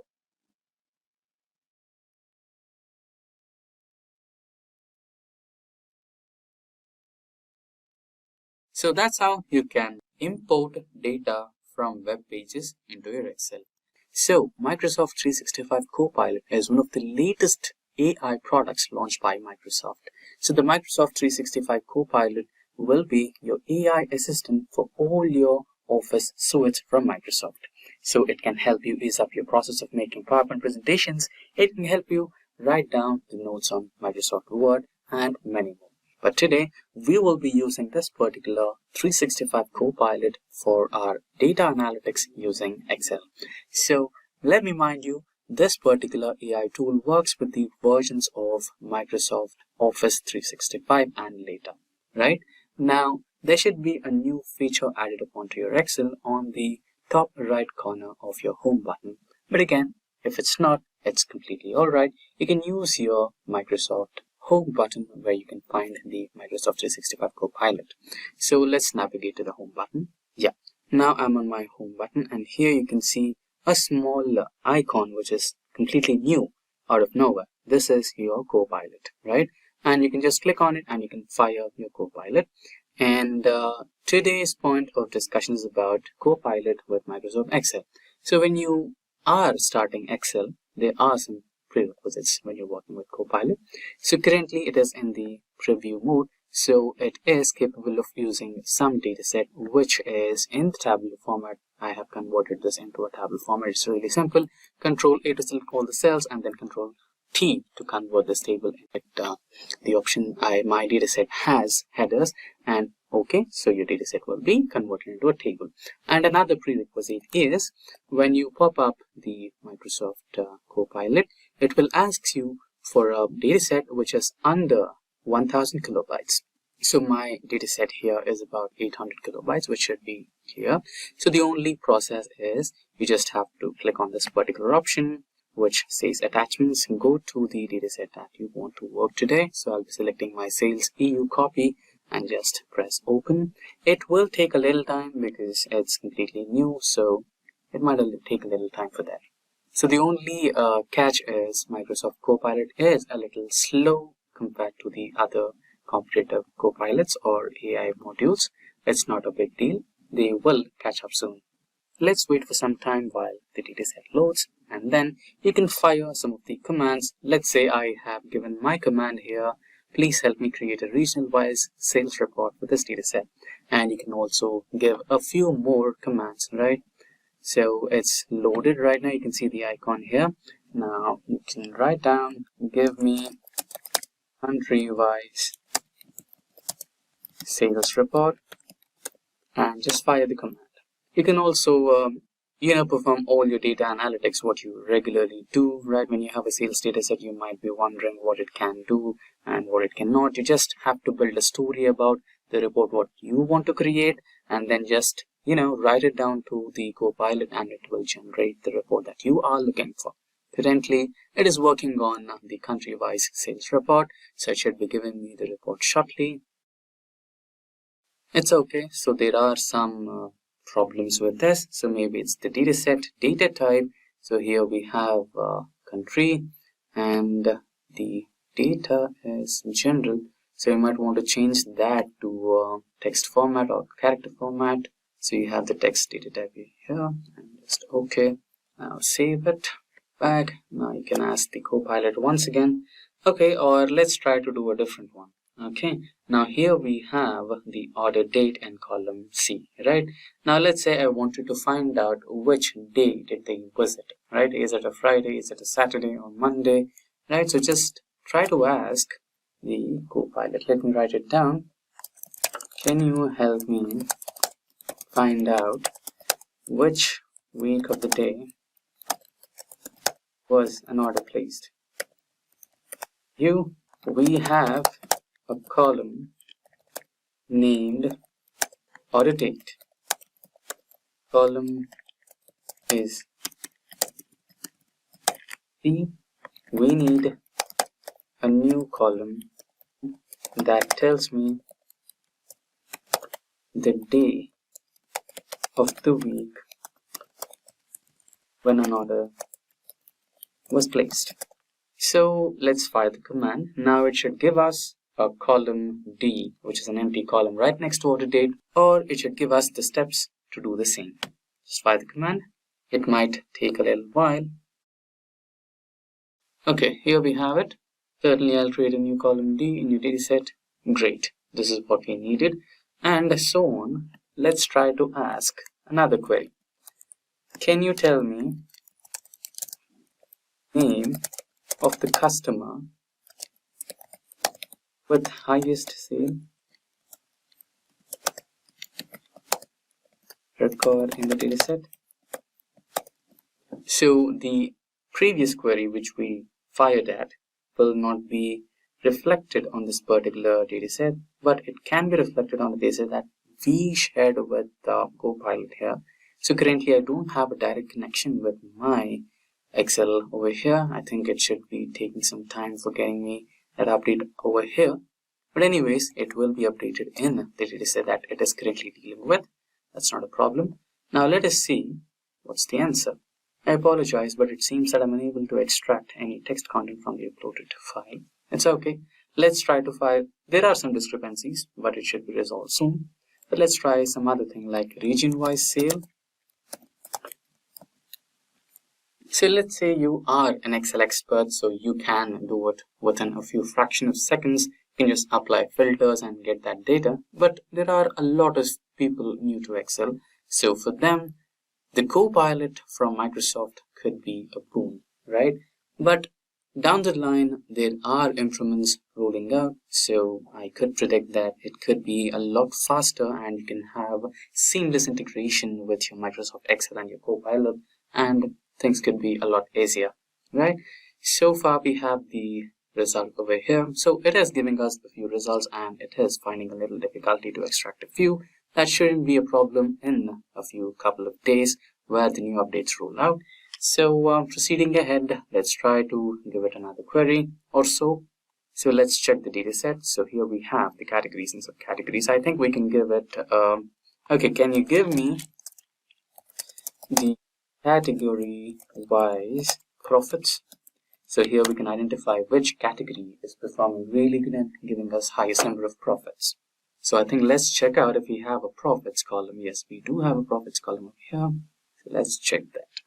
Brilliant, right? So it's giving us distilled reports in one prompt. So that should be helpful for any of the data analysts which are aspiring, right?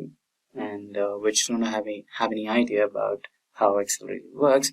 Okay, it seems that I'm able to extract text content from uploaded files. Okay, let's try to copy this and write it down as, okay, is it category? Okay, let's copy this as well. I think it's about the case, right? Category, subcategory. Okay, let's fire subcategory. Category sales report. Okay, it's giving us the previous answer to the previous query. Okay, I think this should help. It's unable to extract a lot of answers so far currently. There should be some discrepancy, but down the line it should be fixed. Unable to extract any text content from the uploaded file. Okay, so basically that's how you can work with your Copilot in Microsoft 365 Excel. So there are some discrepancies so far, so it should be fixed down the line. So that's how you can use Copilot in Excel for your data analytics. And so guys, an Excel data analyst always looks for ways to improve their efficiency and gain deeper insights from the data. That's where ChatGPT comes in handy. So ChatGPT is an AI-powered language model that can assist you in various tasks, including Excel-based data analysis. And for that data analysis, let's dive into some demos to see how it works. So guys, as you can see, this is the ChatGPT 4, and you could see this has the support of DALE, browsing and analysis, and usage limits may apply. Like we have the version that has some usage limits. And for the data, I have downloaded the data from the Kaggle. I will provide you the link in the description. If you want to download the same data, you can. And I have that in my downloads. So this is the data that we'll be using. So the first thing we'll be doing is data cleaning and preparation. So firstly, let's explore data cleaning and preparation. Before diving into analysis, it's essential to ensure our data is clean and ready for processing. So for that, we will write a prompt in ChatGPT and ask him to clean the data. ChatGPT has the feature to insert the files, provide the Excel file to the ChatGPT, and we'll ask him that can you help me identify and remove duplicates in this Excel spreadsheet. So let's ask him, can you help me identify and remove duplicates?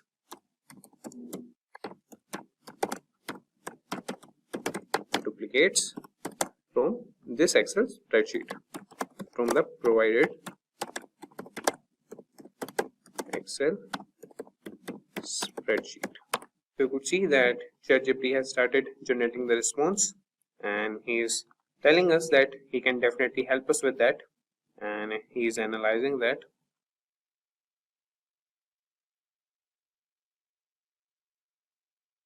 So you could see that ChatGPT has provided us the response. So let's first go to our spreadsheet. So this is the spreadsheet. Order number, quantity ordered, price of each quantity, and order lines. So you could see that first ChatGPT has encountered an error, and that is with the character encoding mismatch. And then he has loaded the spreadsheet successfully with the second attempt, and you could see that he has provided like the smaller or the briefer version of the spreadsheet. That is, the dataset consists of sales data with columns such as order number, quantity order, price each, order line, sales, order date, status. So he's asking us, could you specify how you would like to identify duplicates? For example, should we consider a row a duplicate if all its values match another row exactly, or are there specifically columns we should focus on to determine duplicates? So we should, or here we'll be focusing on the column section. So here we want to identify column section.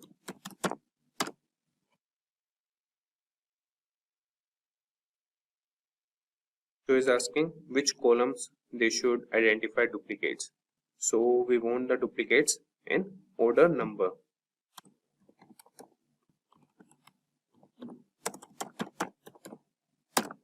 So the ChatGPT has started analyzing the spreadsheet. So you could see that ChatGPT has produced the response that they have identified a total of 2,807 rows in the spreadsheet that have duplicates based on the order number column. So this indicates that multiple rows share the same order number, suggesting there might be different items or transactions within the same order. So would you like to proceed by removing these duplicates while keeping either the first or last occurrence of each order number, or do you have another approach in mind for handling these duplicates? So before identifying the duplicates, what we'll do is we'll first get rid of the extra spaces. So we'll ask ChatGPT that first find the extra spaces in the spreadsheet and help us remove them. So you could see that it has started analyzing it.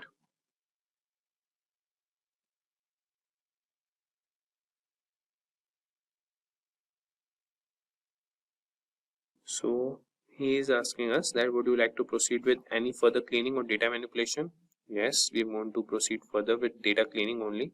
And now we will treat all the blank cells if there are any. Now treat all the blank cells if there are any. So the spreadsheet contains blank cells in the following columns with their respective counts of blank entries. That is, address line 2 has 2521 blank cells, then the state. So depending on your preference or the requirements of your data analysis, we can treat these blank cells in several ways, such as filling them with a placeholder value that is not provided using a specific value that makes sense for data. That is, example, a default state or territory, but potentially leaving them as if blanks carry meaningful information in the context of your data. So what we will do, we will provide a placeholder. Provide a placeholder instead, that is not provided or not applicable. Okay.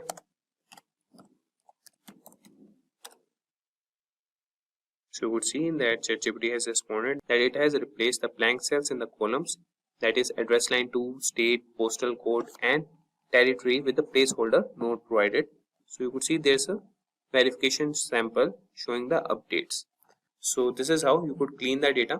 And now with ChatGPT, you can quickly identify and eliminate duplicates in your Excel spreadsheet using built-in functions and formulas, saving your time and effort. So that would be done by the ChatGPT, and you can download the Excel file from the ChatGPT only. After that, you can just ask him that provide me the output or the resulted spreadsheet. So if we talk about now data analysis and visualization, let's delve into that. So Excel offers powerful tools for analyzing and visualizing data, and ChatGPT can help you make the most of them. So for this also we'll write a prompt to the ChatGPT, and we'll write For example, we'll write, please create a pivot table and a corresponding chart to analyze sales performance by region.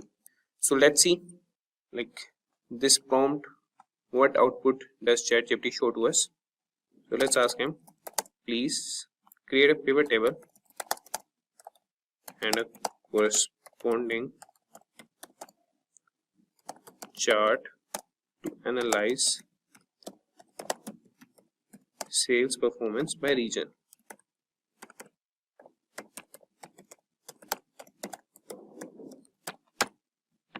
So you could see that ChatGPT has started analyzing the data and the spreadsheet, and you could see that the pivot table below shows the sales performance by region or the territory. So this table indicates that the EMEA region has the highest sales performance, followed by regions where the territory was not provided, then APAC, and finally Japan. So now let's create a chart to visually represent this sales performance by region. You could see that it has provided a chart, that is a bar chart illustrating the sales performance by territory. So you could see the guys that it has provided us the analysis, and ChatGPT can guide you through the process of creating pivot tables, charts, and other visualizations in Excel, enabling you to gain valuable insights from your data with ease. So let's move to advanced analysis and automation. So lastly, we will explore advanced analysis and automation. So Excel capabilities extend beyond basic functions, and ChatGPT can help you leverage its full potential. And for this also, we'll write a prompt to the ChatGPT that, can you assist me in building a forecasting model to predict future sales based on historical data present in the spreadsheet? So let's see what ChatGPT respond to us. So let's ask him, can you assist me in building a forecasting model to predict future sales based on historical data? So let's see what ChatGPT respond to us. So you could see that building a forecasting model to predict future sales based on historical data involves several steps. So for this, you have to prepare the data, select a model, train the model, evaluate the model, and make predictions. So let's start by preparing the data. We'll aggregate sales by order date to create a time series of total daily sales. Then we'll choose a model based on data's characteristics. So we will grant the permission to ChatGPT to proceed with the steps. So he started analyzing the data.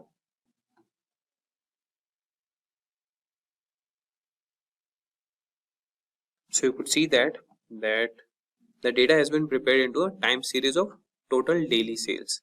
And before choosing a forecasting model, it's helpful to visualize the sales time series to understand its characteristics such as trend and seasonality.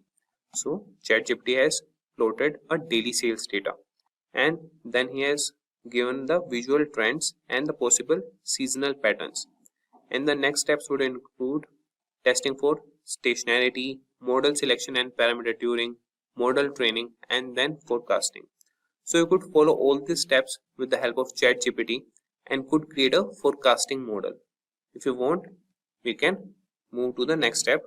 So you could provide a prompt to the ChatGPT that move to or proceed with next step.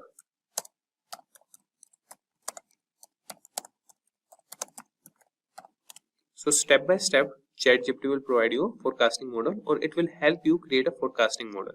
As you can see, it has started analyzing it.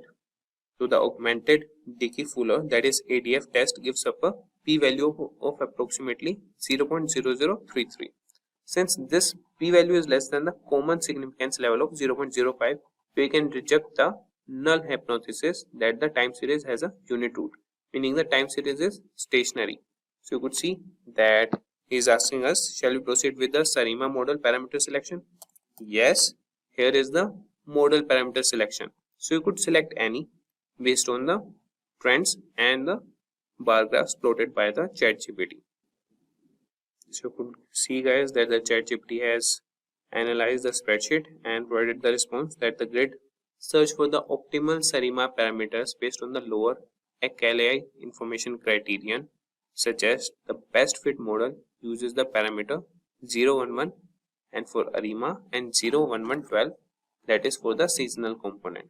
So you could see that it has provided the model and the parameters. Now it's asking us, shall we move on to forecasting future sales with this model? Yes, proceed with that. So you could see that with ChatGPT's assistance, you can build complex forecasting models in Excel, allowing you to make informed decisions and plan for the future effectively. So ChatGPT is a valuable tool for Excel users and data analysis, offering assistance in data cleaning, analysis, visualization, and automation. And by integrating ChatGPT in your Excel workflows, you can enhance your productivity and uncover new insights from your data. So you can try ChatGPT for Excel data analytics today and take your Excel skills to the new level. And you could see that there's an error in the analyzing, and he has encountered an error while trying to plot the forecast with its confidence intervals. So this type of error can occur due to data type issues, particularly when handling data indices in forecast. And despite this hiccup, the forecasting process using the cinema model was completed and we were able to generate forecast for the next 12 months. Unfortunately, due to the plotting issue, we couldn't visually display it. So we'll ask him, can you try once again? So you could see that this time ChatGPT has provided us the forecast for the next 12 months. That is, the forecast have been successfully plotted along with the historical daily data. So here we have our forecast model, and with the ChatGPT's assistance, we can move with other analysis also. Okay, let's switch to Power BI first. Let's deal with the type of sources and then switch to Excel. So now we have landed to the Power BI desktop. So here we have a wide variety of options. Excel workbook, you can get the data from hubs, you can get data from SQL servers, and you can also enter the data manually. We have another option called Dataverse. It's another story for another day. And you can also customize your inputs here. You can get some data from web pages. You can do some data, website crawling and get the data. So apart from that, coming back to today's subject, which is about importing data from an Excel sheet. So Excel can be a little tricky sometimes. So here we can see an Excel data file. So here we have sales data for 4 years, 2020, 21, 22, 23. And let's say we wanted to import all these 4 files into one desktop, Power BI desktop. Can you do that? Yes, we can do that. And another way, here we have as Excel datasets and a combined Excel sheet where we have multiple tabs. The same 4 years of data, which looks something like this. 2020, 21, 22, and 23, correct? So 4 years of data separated by 4 different tabs. So can you combine this? Yes, we can also combine that. So we will check out 2 possibilities. So let's quickly go back to Power BI window and go to get data, and here we'll try out the first one. So go into more, and here select the folder option. So file and folder, connect. Now browse the folder. So we have the browse option here. Go to downloads where we have that folder. Go to Excel, select that and press OK. And another OK, and we should be getting the data shortly. Now here we have combine, load and transform. We can just go with combine and load, but we don't want to have any errors in our data sets. So for safer side, we will go to transform data and we will shape our data manually. And for more tutorials on explanation on transform data, we have a exclusive video on transform data in Power BI. You can check out that. So here, go to the first one, the binary one where you have the binary. Just right click it and make sure that you remove any other columns than binary. We don't want them, right? So an extra column is the custom column, and here you go. And let the name be custom. Need the name for that. So Excel, we need a function where we can import Excel workbook. So this is the one, Excel workbook, and open a bracket. Then just double click on this content, or you can use insert and close the bracket and press OK. There you go. Now you have the table over here. You can just expand it. So this prefix OK. Now again, just select the name of the sheet and of the sheet. Rest everything you can delete. We don't need any of those. You have it. Now expand the data. You can use the original columns as prefix or not. I would not choose to do that. Press OK and your data should be loaded shortly. You can see we don't have the names of the columns as the column headers. You find them in the first column. When you're in the first row, you can, okay, let's remove this column. We don't need the name column. We need the row ID first. There you go. Now you can click on this option over here where you can find a small table, and the second option, use first row as headers. And that's how you get the data imported from all the different sheets into your data set. You can once check the filters just to make sure that we don't have any of the column headers from 4 different data sets as one of the element, right? So we don't have it. So okay, now this is one way of importing data, and another one, let's say go back to home and we wanted to import a few more data sets, like the other one where we had the combined one, right? So you have the applied steps, right? You can just go on eliminating them just for demo purposes, so that we go back to the home page where we didn't have any of the data set, right? Now let's go back to the source level. We can also remove the source level over here, so you can even close the source level and close the query settings, set data, or you can completely close the Power Query editor. Yes. Now let's import the Excel. So this might take a little while, worry not. Go to Excel workbook, and here just select the Excel datasets, and here we have the combined dataset. Remember where we had 4 different tabs. So press OK.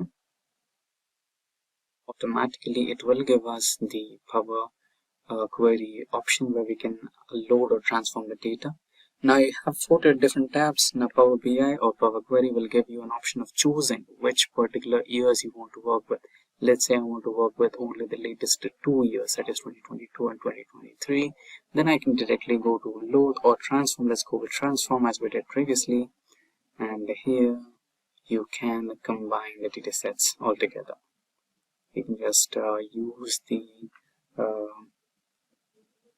data merging option and combine these 2 data sets. So here we have the merge queries option, and you can just merge. Here we have the first table, which is 2023. Here you just have to select 2022 from the drop down, the data here, and just press on OK, and you will have the data sets merged. For more explanation on how to merge data in Power BI, we have a dedicated tutorial on how to use merge in Power BI. Hello everyone, I am Mayank and welcome to Simplilearn's YouTube channel. Are you want to get really good at using Excel? Well, Google Gemini can help make it super easy. Excel is all about handling data, organizing it, doing math with it and making it look nice. With Gemini, you can learn all about Excel step by step. Whether you are just starting out or already know a bit, Google Gemini can teach you everything from the basics like how to write formulas to more advanced stuff like analyzing big sets of data. All you have to do is ask Gemini questions or tell it what you want to learn, and it will explain things to you in a way that makes sense. Plus, you can practice right there in the chat by following along with the examples. So if you want to get really good at Excel without any hustle, just start chatting with Gemini and you will be an Excel wizard in no time. So yeah guys, this is our Gemini prompt. So here first we will write how to learn Excel using Gemini, right? Just for the clarification. Okay, so it will give some prompt. See, here you can see there seems to be slight misunderstanding. Gemini is the large language model you can interact with. Okay, so learn Excel basics. You can do you can learn data analysis with Power Query and like this. So here we will write give me week-wise Excel syllabus.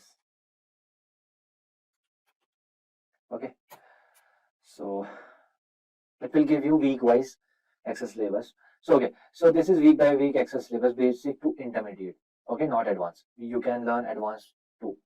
So in week 1, what you can do, you can object and navigate Excel interface, understand basic spreadsheet topics. You can learn introduction to Excel environment, working to cell rows, and even you can particular modify the selected text.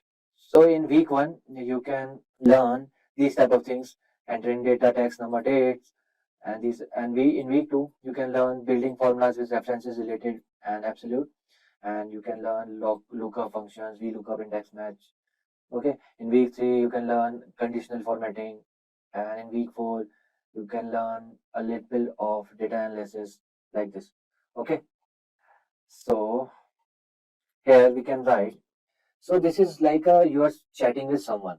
Okay, so you can write here, give me brief about the week 1 syllabus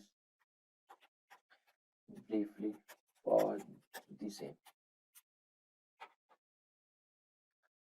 Okay, so see, it elaborate particular thing for you. So see, master the interface, data entry and editing, formatting fundamental, formula fun. Okay, so what if you want to learn particular only logical function? Okay, or you want to learn building formulas with references, or you want to learn lookup function, or you want to learn date and time function particularly. So here you can ask Gemini, give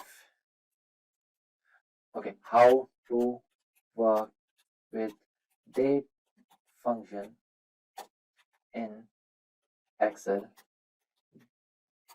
explain me with example. Okay, so till then let me open the Excel file for you, a rough. Okay, so yeah, so see, the date function is Excel is a handy tool for creating specific dates or working with existing ones. So here is a background. So year, month, day, example, right? So enter today date in a cell, let's say cell 1, A1. Okay, so Excel is now here. Okay, so what he's saying, so what it's saying, enter today's date in a cell, let's say cell A1. You can type directly, that is 2024, this.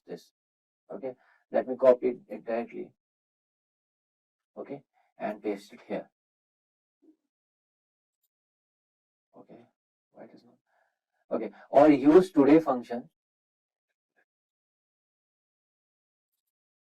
Yeah. Okay, fine. Or else you can write today function, right, like this. So if I want to write here equals to today, enter. See, you can see the same date, exact date. Or in another cell, that is B1, either enter the following formula. You can use this formula, date, year, A1, month, this. Okay, so what it will do? So this part extract the year cell from A1, which has already did this, then month from cell this, from cell this. So this is how you can learn any formula using Excel. Okay, so I will write, give me example of data in which I can learn basic formulas of Excel. Okay, so we will sort some try to formulas of Excel. So this is our particular data set. So as you can see, export to sheets. So either you can go directly to the sheets, and you can say sheets and this Excel are both same. Okay, so after that what you can do, first let me try to copy it. Okay, if possible. Okay, I'm not sure. No, it came in one cell only. Okay, so I can directly, so it's creating a spreadsheet. Fine, open sheets. So yeah, So this is the data. So now what learning with formulas. So this data allows you to learn practice. Okay, what I will do, I will just copy everything. We copy it and paste it here. Fine. So now the thing is that I want to learn sum function. So calculate the total quantity of each product sold by using the sum function on the quantity sold column. Okay. So what you have to do, formula in cell E2 for choco chips cake, right, equals to sum B2. Okay. So I can write here in which column? E2 column. E2 column equals to sum B2. B2. Enter. It's 50. As you can see, 50 is here. Okay, so this is how you can learn. You can learn average function.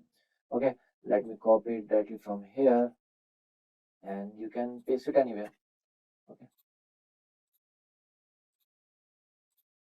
Okay. Average of C2. Let's see if I. Okay, fine. Why it's coming like this? Okay. E5. Okay, I will write here. See what's the issue.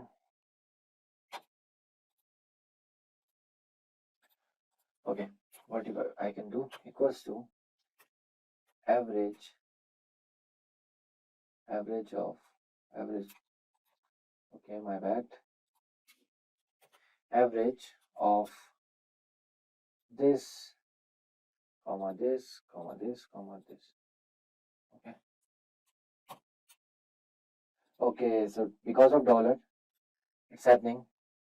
Okay, so this is how you can learn. Or you can find across all using a function on the price per unit column, formula in cell E5. E5. E5.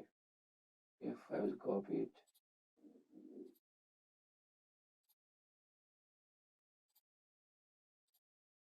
So this is how you can. Okay, because of dollar, it's happening. Okay, see how it will work now. See, because of dollar, it's happening. So now the average of C2 to C5 is 2. Okay, so this is how you can learn. You can multiply, you can apply VLOOKUP. So these are some additional tips from the Gemini. Okay, so I want to create a chart. Give me, explain me with example. Okay, so this will give you some data. See, data is a export sheet. So we'll copy later. Okay, fine. So these are some additional tips are here. So these are the data. Okay,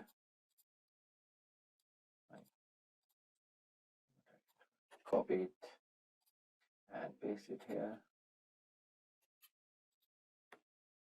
Okay, so now what can I do is, see, select the data, highlight the data you want to include in chart. This typically includes category, labels, product names.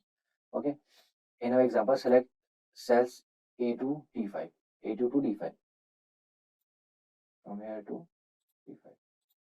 Okay, it's mean all.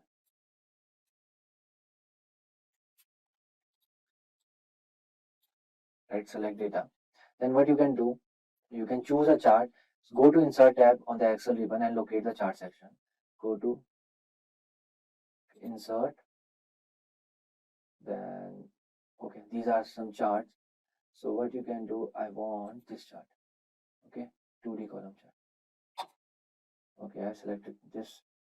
The best chart depends on the data, but you want to. Here are some options: column chart, line chart. Okay, let's select column chart. Okay, insert. Where is the chart? Where are you? Column chart.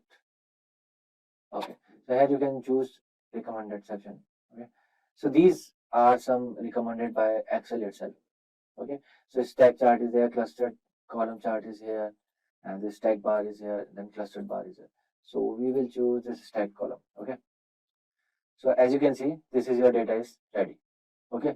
Chocolate chip cookie, cupcake, bread lovers, muffin. So this is how you can learn Excel using Gemini. You can ask anything from beginner level to advanced level from Gemini.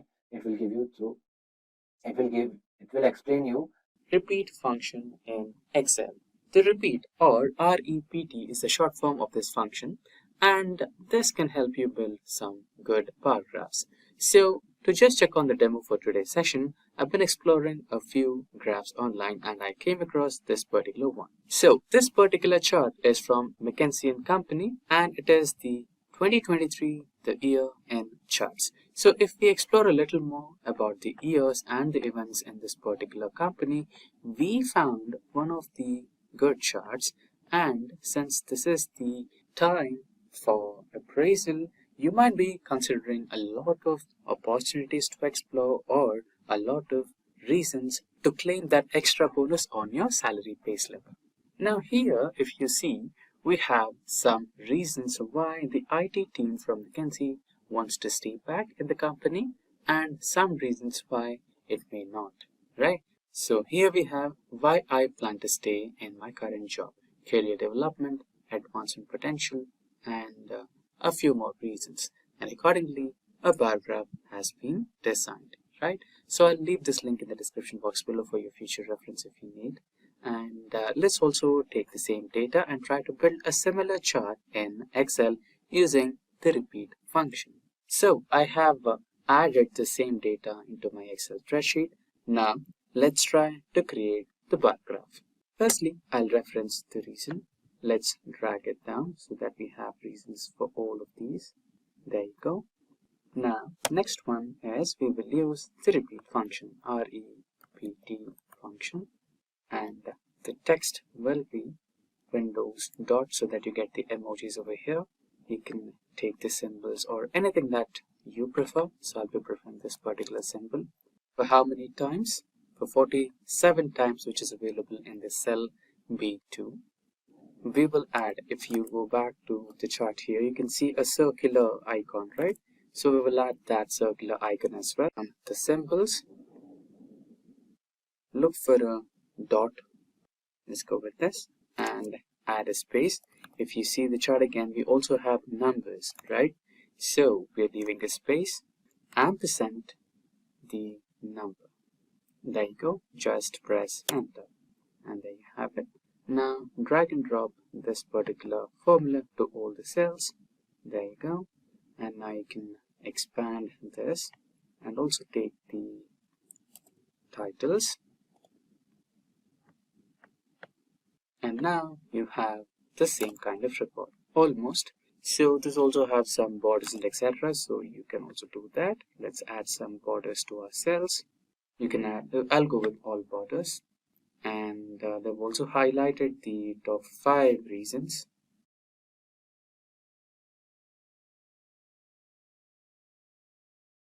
There you go. So that's how you can create a beautiful bar graph using the repeat function in Excel, which is about integrating AI into your day-to-day operations in Excel. Now, let's quickly switch to the Excel workbook. Now, here I have a simple basic Excel workbook, and to demonstrate the power and potential of integrating AI into your Excel spreadsheet, we are performing a small minor operation over here where we just have few results, right? The students, their department, and their percentage. Now, we are going to calculate the result if they pass or fail. Now, you might be telling me, or you might wonder, this is just a very simple if formula. Why do you want to integrate an AI into this? Now, the specialty is, let's say you are a beginner in business analytics or data analytics, and even though if you're a beginner, you might figure out the formula. But let's say you don't have any idea on generating a new formula altogether. It's like asking a question to ChatGPT. So here the AI editor that we are going to integrate with Excel is related to ChatGPT, and it's built on ChatGPT. So basically it will give you a query editor where you can just write your query in very simple terms, like you're just talking to Excel, right? In the same way like you talk to ChatGPT.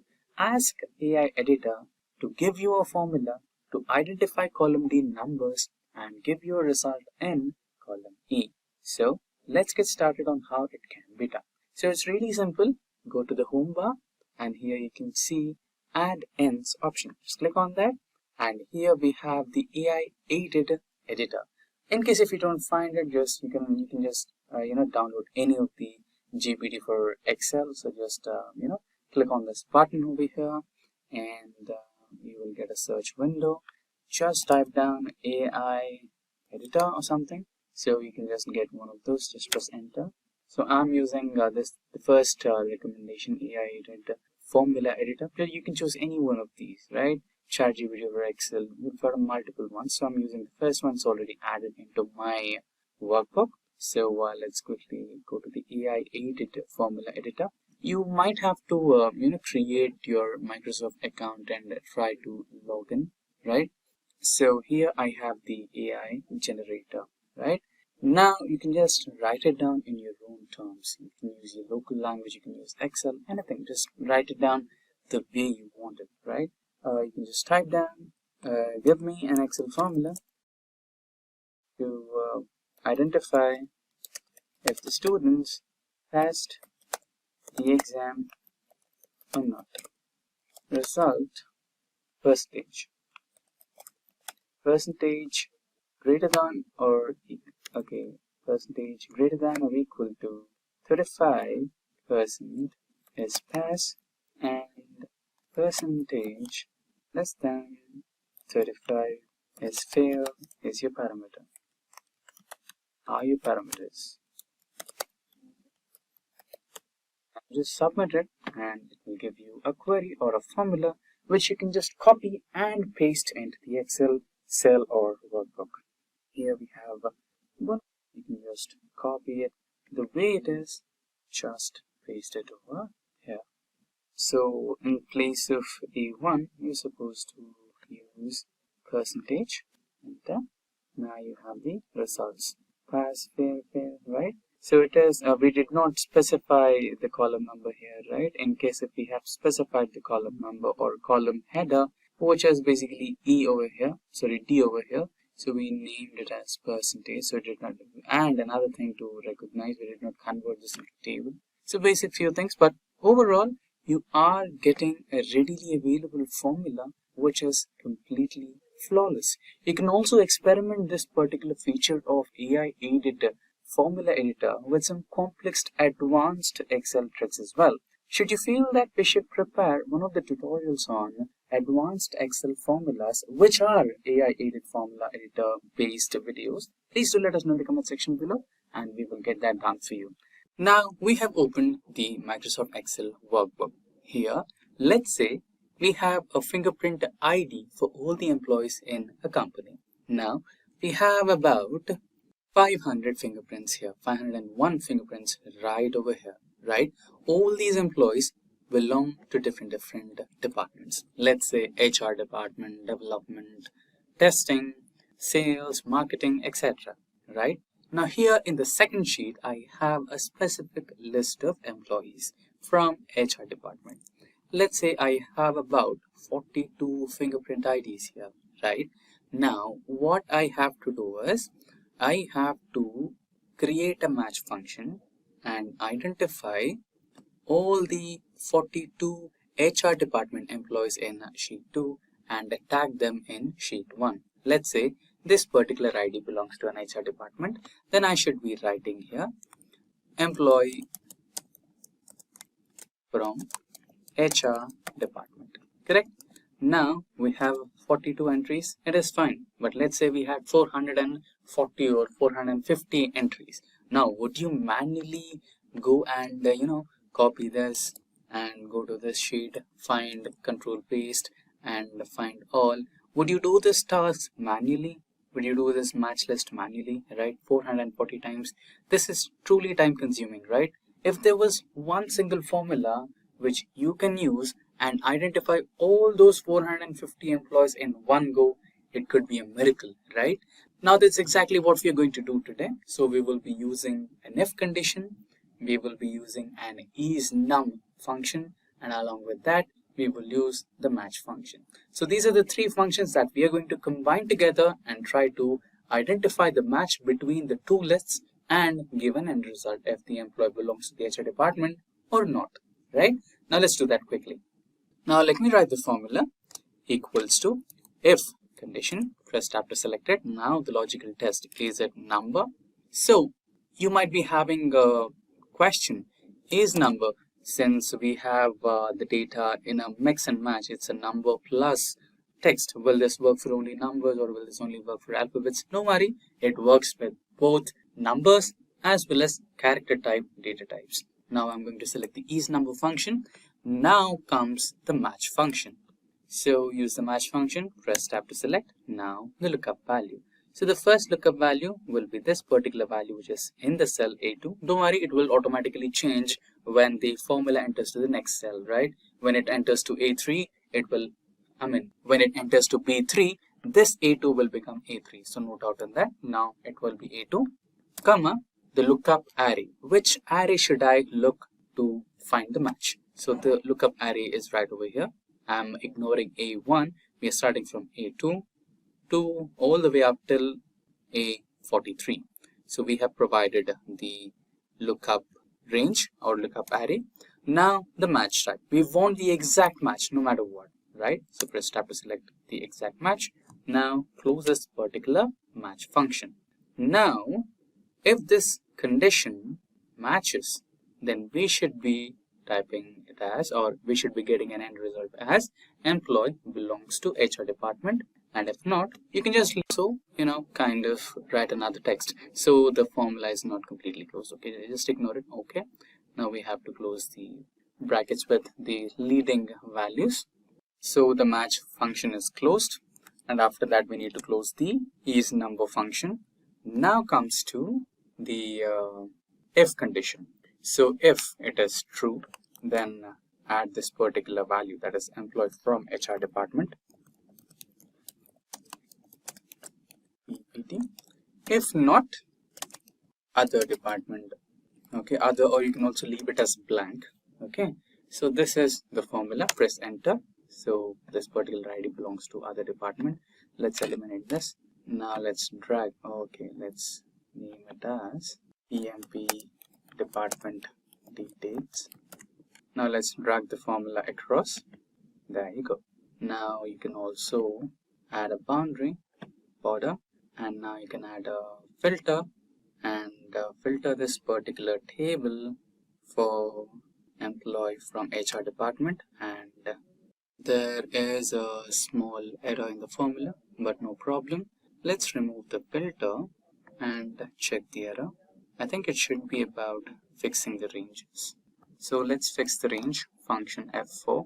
So we want the column to be fixed and the row numbers can change, and here the range what we are looking at. So let's give the range once again. Now let's fix the range, F4 to fix. There you go. Now enter, and we can also remove this. For now I don't think we need this. Enter, and now drag the formula. Yes, there you go. We have all the 42 entries. So previously there was a small fixing error. So we need to fix the range of elements that we are looking at. Now just eliminate the blanks and just select employee IDs, and there you go. You have all your 42 employees present in the HR department. So that's exactly how you use the match function to match a list of elements from one array and match it with another array. So here I have already created a sample payslip generator.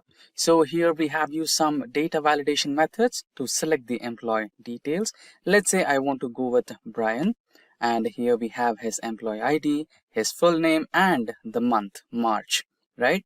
And apart from that, the number of hours worked, and here the total number of hours he logged in was this, and number of times his client call got cancelled or he was on a sick leave, casual leave in the month of March, and the total rate for each and every event. So if he's logged in, he'll get about $45, and in case if he's on a leave due to a client call cancel, he'll get $20. For sick leave, $30, casual leave, $25, and public holiday is $30.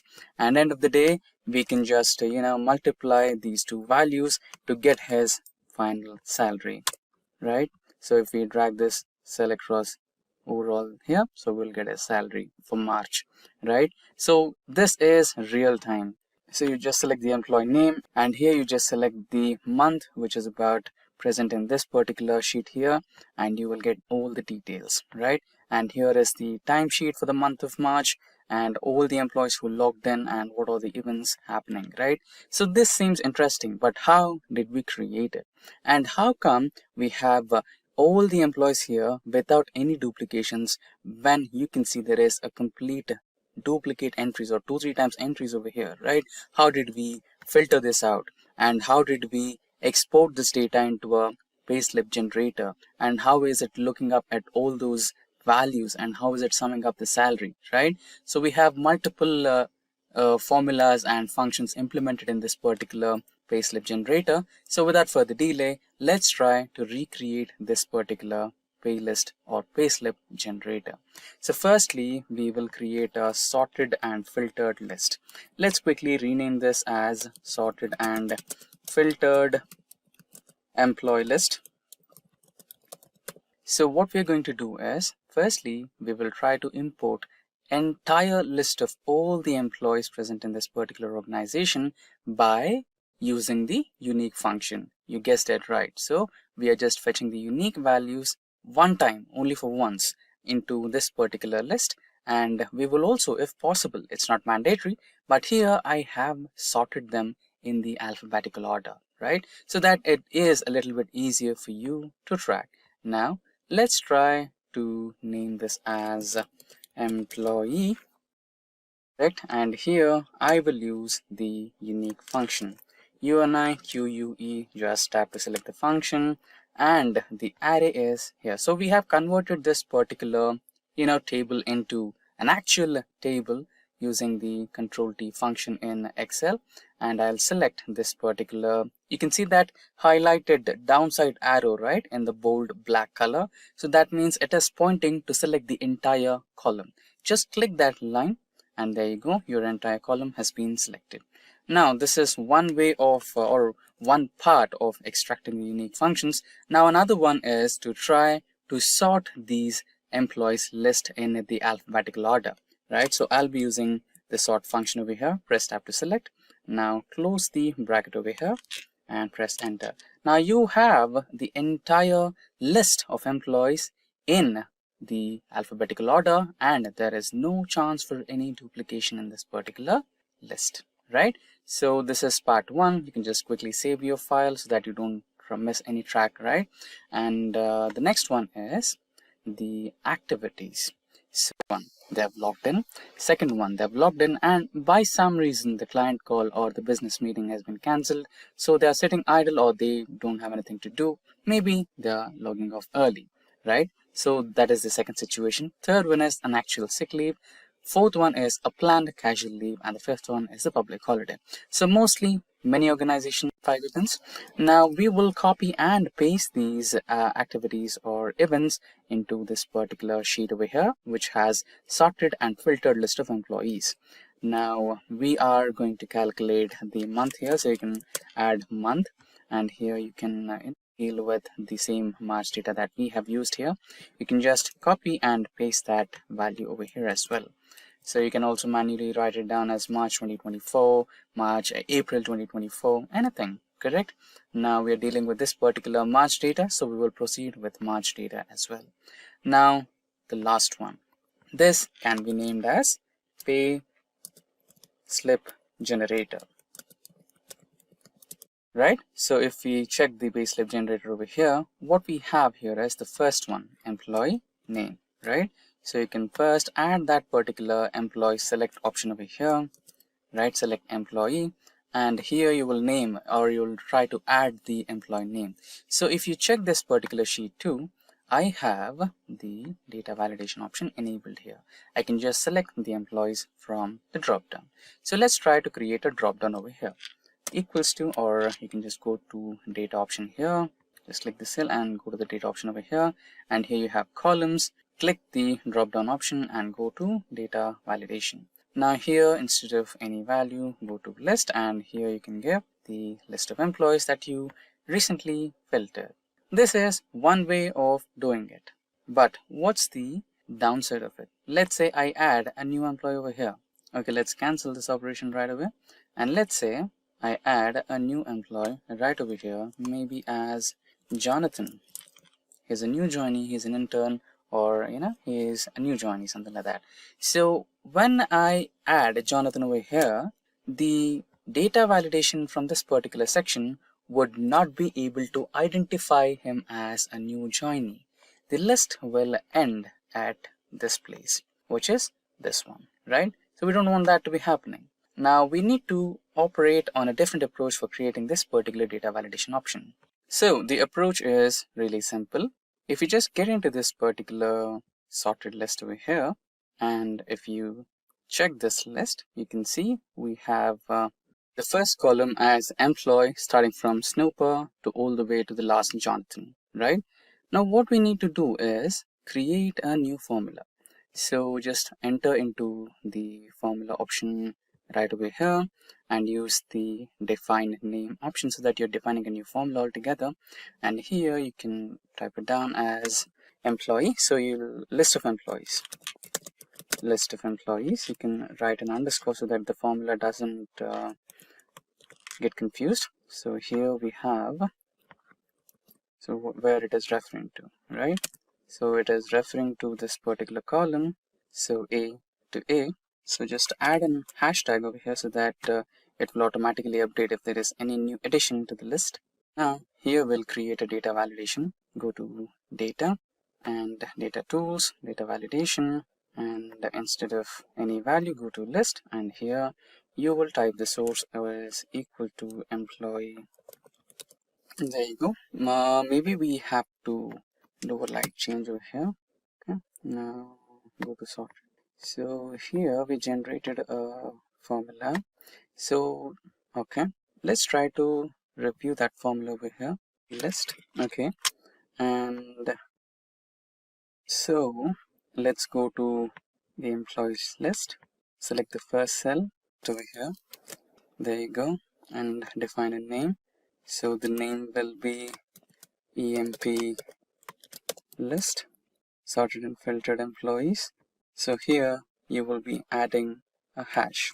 So we have written the hash after this. Now we want that to go along with the entire spell from second cell to the entire existence of that particular list, right? In case if there is a new addition, you can enter that new addition and consider that as an employee, right? So I've done that. Just press OK. There you go. Now go to the payslip generator and here create a data validation option. Let's clear this. Now go to data validation, and here you will be selecting a list, and here you will be writing EMP list that you just created. Press OK. Now you have the employees list. And in case if you add a new employee at the end, he or she will also be considered as an employee. Now part of the job is done. The next is a few more details like the employee number and employee name, and let's check the month.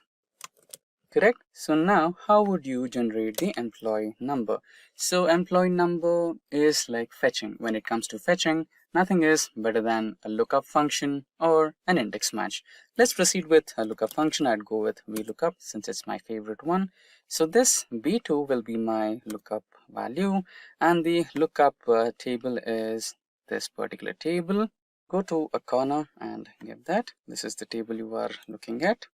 You want the second column which states to the payroll ID or employee ID, and I want an exact match. Close the bracket, and there you go. Now select the employee number or employee name here, and you will have the employee number right here. And here you want to add the employee name, which is this particular cell. Whatever is present in that particular cell is your employee name. And here you want to add the month, which is this particular month which we are currently. Correct. So far so good.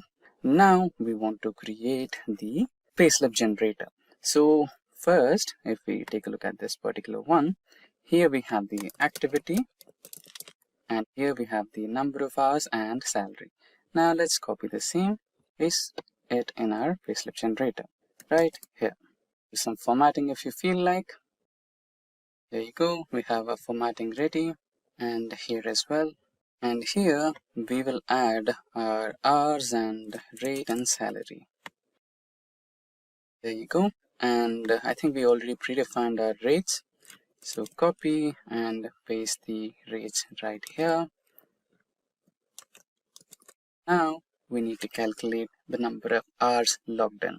And for that we will be using a simple SUMIFS function equals to SUMIFS. So you need to pay a little attention to this particular SUMIFS function because everything relies on how you are freezing the cell values. So you might be a little confused. So you can understand what I mean during the execution of the SUMIFS function. So SUMIFS and now the sum range. So the sum range is nothing but the hours table right over here. Just click on the hours, comma. So after hours, we will be selecting the employee, correct? So the person who is working, which is this particular column. Just navigate your cursor to the location where the cell B2 and B3 are intersecting, which is a black line over there. So you can see that particular mouse icon, which looks like a lower pointing downward arrow key. Just click that downward arrow key and your column will be selected. And that's next one. Now comes the critical part. So you need to go back to the payslip generator over here and select the employee name. So employee name is existing in cell B5. So select B5, try to freeze it. Function F4 so that this value doesn't change because we are going to drag this formula across the next 4 activities. So when you drag the formula should be pointing to B5 but not succeed to B6, B7, etc. Right? That's the major thing which you need to make sure. And after that, you need to find the activity, right? So go back to the timesheet data and here is the activity or status. Point your mouse pointer to that particular location where G3 and G2 intersect so that you get the downward arrow key. Just click that, there you go, comma. Now comes another major part, payslip generator sheet. So now we are on the payslip generator. So we need an if condition. So it needs to identify if the activity is what's present in cell D3 or D4, D5, D6, D7 based on the table what we have, then print it the way it is, and if not, just the way it should be, right? So you will understand that more clearly when we start with the if condition. Just select the if condition, press tab to select, and cell location D3, if D3 is equals to the activity which is logged in, then it should be nothing, just blank. If not, then it should have logged in, which is again D3. Now close the brackets, so close the functions. There you go. Now press enter. There you have it, number of hours. Now just drag this formula across all the rows and you have it. So now you have a real-time payslip generator. Just change some employees to check if our formula is working, and it's working fine. You can also eliminate the leading zeros, but let's keep it, right? Every minute counts. Now the final one, the salary slip generator. So E3 cross or star into the rate. Enter. Now you can drag the same formula across all the cells to find the total salary. Now you can also do a final customization over here. Just copy and paste the cell and drag this, and you can merge total salary. You can even bold this. Here you can have sum of all this, enter the final salary. You can also do some formatting. So there you go. That's how you can create a real-time automated payslip generator in Excel. Hey everyone, welcome to Simplilearn's YouTube channel. Today we will learn how to use Microsoft Power Query. That said, if these are the type of videos you'd like to watch, then hit that like and subscribe buttons and the bell icon to get notified. Now without further delay, let's get started with the topic, which is how to use Microsoft Power Query. So imagine you have a lot of data. It can be an Excel file, it can be a PDF, SQL database, cloud, or anything. If it is data, it's your data, right?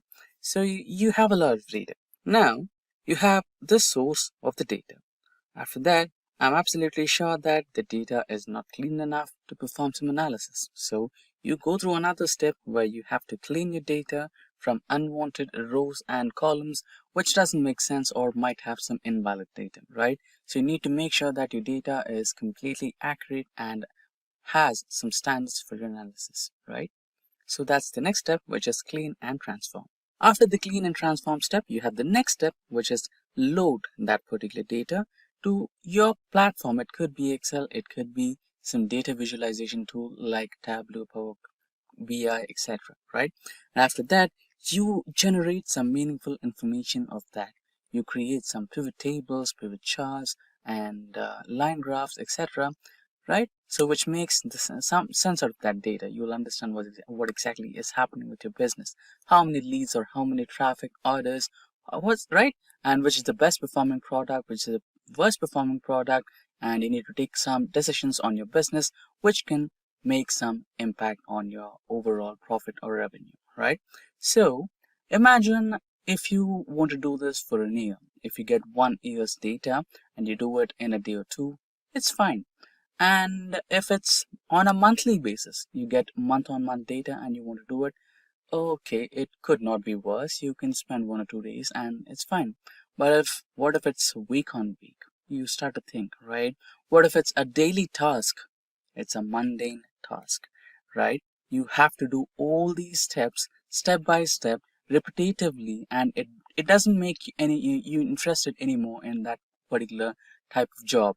And the major point of this is you end up spending more time on cleaning the data, transforming, loading it. And the worst part, you don't get proper time, specific time which you want to actually dedicate to plan out something and bring up strategies to improve your business, right? So what if you could automate this, right? What if there is someone who could perform all these steps for you in the way you want, and you can actually have some time to produce some pivot tables, pivot charts, and then understand what exactly is happening with your business and find out some critical points where you can improvise and bring up some good revenue. What if there was someone who can perform all these steps for you, clean your data, transform it the way you want, load it to your platform, and help you create your pivot charts and pivot tables, and actually save you a lot of time where you can spend all that time understanding your critical points where you need attention, you can fix them and plan some strategies out to bring out some good revenue, right? That exact someone who can do all these steps for you and automate your data cleaning, data transformation, and loading tasks for you is exactly the Microsoft Power Query. So you can use Microsoft Power Query either in Microsoft Excel or Microsoft Power BI, right? Now let's kind of generate some data. So this data will be generated using ChatGPT, and we will not generate data like which is not small, like for a week-on-week analysis or a day-by-day analysis. We will create data for years. So we will take 5 consecutive years starting from 2020 to 2024, and we will have some data generated using ChatGPT, and we will automate that data and try to get some analysis done, right? Let's jump on to ChatGPT. So before we go to ChatGPT, I have a prompt written here. So this particular prompt will guide or explain ChatGPT what exactly you want, right? So you're giving some, like the Excel data right over here, we have order date, order ID, ship mode, and customer name, customer ID, everything, right? So we have the sales, quantity, discount, profit, etc.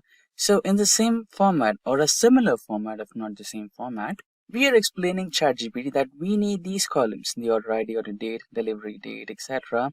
And we want all these files in a downloadable Excel file links, right?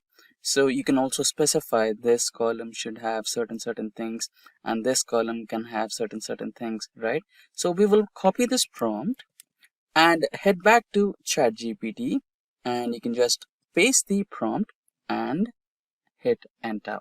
There you go.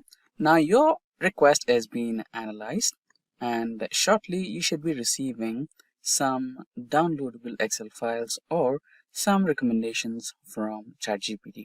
I've already performed this process and we have already downloaded some data. So there you go. You have the data from 2020 to 2024. You can just click on this to download the file. So I've already done this job and I've downloaded the files. So those files are exactly in my downloads here. So if you go to downloads, here we have orders data for 2021, 2022, 2023, and 2024. So this orders data has just one file, which is orders 2020. So we will perform the data cleaning. So first we will specify the source of the data. Then we will perform the data cleaning and transformation process. Then we load this particular Excel 2020 data into Excel. And then we load this Excel data into the visualization tool. We'll use Excel for this. And then generate some pivot tables and pivot charts. We will only do this for one file, which is 2020, right? Now, what's the surprising part is this particular file will also get data continuously for the next year 2021, for the next year 2022, for the next year 2023, and the current year 2024, right? When we just copy paste or cut, copy paste these files into this particular folder, the same transformation steps, the same data cleaning steps, and the same data loading steps, and also including the analysis will be done for you in the Excel pivot table, right? The process has been just automated, right? So you can see that happening. For that, let's open a new Excel file. So I have the Excel folder right over here. So a new blank Excel workbook will be opened. And if you go to data, here you have get data. As we said, it can be a file, it can be an Excel file, XML, JSON, PDF, it can be from cloud, it can be from a SQL database, any other source. If it's data, you can work from it. So we will give a file here, right? So just, okay. So we will give a file here. So select file and go to the last option, which reads as from folder, right? So go to downloads and select that orders data. Yeah, go to downloads and select that orders data. Remember, this particular folder should have only one file according to us, which is 2020 data, the first year's data, right? Select the folder and open. And this should include the data of only one file, which is orders 2020, right? So if you have multiple files, you can either combine, transform, and load. If you have just one file, you can just go with the transformation option over here, or you can load if you are comfortable with what you have. So I feel there are some minor changes which I would like to make to my data. So I would go with the transform option. Now the Power Query window will shortly open. Now with the Power Query window opened, you can select the orders 2022 Excel folder and it will be loaded. Now let's try to click on the content button over here, which should load our data. Now you can go with the first file. So here's the preview as we expected. We have the order ID, order date, delivery date, etc. Let's press on OK. So the data has been successfully loaded, right? Now we have the first column as source name, which we will not be needing anymore. And you can just remove that. Order ID is fine. Order date is fine. Is it? No, right? So you can just select both the columns and change the data type, right? So here you have the option of change the data type, where you will change the data type from a whole number to date, so that you get a date, right? So you have that. The first transformation step, changing data type, has been recorded here. So this is like Excel VBX or macro, which will save all the steps and will apply to all the upcoming files, right? You have to change the type of delivery date as well. So we will be finding the how many days it took to deliver, or if the delivery got delayed, right? So we can test that. And here, if you see, yes, we requested customer ID and customer name. So we got customer ID along with the name. So we don't want that. We want that in two separate columns. We can do that. So you can just select the entire column, go to the split column option over here, select by delimiter, So I think it all automatically recognized that for us. But there is one loophole. We have a space delimiter space option. So just press OK and they should be helping us with the customer ID. So let's rename the customer ID to just customer ID and this to customer name space name. Right, and that's done. Here we have product, which is fine. Quantity is fine, traffic is fine, leads is fine, orders, and here comes the money part. So we have revenue, cost to company. So we don't know the profit yet, right? So to calculate the profit, what you need to do is subtract revenue from cost to the company, and automatically you will get your profit. So in some instances, you might get a negative value. Don't worry about that because that can be a discount offer or some 50% off, 75% off that you regularly sell out your products which are selling in less numbers so that you can just, move out the products from the stock. So that can be done. And order status. So we have order status as delivered in transit, not delivered yet, or order cancelled, right? So we might have to rule out some status here, right? So we are calculating profit here. So we don't want the profit for cancelled orders or not delivered. Okay, maybe, okay, not delivered orders. This might be considered as the cost to company and revenue because it takes some delay to refund the amount to the customers. So we can just add a filter to this particular column and we will unselect not delivered products and order cancelled products. So not delivered happens when the vendor is not available to deliver the product to the delivery agencies. So in that case, the order gets automatically cancelled and the order will be, the money will be refunded to the customer. So we will rule out these. Now the data is clean. Now, as we thought to calculate the profit, select these two columns, first revenue, then cost to company, because we are subtracting cost to company from revenue, right? So we will go to add to column and standard, and here we have some options. So we will subtract that. So we will get the profit here. So now you can name it as profit. Done. So we just move that column to the money part of this particular data set. So profit, cost to company, and revenue are the money parts. So we will change data type from just values to currency, right? So then that should be converted into the dollars format. Now the first one, we don't need this source name, so you can just rule out this. You can just remove this column, and there you go. Now you have a clean data. You have the order ID, order date, delivery date. Yeah, we forgot the another part of this particular data set transformation where we wanted to find out the number of days it took to deliver the product. Okay, I think we changed order ID, so we don't want this. So the first, okay, let's change this to the whole number as it was. Okay, so order ID, fine. Now we wanted to find out the number of days it took to deliver the product. So we will select the delivery date first and then the order date second.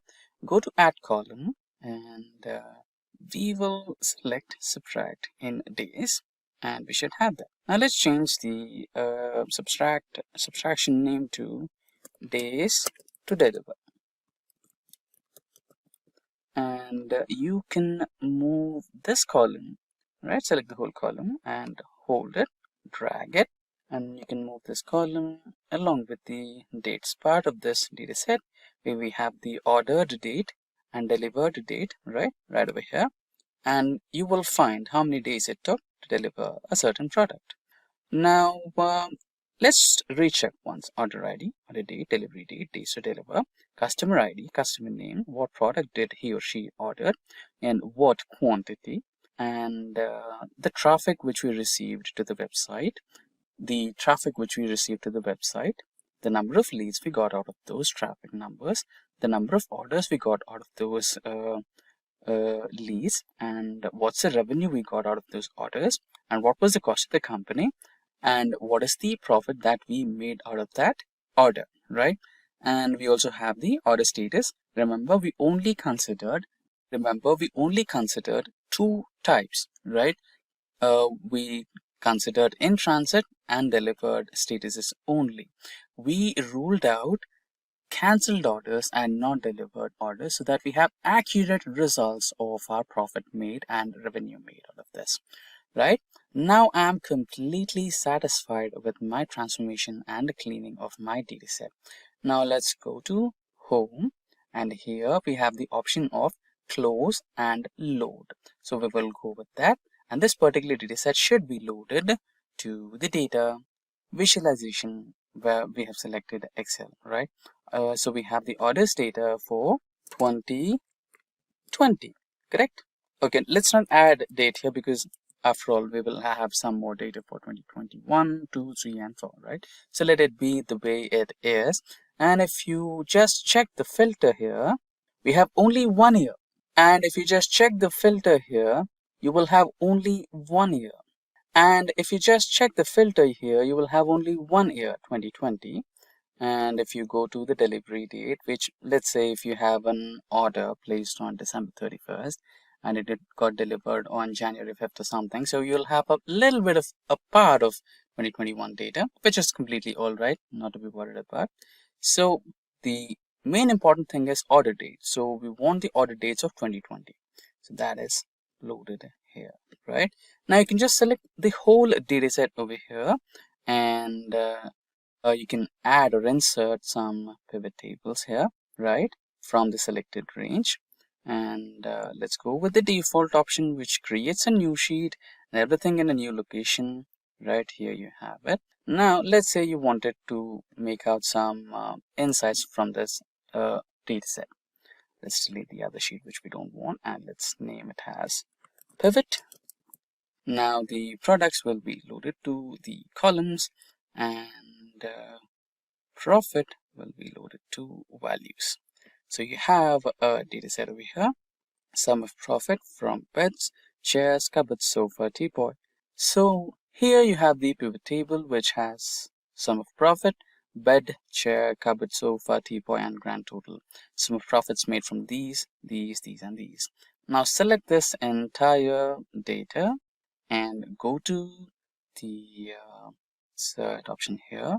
Go to the pivot chart, and here automatically here you can see that it is suggesting or recommending us to go for the bar chart, which is a lot more better. Just select OK, and you have your pivot chart over here, right? And see the grand total here, 224811 4.15. Now this is only for 1 year of data. Now what we will do is go back to the downloads folder, select the remaining years, which is 2021, 2, 3 and 4, add that to the file location. So let's quickly go to our folder here and go to downloads, select the folders. I'm going to cut them from here, go to orders data and paste them here, right? Now our job is done. If we go back to the data here, go to home and data. Okay, so now that we have added the data to our folder, go to the orders data and here select the data segment and just select refresh all. So everything is refreshed. Now let's check the order date filter, and we will have all the 5 years from 2020 to 1, 2, 3 and 4. And let's press OK for that. And if you go to the pivot table, you can also see the changes here. Just press refresh all, and there you go, you have the updated data right over here. Now that saved a lot of time for you, and now that time can be utilized to plan a strategy and focus on the lower parts of your business and improvise them and bring a big change to the revenue. So Microsoft 365 Copilot is one of the latest AI products launched by Microsoft. So the Microsoft 365 Copilot will be your AI assistant for all your Office suites from Microsoft.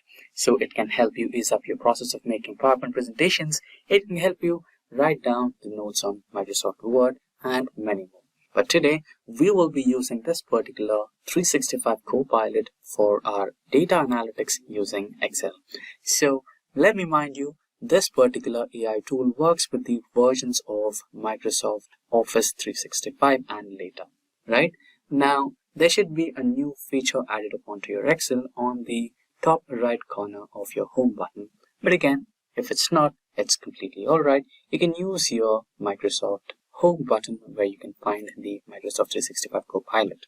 So let's navigate to the home button. Yeah, now I'm on my home button, and here you can see a small icon which is completely new out of nowhere. This is your Copilot, right? And you can just click on it and you can fire up your Copilot. And today's point of discussion is about Copilot with Microsoft Excel. So when you are starting Excel, there are some prerequisites when you're working with Copilot. So currently it is in the preview mode, so it is capable of using some dataset which is in the tabular format. I have converted this into a tabular format. It's really simple. Control A to select all the cells, and then Control T to convert this table. The option my dataset has headers, and okay, so your dataset will be converted into a table. And another prerequisite is when you pop up the Microsoft Copilot, it will ask you for a dataset which is under 1000 kilobytes. So my dataset here is about 800 kilobytes, which should be here. So the only process is you just have to click on this particular option which says attachments, go to the dataset that you want to work today. So I'll be selecting my sales EU copy and just press open. It will take a little time because it's completely new, so it might take a little time for that. So the only catch is Microsoft Copilot is a little slow compared to the other competitive Copilots or AI modules. It's not a big deal. They will catch up soon. Let's wait for some time while the dataset loads, and then you can fire some of the commands. Let's say I have given my command here, please help me create a regional-wise sales report for this dataset. And you can also give a few more commands, right? So it's loaded right now. You can see the icon here. Now you can write down, give me country-wise sales report, and just fire the command. You can also perform all your data analytics, what you regularly do, right? When you have a sales data set, you might be wondering what it can do and what it cannot. You just have to build a story about the report, what you want to create, and then just, write it down to the Copilot, and it will generate the report that you are looking for. Currently, it is working on the country-wise sales report, so it should be giving me the report shortly. It's okay. So there are some problems with this. So maybe it's the dataset data type. So here we have country, and the data is general. So you might want to change that to text format or character format. So you have the text data type here, and just okay. Now save it back. Now you can ask the Copilot once again. Okay, or let's try to do a different one. Okay, now here we have the order date in column C, right? Now let's say I wanted to find out which day did they visit, right? Is it a Friday, is it a Saturday or Monday, right? So just try to ask the Copilot. Let me write it down. Can you help me find out which week of the day was an order placed? We have a column named order date. Column is C. We need a new column that tells me the day of the week when an order was placed. So let's fire the command. Now it should give us a column D, which is an empty column right next to order date, or it should give us the steps to do the same. Just fire the command. It might take a little while. Okay, here we have it. Certainly I'll create a new column D in your dataset. Great, this is what we needed, and so on. Let's try to ask another query. Can you tell me name of the customer with highest sale record in the dataset. So the previous query which we fired at will not be reflected on this particular dataset, but it can be reflected on the dataset that we shared with the Copilot here. So currently I don't have a direct connection with my Excel over here. I think it should be taking some time for getting me that update over here. But anyways, it will be updated in the dataset that it is currently dealing with. That's not a problem. Now let us see what's the answer. I apologize, but it seems that I'm unable to extract any text content from the uploaded file. It's okay. Let's try to file. There are some discrepancies, but it should be resolved soon. But let's try some other thing like region-wise sale.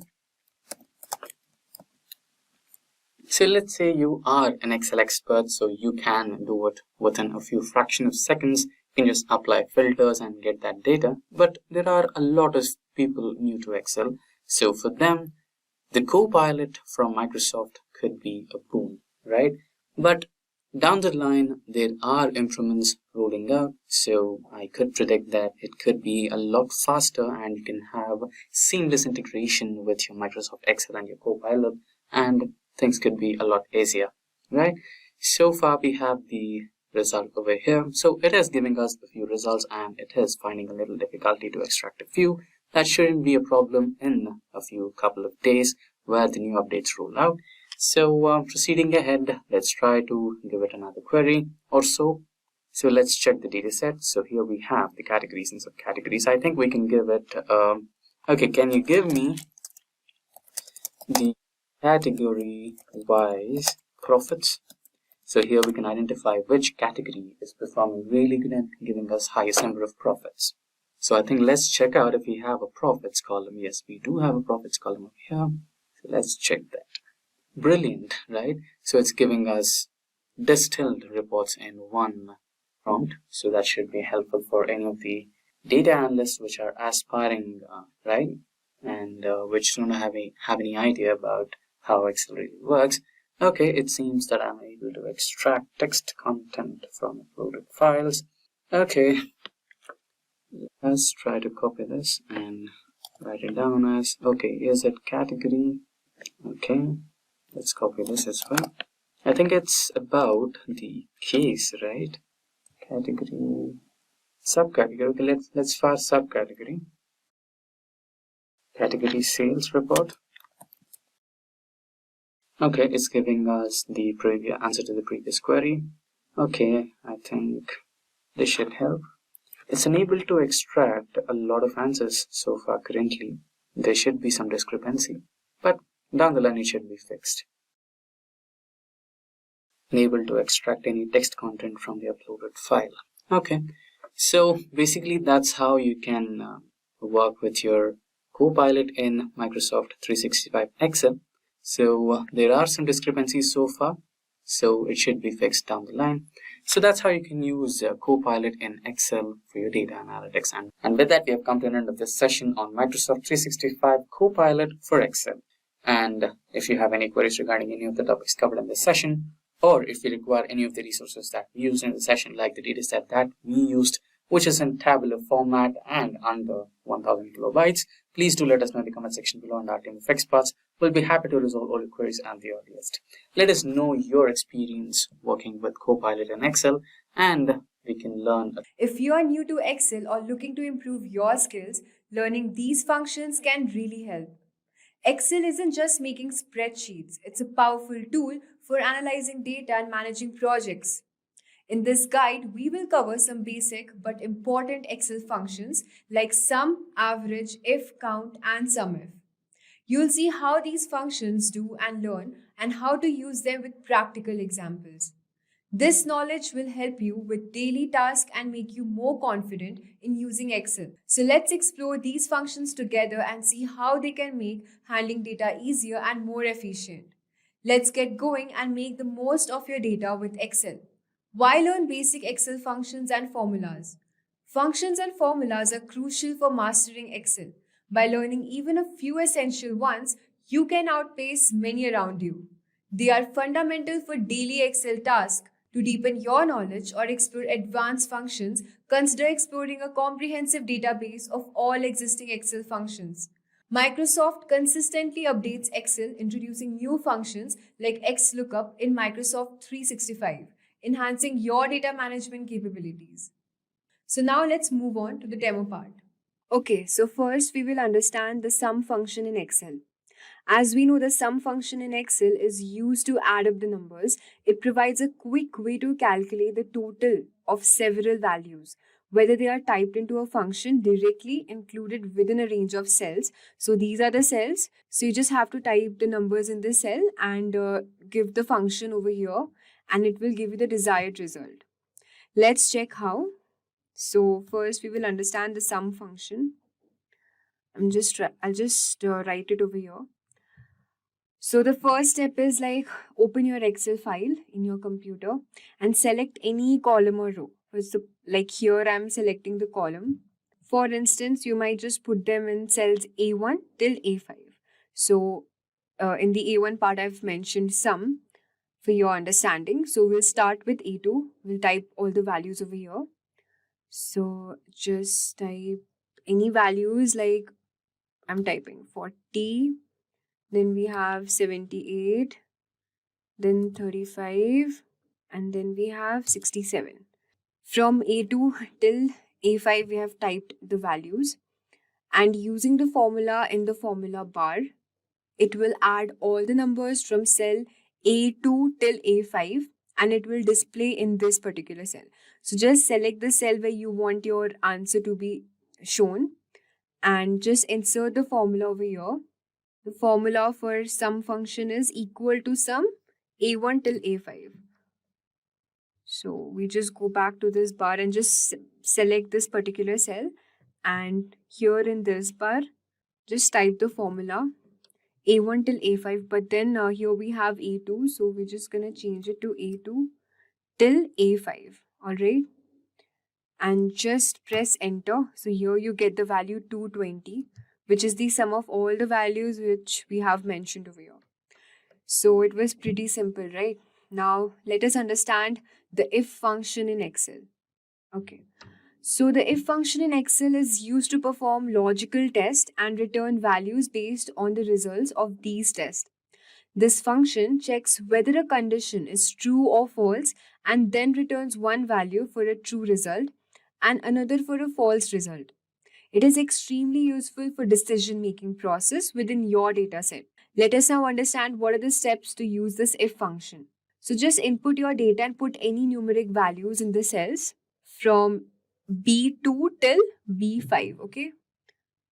So 56, 90, 36, 23, and here I want my result to be shown.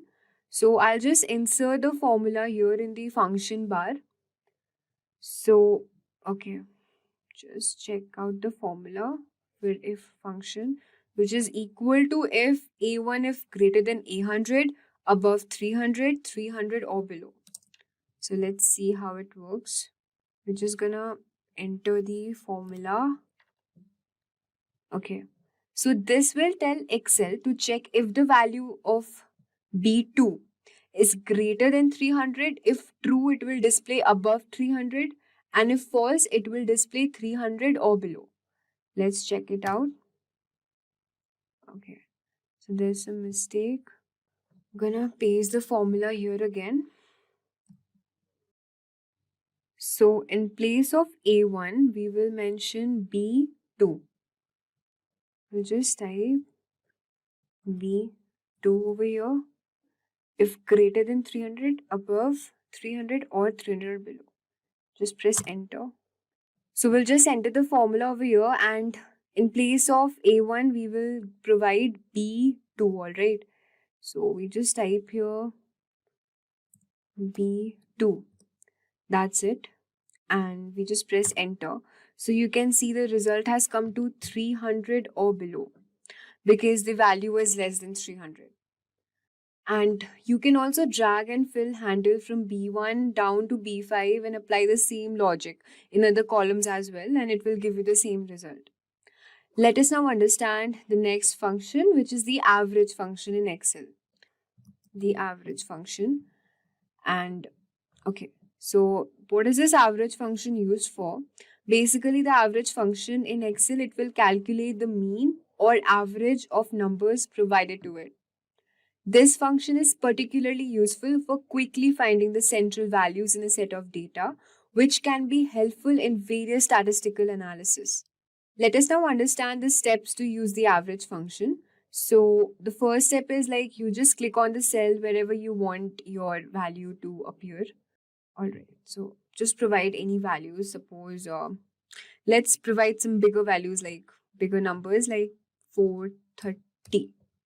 Here we type 278.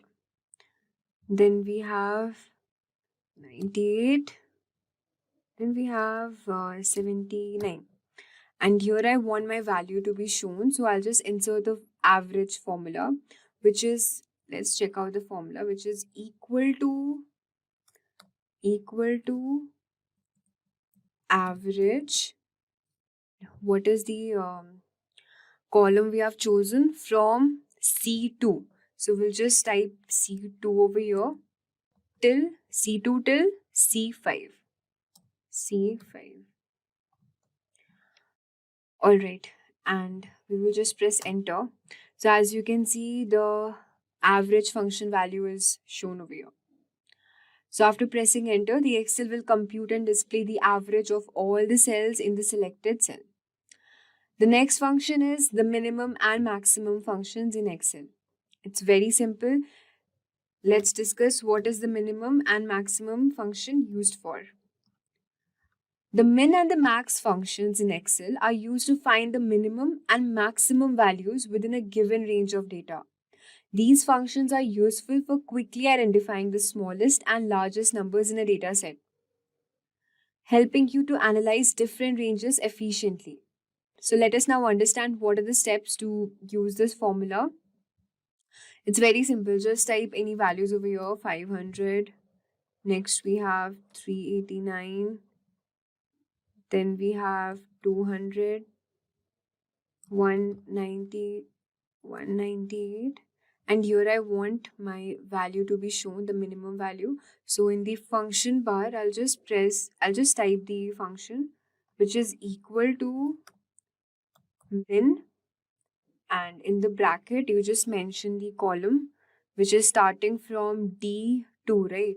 So D2 till D5. So just type the formula over here. And after pressing enter, you can see the minimum value shown over here is 198. And it's similar for the maximum function as well. So for the max, let's use some different values. And I want my function to be shown here. So same, you have to use the same formula. Just type the, in place of max, in place of minimum, we are using the max function.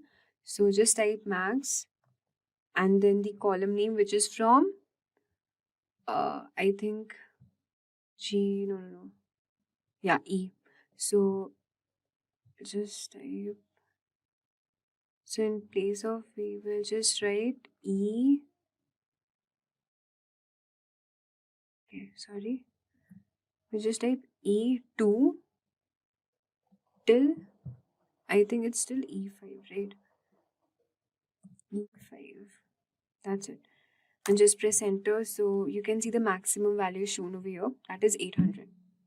So it's very simple. The Excel will display the largest and the minimum value using min and max functions. The next is to understand the trim function in Excel. Let us now understand the trim function in Excel. So basically, this trim function in Excel is used to remove all the extra spaces from text except for a single space between words. This function is specially used for cleaning up the data that comes from other sources of data that has been entered inconsistently. Let us now understand the steps to use this trim functions. It is same as we have seen for all these functions. The only difference is that this trim function will exclude the spaces. So assume your text data with some extra spaces in cells. Suppose over here I type any sentence, any text, okay, like hello, and then I provide some extra space, everyone. And suppose I want my value to be inserted over here to remove all the extra space, or if you want some bigger text, you can do that. But let us now check how this trim functions work for this text. Just click on the cell where you want your clean text to appear, that is F6.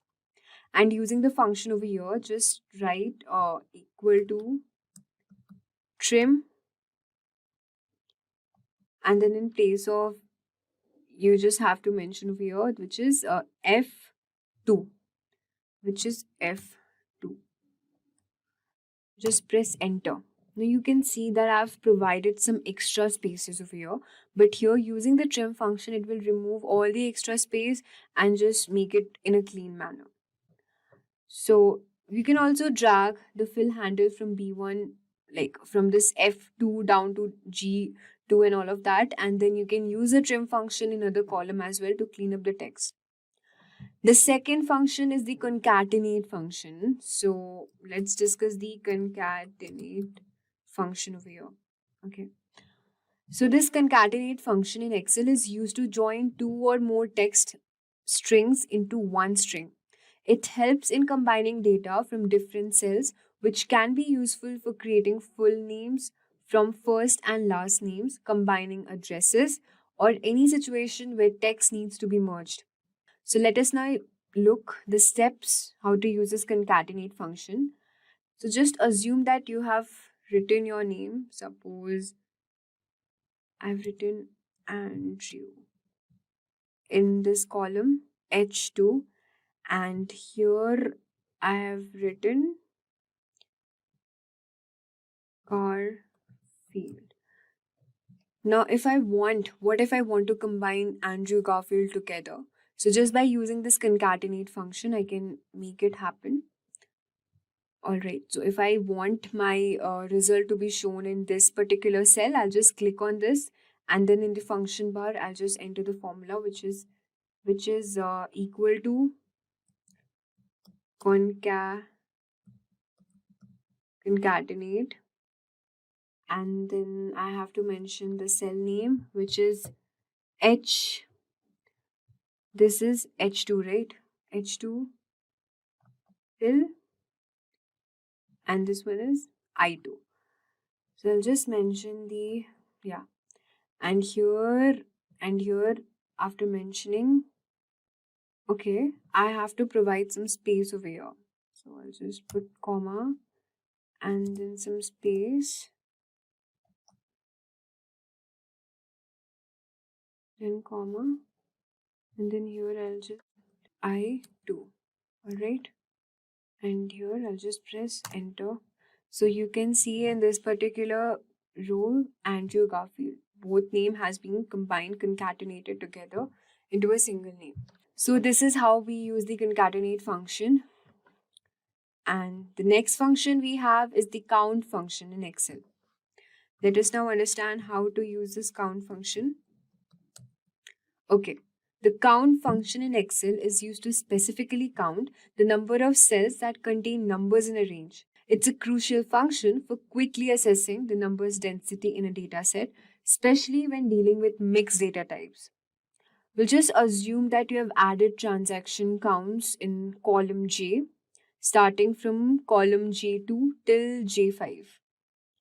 So the transaction counts are as follows: 7, 89, 90, 100 till J5.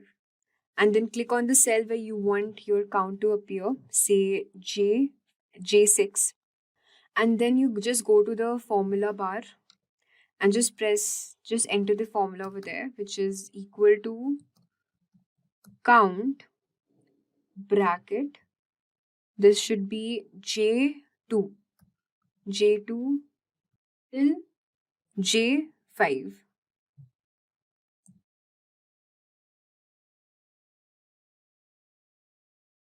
and just press enter.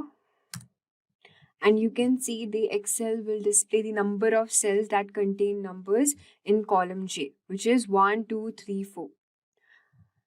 Okay, so this was all for count, concatenate, trim, max, min, average, if, and sum functions. Next we have is the count A function. Let us now understand what is this count A function used for and how is it different from count function. So this count A function in Excel counts the number of cells in a range that are not empty. It is useful for determining the size of data sets that include various types of data, such as numbers, text, or even logical values. So it will just count the number of non-empty cells in a specific column. Just click on the cell where you want the count to appear. Okay, let me just tell you the difference between count and count function is that the count function generally used to count a range of cells containing numbers or dates, excluding blank. Whereas this count A function will count everything, including numbers, dates, text, or a range containing a mixture of these items, but does not count blank cells. So suppose if I enter 56 and I leave it blank, and then I enter 98, and then again I leave it, okay, and then just enter 56, and I want my formula to be shown over here. So I'll just go in this formula bar and just enter equal to count A, and then from K column, this is K column, right? K2 till K5. Okay, and I just press enter. So as you can see, it's showing 3. 1, 2, 3. It will not count the extra space or the empty cell we have left behind. And also one more thing, that we can also type text over here. It's not necessary to type only the numbers. You can also type the text. For example, I type apple. Here I type banana. Okay. Here is the function. Just press enter, it will count 3, which is 1, 2, and 3. So this count A function is used both for text as well as the dates as well as the numeric values, but the count function is only used for the numeric values and a date. It will not count the text over here. Now let us understand the count if function in Excel. We have now understood count and count A function and what is the difference between both of these functions. We will now understand the count if function over here. So let's understand the count if function. Okay, so this count if function is used to count the number of cells in a range that meet a specified criteria. This function is valuable for filtering and analyzing data based on specific conditions. To count the number of transactions that exceeds a certain amount of value, a threshold value, for example 5. Just click on the cell and suppose you want your values to appear in column L2. So suppose I type here 89, 7, 3, and 5. And here I will enter the formula, which is equal to COUNTIF, and then from L2 till L5. Okay, just close the bracket.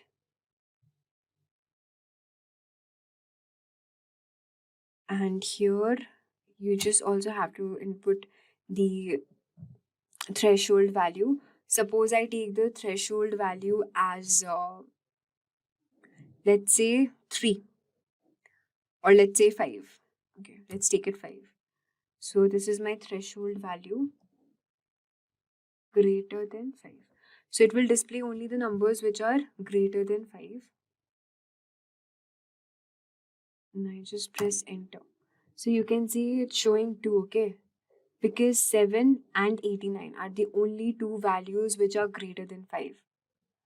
So you can see that using any threshold function, even if I could have written over here, let's say 3, So it will show 3 because the numbers greater than 3 are 5, 7 and 89. So this is how countif function works. We will now understand the last function, which is the SUMIF function in Excel. So what is the SUMIF function used for? Basically, the SUMIF function in Excel allows you to add up values in a range based on specified criteria. This function is extremely useful for performing conditional sums, where you can want to show the sum numbers that meet certain condition.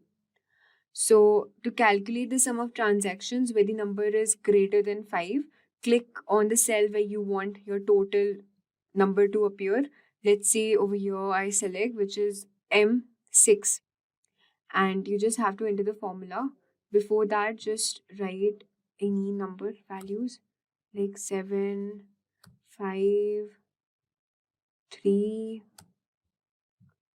and 10. And over here, just mention the formula, which is equal to sum if, and the column name is starting from M2 till M5. Value should be greater than 5, comma, this is M2, right? M2 till M5. That's it. And we'll just press enter. So it's showing 17. So based on this formula bar, the formula will check the values from M2 till M5, and if the number is greater than 5 and sum only those number. So as I've mentioned the value 5, so it will only calculate, it will only sum numbers which are greater than 5, which are 10 and 7, which is equal to 17. So this is how the SUMIF function is used. We have come to the end of our video, and this was all for the top 10 most important basic Excel functions. Today we will learn about what is DBMS. So let's start with an example. Imagine a library where all the books are meticulously organized, categorized and catalogued. This library can quickly provide any book you request thanks to its efficient management system. Similarly, a database is like this library, but for data. Whether it's customer information for a bank, patient records for a hospital, or product inventories for an e-commerce site, databases efficiently store and manage data and making it easily accessible and updatable. So now we'll see the different types of databases that cater to various needs, just like different sections in a library cater to different genres of books. Understanding these basics is crucial for appreciating the advanced functionalities of database management systems. So in technical terms, a database is an organized collection of data, generally stored and accessed electronically from a computer system. Databases can store various types of data, such as text, numbers, images, and more. So let's begin with understanding what a DBMS really is. Essentially, a DBMS is software designed to manage databases. It helps in storing, retrieving, and updating data efficiently. Think of a DBMS as a sophisticated library system, where each book is a piece of data, and the DBMS ensures that each book is organized properly and can be easily found and is kept secure. Imagine you walk into a massive library filled with millions of books. Each book represents a piece of data. In this library, there are librarians who know exactly where each book is and can quickly find any book you need and ensure that the books are safe and well organized. This library is like a database, and the librarians are like a DBMS. And in the 1960s, as the amount of data grew exponentially, we needed something more efficient than manual methods. This led to the creation of DBMS, a software specifically designed to manage, retrieve, and secure data efficiently. Today, examples of popular DBMS include MySQL, Oracle, and SQL Server, which power many of the applications we use daily. Now that we have a clear understanding of what a DBMS is and it's important in managing data, let's delve deeper into the heart of these systems. Just like any complex machinery, a DBMS is made up of several key components, each playing a crucial role in ensuring the smooth operation and management of databases. So let's explore these components in detail. So DBMS consists of several key components that work together to manage data efficiently. Let's look at these components. Number one is database engine. This is the core service for assessing and processing data. And then comes the database schema that defines the logical structure of the database. Then comes the query processor that interprets and executes database queries. Additionally, there are other components like the storage manager, which manages the physical storage of data, and the transaction manager, which ensures data consistency and handles transactions. So let's understand this with the help of an example. Imagine a DBMS as a factory that processes raw materials into finished products. The database engine is like the factory floor where all the action happens. The database schema is the blueprint outlining how everything should be organized. The query processor acts like the machinery executing specific tasks based on instructions. And the storage manager is the warehouse ensuring all raw materials and finished products are stored correctly. Lastly, the transaction manager. It's like the quality control team, ensuring everything is consistent and transactions are smoothly handled. Now let's explore the core functions of Database Management System or DBMS.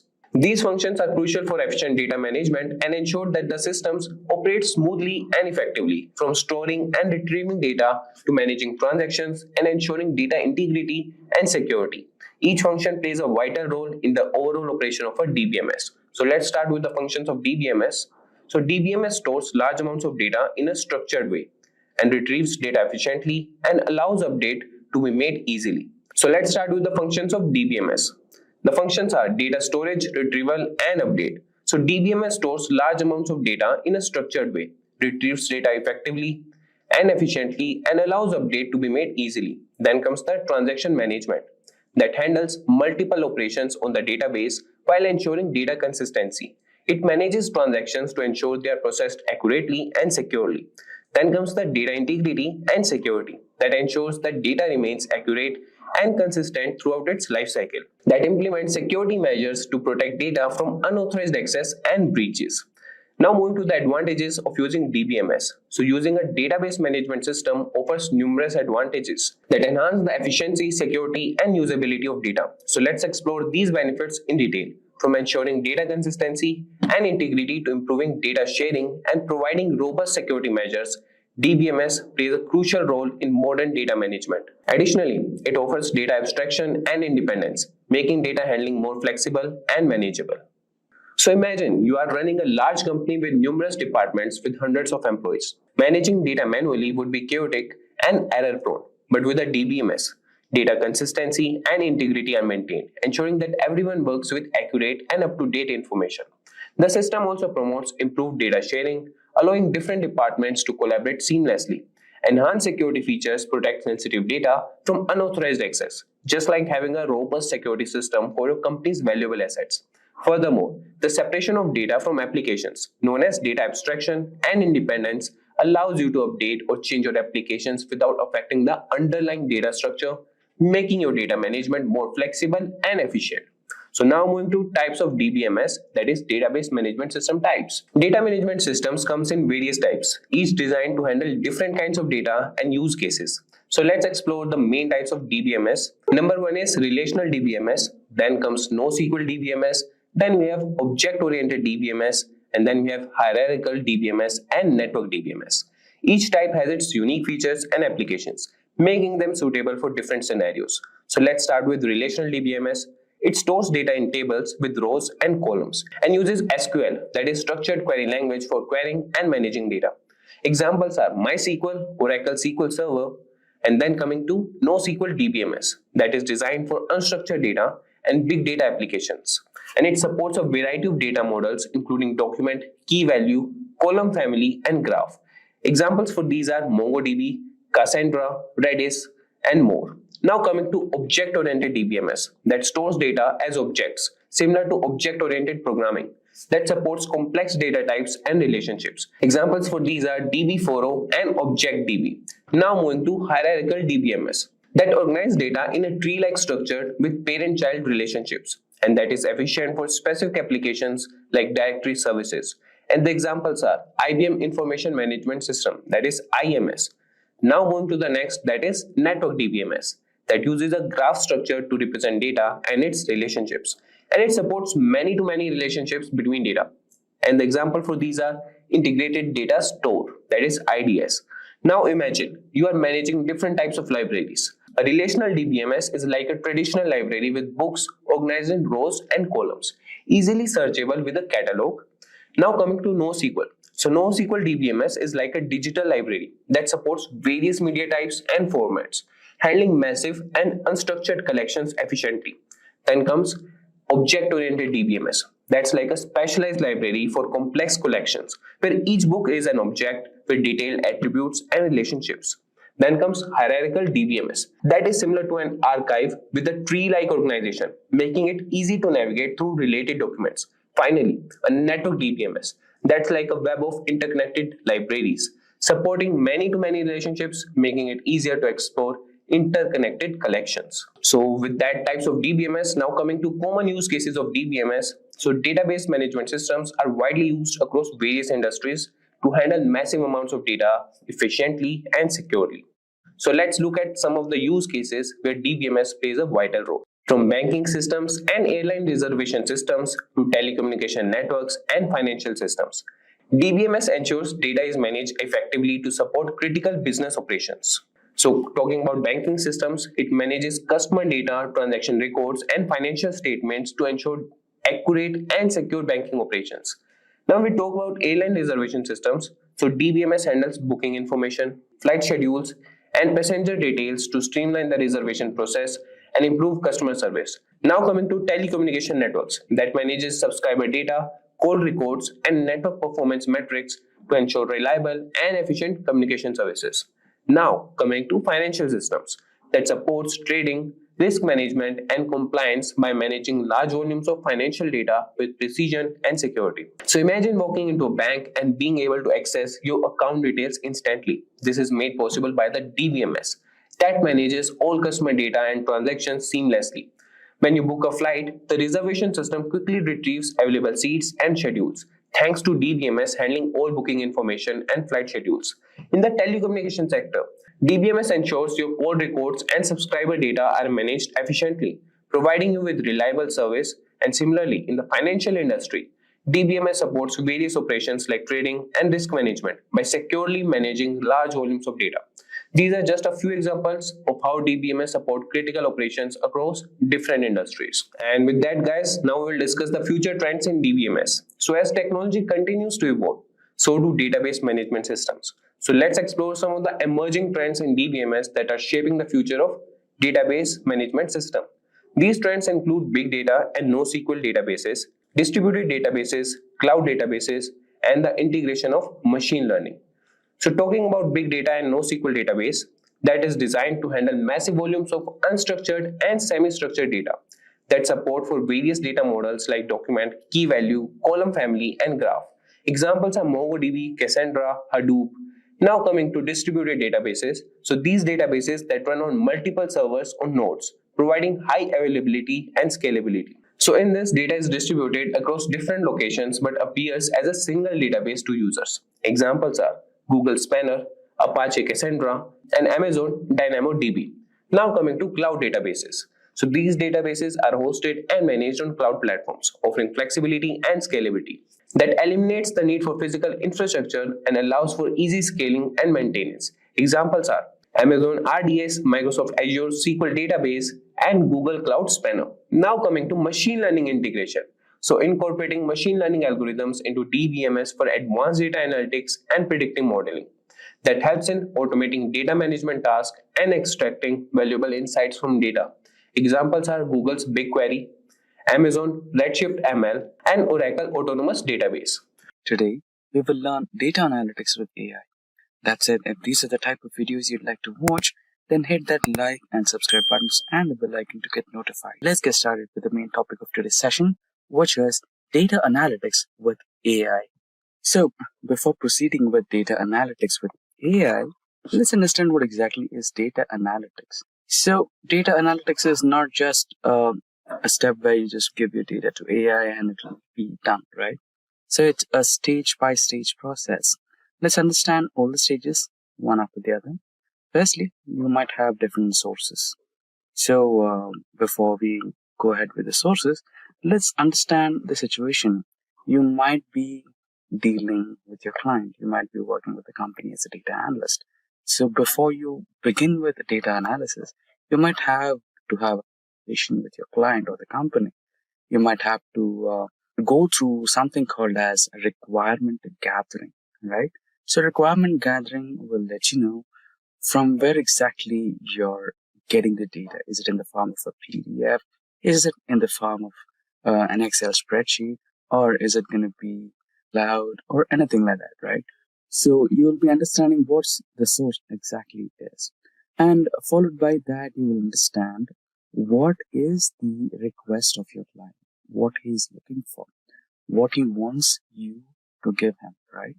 The insights of the data, which part of the business he wants you to focus on, and which part of the business he wants to improve, right? And followed by that, you will come up with a time span. Within that time span, you need to use that data, build some insights, and give it to the client or your business owner so that he comes up with a business decision, right? So that's the first requirement gathering step. Once you have the source, you come up with the next step of the data analytics, which is cleaning the data and transforming the data.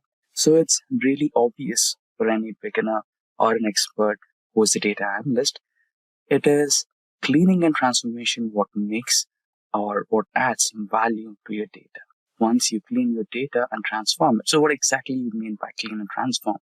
So let's say you might have some blank entries, or might be some wrong data type, or there might be some places where you might have to split the data. For example, if there is a customer and customer ID mixed up together, let's say customer ID 1345 hyphen the name of the customer, right? You wanted to split the customer ID and split the customer name.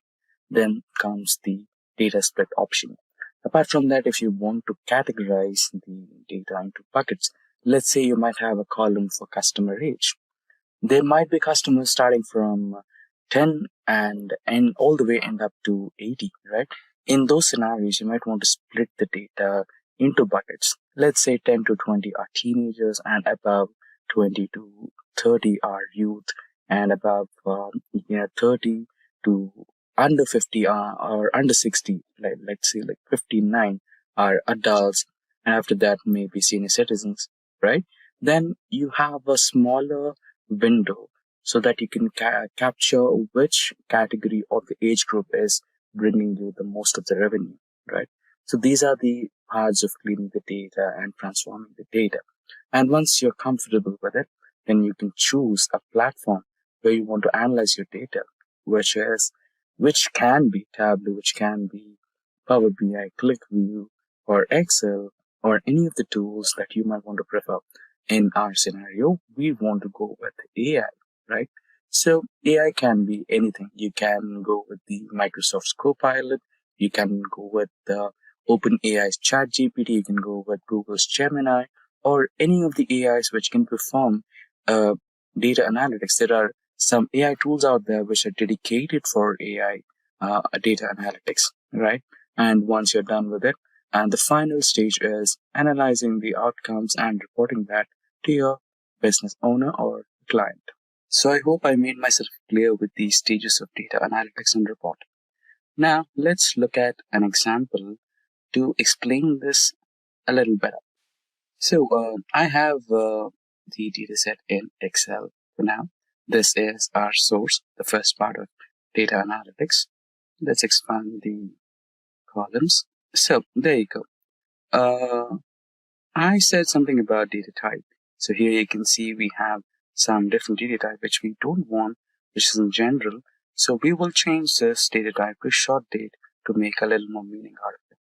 And after that, here we have customer ID, right? So what we will do is use data split here. Go to text to columns, delimited.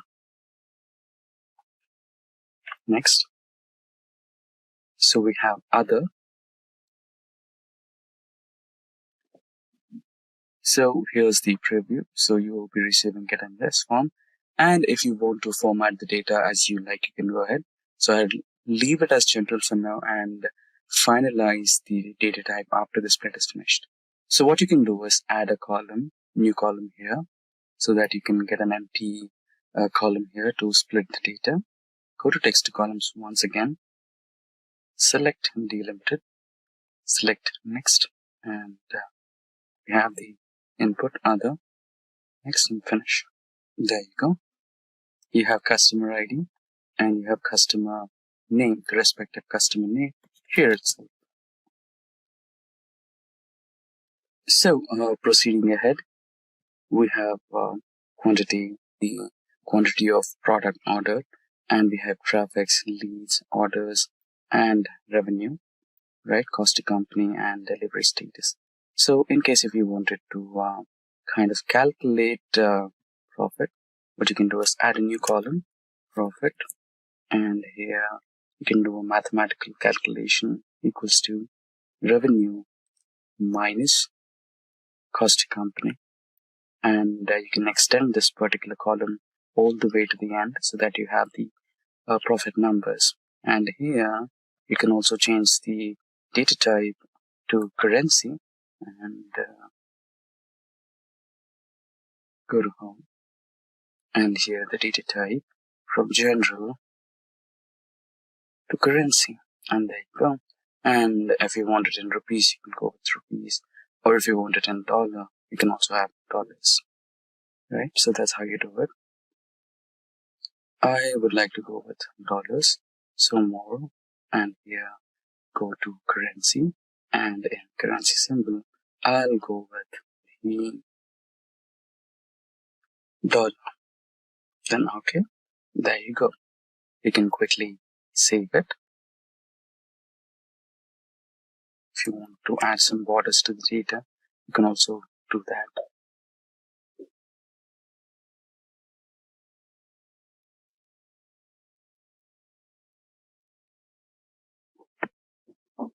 There you go. So far so good. So we are now good data. Now comes the next step, which is loading the data and analyzing it, right? So currently we choose the platform as Excel. So you can do this on Excel, Power BI, and ChatGPT as well. So let's go with the first one, which is Excel's AI. So here you can see analyze data, or also people call it the Copilot of Excel, right? Now you can just click all the data and click on analyze.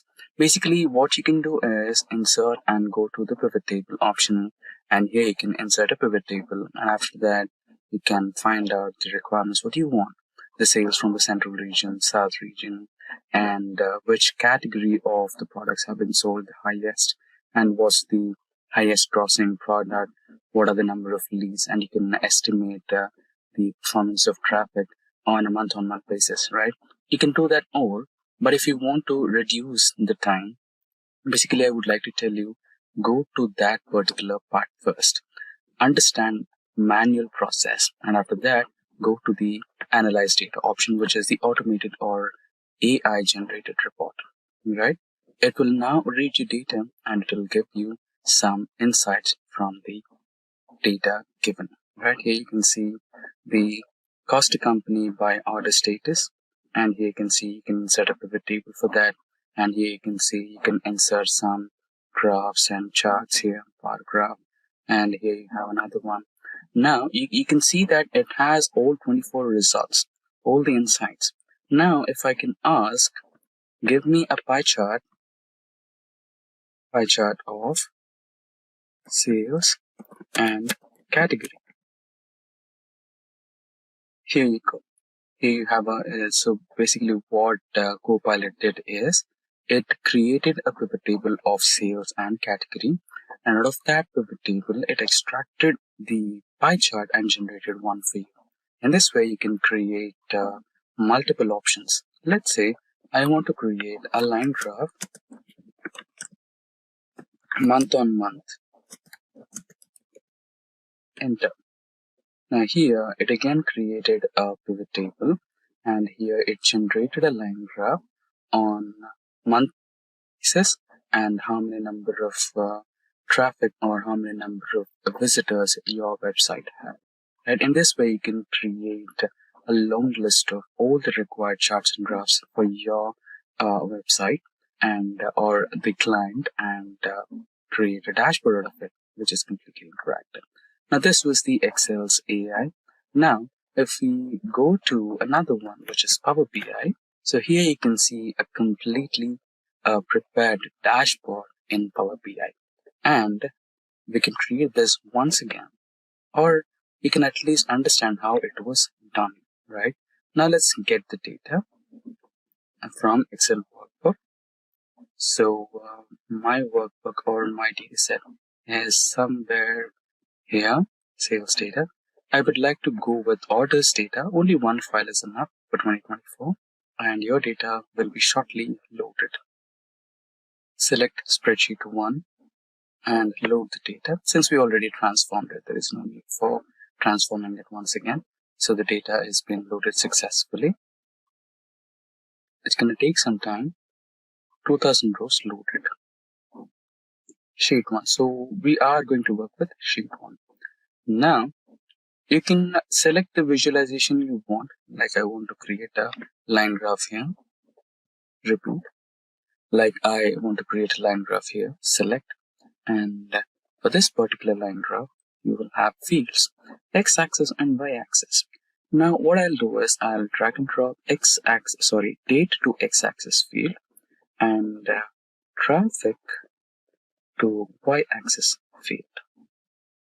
Now here in x-axis, I would eliminate year, I would eliminate quarter, I would eliminate date. I just want month on month, right? Here you have a clear month on month traffic line graph.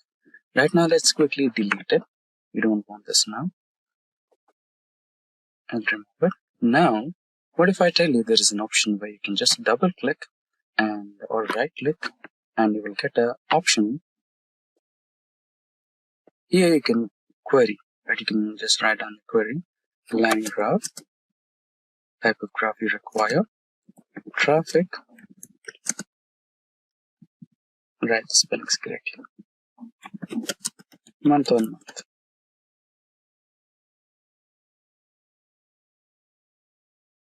And enter, you will get the graph you are looking for. There you go. Right? So apart from this, let's put the month on month graph here. Apart from this, let's double click once again and category wise sales. Category sale, pie chart. There you go.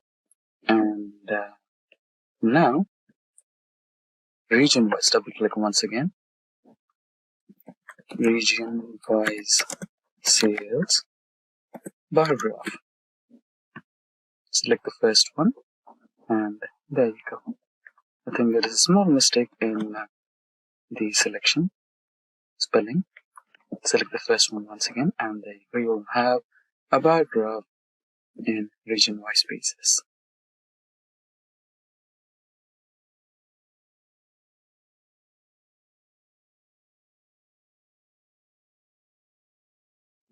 Or we can also go with similarly we can also go with a map chart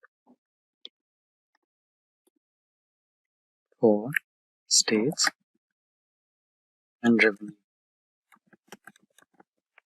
Select the first option and you will have all the American states and their revenue details here. Right?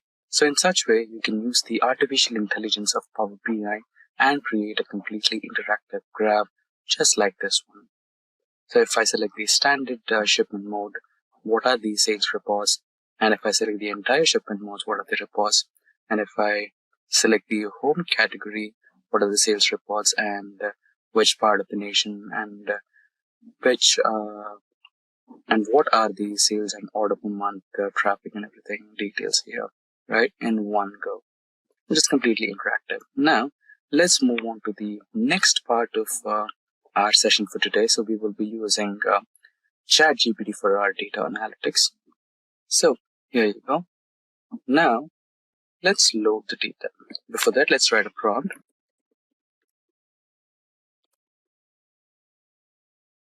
Some data on sales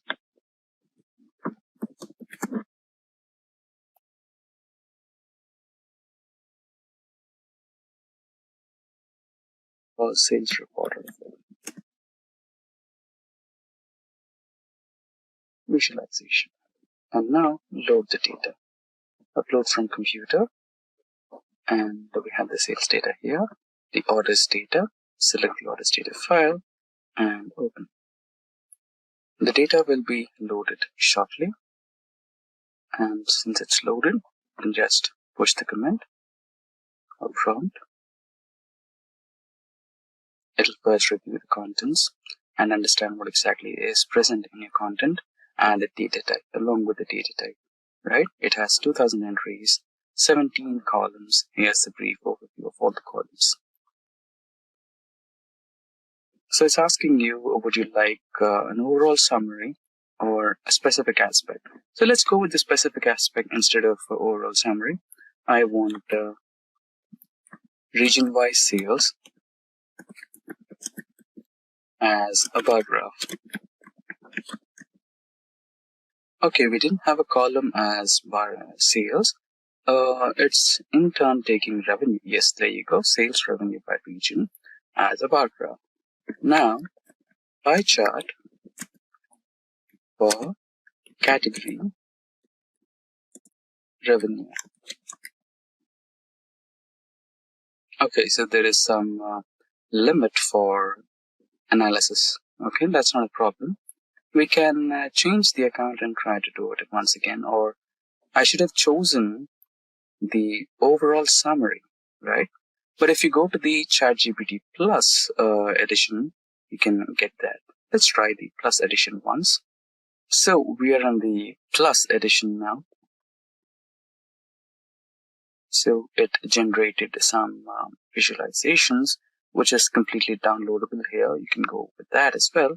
So the prompt is still running. Let's wait for a couple of more minutes and see what exactly ChatGPT is up to. So here we have a profit by category, which was our second request, which did not get successfully authorized because we didn't have a +1. So now we can see revenue versus cost to company in top 10 products. So which are the top 10 products which are giving the maximum revenue? And here is a detailed report. And if you would like to continue with a few more reports like we did before in Power BI and Excel, like traffic versus month on month is a line graph. Let's try that. There you go. So we have a line graph of traffic on a month-on-month basis. So that's how you can conduct some data analytics using different AIs on different platforms. So there are many number of platforms: Tableau, Power BI, ClickView, Excel, SQL, ChatGPT, Gemini, and a few more dedicated artificial intelligence tools which are for AI data analytics. And that brings us to the next part of data analytics with AI. So how does data analytics and AI work? So first, basically, once you load the data, AI will start preparing and processing your data, right? So the transformations, what you do, are also can be possible in AI as well. If you request AI to do the transformations, it can do itself. But I would recommend you perform the transformations because you know what the exact requirements are. Once your data is completely transformed, you can load it and get the reports. The next part of it is pattern recognition. As you've already seen, ChatGPT recognizes each and every aspect of the data, from the data type to the minute details like currency and everything. It understands the data first, and then it will request you. It will ask you if you want a complete summary or if you are looking for a particular aspect, right? Machine learning algorithms can identify patterns, trends, and relationships that may not be apparent to human analysts. And there is a possibility that ChatGPT can even identify a few more insights that you never expected to have, right? And moving on to the next part, predictive analytics. AI can also perform some predictive analytics and give you the forecast of what exactly is going to happen in the upcoming future in your business. That may or may not happen. If you find something is about to go down, you can prevent it by taking some predictive steps or measurable steps which can avoid that loss, right? And automated insights and reports. You can also request ChatGPT, right? In Excel, there is something called as Power Query. It acts like a macro or Excel VBA where it stores each and every transformation step you apply. In a similar way, each and every transformation or step that you apply to modify or try to add value to your data and teach that to your AI so that it can also understand that particular automated transformation steps and report to you on a month-on-month basis, right? So this will stop your month-on-month activity of cleaning your data, transforming your data, loading your data, analyzing, extracting some insights, and then creating a strategy. So all these steps will be eliminated because ChatGPT or any other AI will take care of it, and you can focus on implementing some business strategies. And we have decision making. So AI can also help you with some critical business strategies and also help you in decision making. AI algorithms can optimize complex processes and decision making by evaluating multiple variables and multiple scenarios. Now, last but not least, continuous learning. So AI is capable to adapt and learn new things in your business, like how it processes, how it functions, and what's the data source, and most of the aspects which are involved in business and data analytics. AI systems have the ability to continuously learn and adapt based on the new data and feedback. Today, I've got a question for you. What's the difference between a data analyst and a data scientist? Well, in this video, we will give you the answers. From healthcare to ride-hailing apps and online shopping to streaming services, big data has transformed applications and how we interact with them. Two key fields underpinning this transformation are data science and data analytics. Now, I know these concepts can be a bit tricky to grasp at first, so let's use a fun analogy to make it more clearer. Imagine for a moment that a business is like a human body. In this scenario, a data scientist would be a general practitioner, while a data analyst would be more like a specialist consultant. Both play crucial roles in keeping the body, or in our case, the business, healthy and functioning well. Think of the data scientist as the GP who looks at the entire body. They need to understand how all the different parts work together and how external factors affect overall health. This big picture views allows them to ask important questions about the body's well-being that others might miss. On the other hand, the data analyst is like a specialist focusing on a specific part of the body, let's say the heart or the brain. They dive deep into the area of expertise, answering specific questions and solving particular problems. For example, if there's an issue with the heart, the data analyst or heart specialist would be the go-to expert.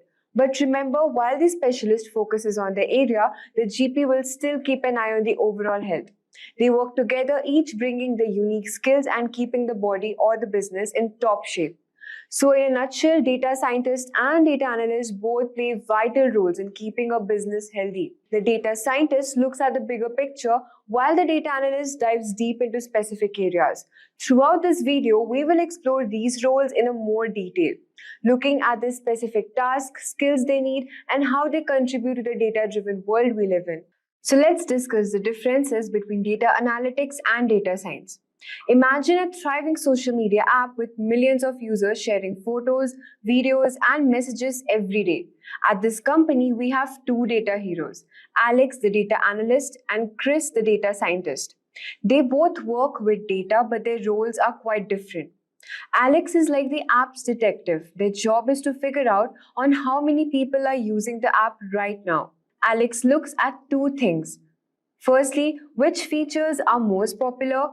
When do most people log in? And how long do users spend on this app? Alex digs through user activity logs, engagement metrics, and customer feedback to answer specific questions. This helps the team make the app better today. That's what data analysts do. They solve current puzzles using existing information. Now, Chris, they're more like the app's fortune teller and inventor rolled into one. Chris takes all the data Alex collects, put a whole lot and more, and tries to predict the future. They ask big questions like, what new features will users want next year? How can we use AI to make the app more fun? What if we could predict trending topics before they explode? Chris uses complex mathematics, machine learning, and computer programming to spot trends and create new ideas. That's what data scientists do. They use data to predict the future and innovate. Both Alex and Chris are crucial for the app's success. Alex helps the app run smoothly and keeps user happy day to day. Chris helps the company plan for the future and stay ahead in the competitive tech world.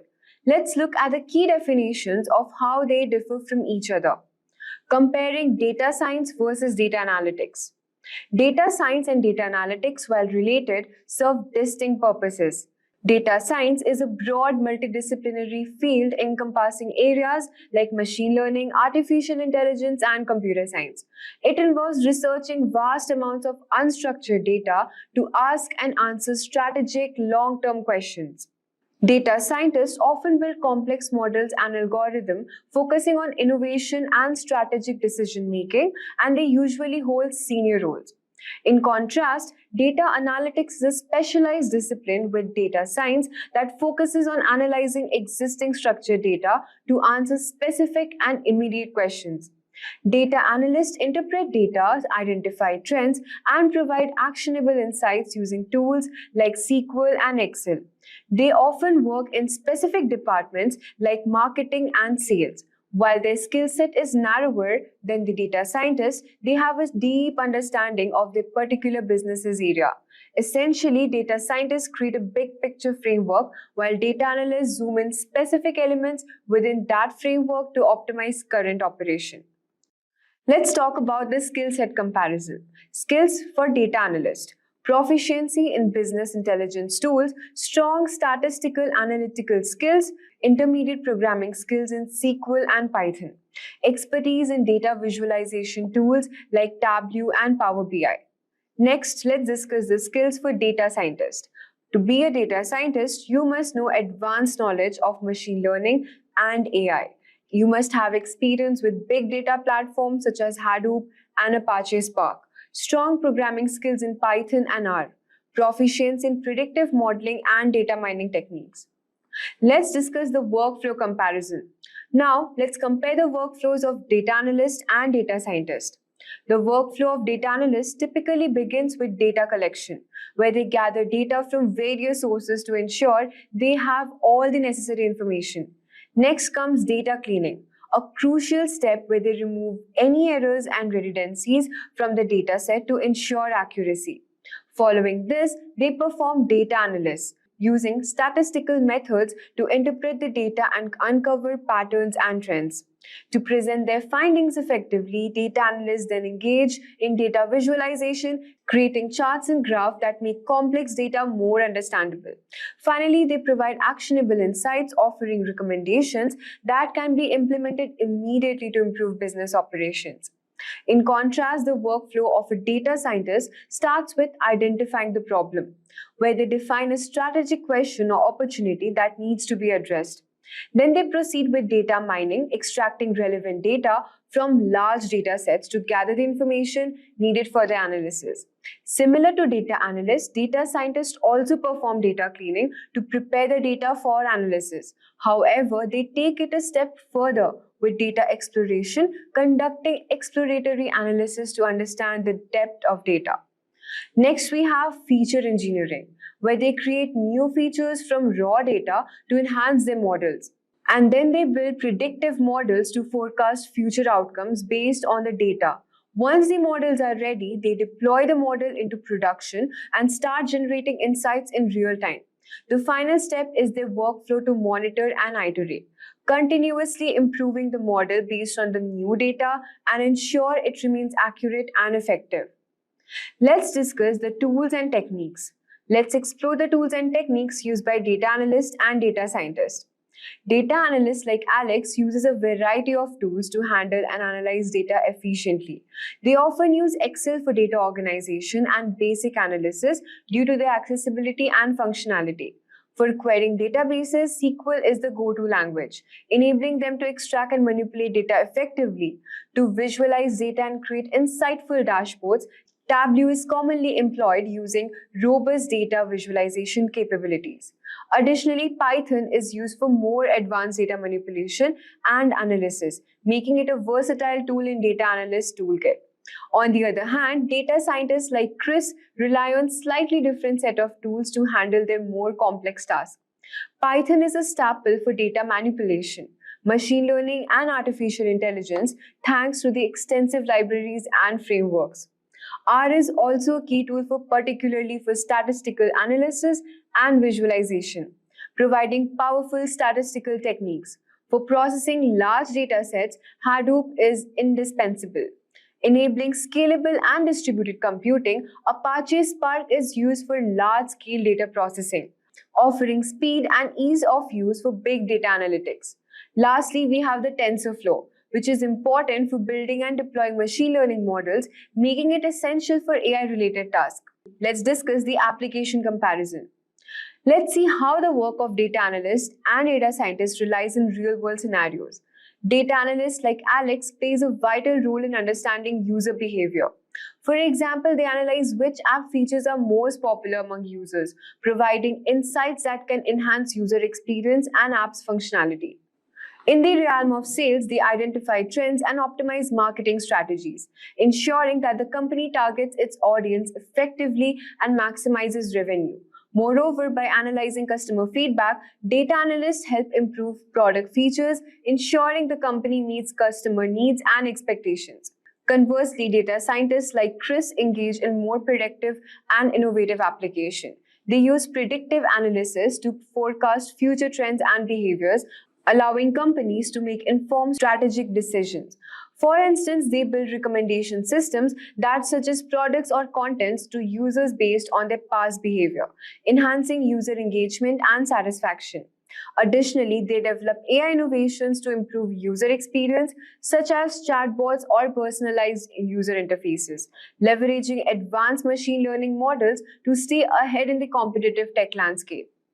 At last, we will talk about the career path comparison. Finally, let's discuss the career paths and opportunities and salaries for data analysts and data scientists in both the United States and India. A career in data analyst often begins with marketing or finance. Over time, they can transition into senior analyst role to specialize further in business intelligence. There are also opportunities to move into management positions, overseeing data analysis team and driving strategic decisions based on data insights.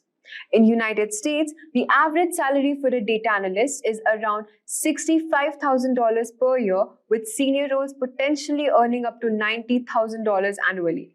In India, the average salary for a data analyst is approximately 6 lakh per year, with senior roles earning up to 10 lakh rupees annually. In contrast, a career as a data scientist typically requires advanced degrees and specialized training in data science.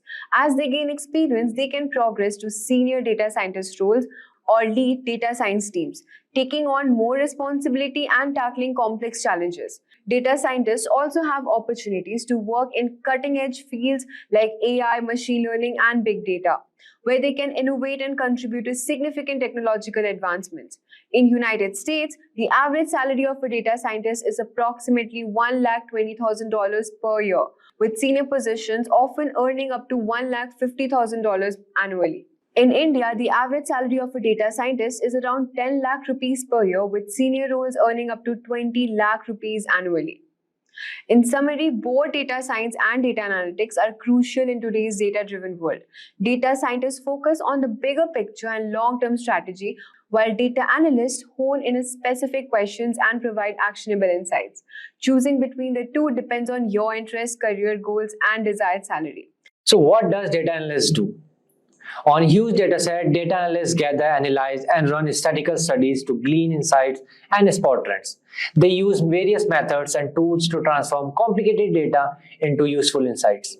They therefore provide insightful data that enables businesses to make informed decisions, and this is the answer of question what data analysts do. So moving forward, let's jump into roles and responsibilities of a data analyst. The roles and responsibilities of a data analyst often consist of the following. The first one is create and manage databases and data system, fixing coding mistakes and other data related problems as necessary. The second one is using both primary and secondary sources for data mining. The third one is rearranging data in a way that both individuals and machine can understand. The fourth one is create documentation that clarifies the data analysis process for stakeholder. So now let's jump into how to become a data analyst with no experience, steps and strategies. So becoming a data analyst without prior experience can be challenging but achievable goal. So here is a detailed guide on how to break into the field of data analysis from scratch. So the first one is master the basics.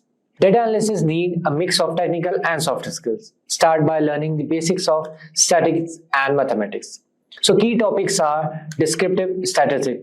Learn measures of central tendency, mean, median, mode, measures of variability, range, variance and standard deviation, and data distribution like normal distribution and skewness and kurtosis. The second is inferential stat. Understanding hypothesis testing, confidence intervals, p-values and statistical significance. The third one is probability theory. Basic probability concept, conditional probability and Bayes theorems and many more.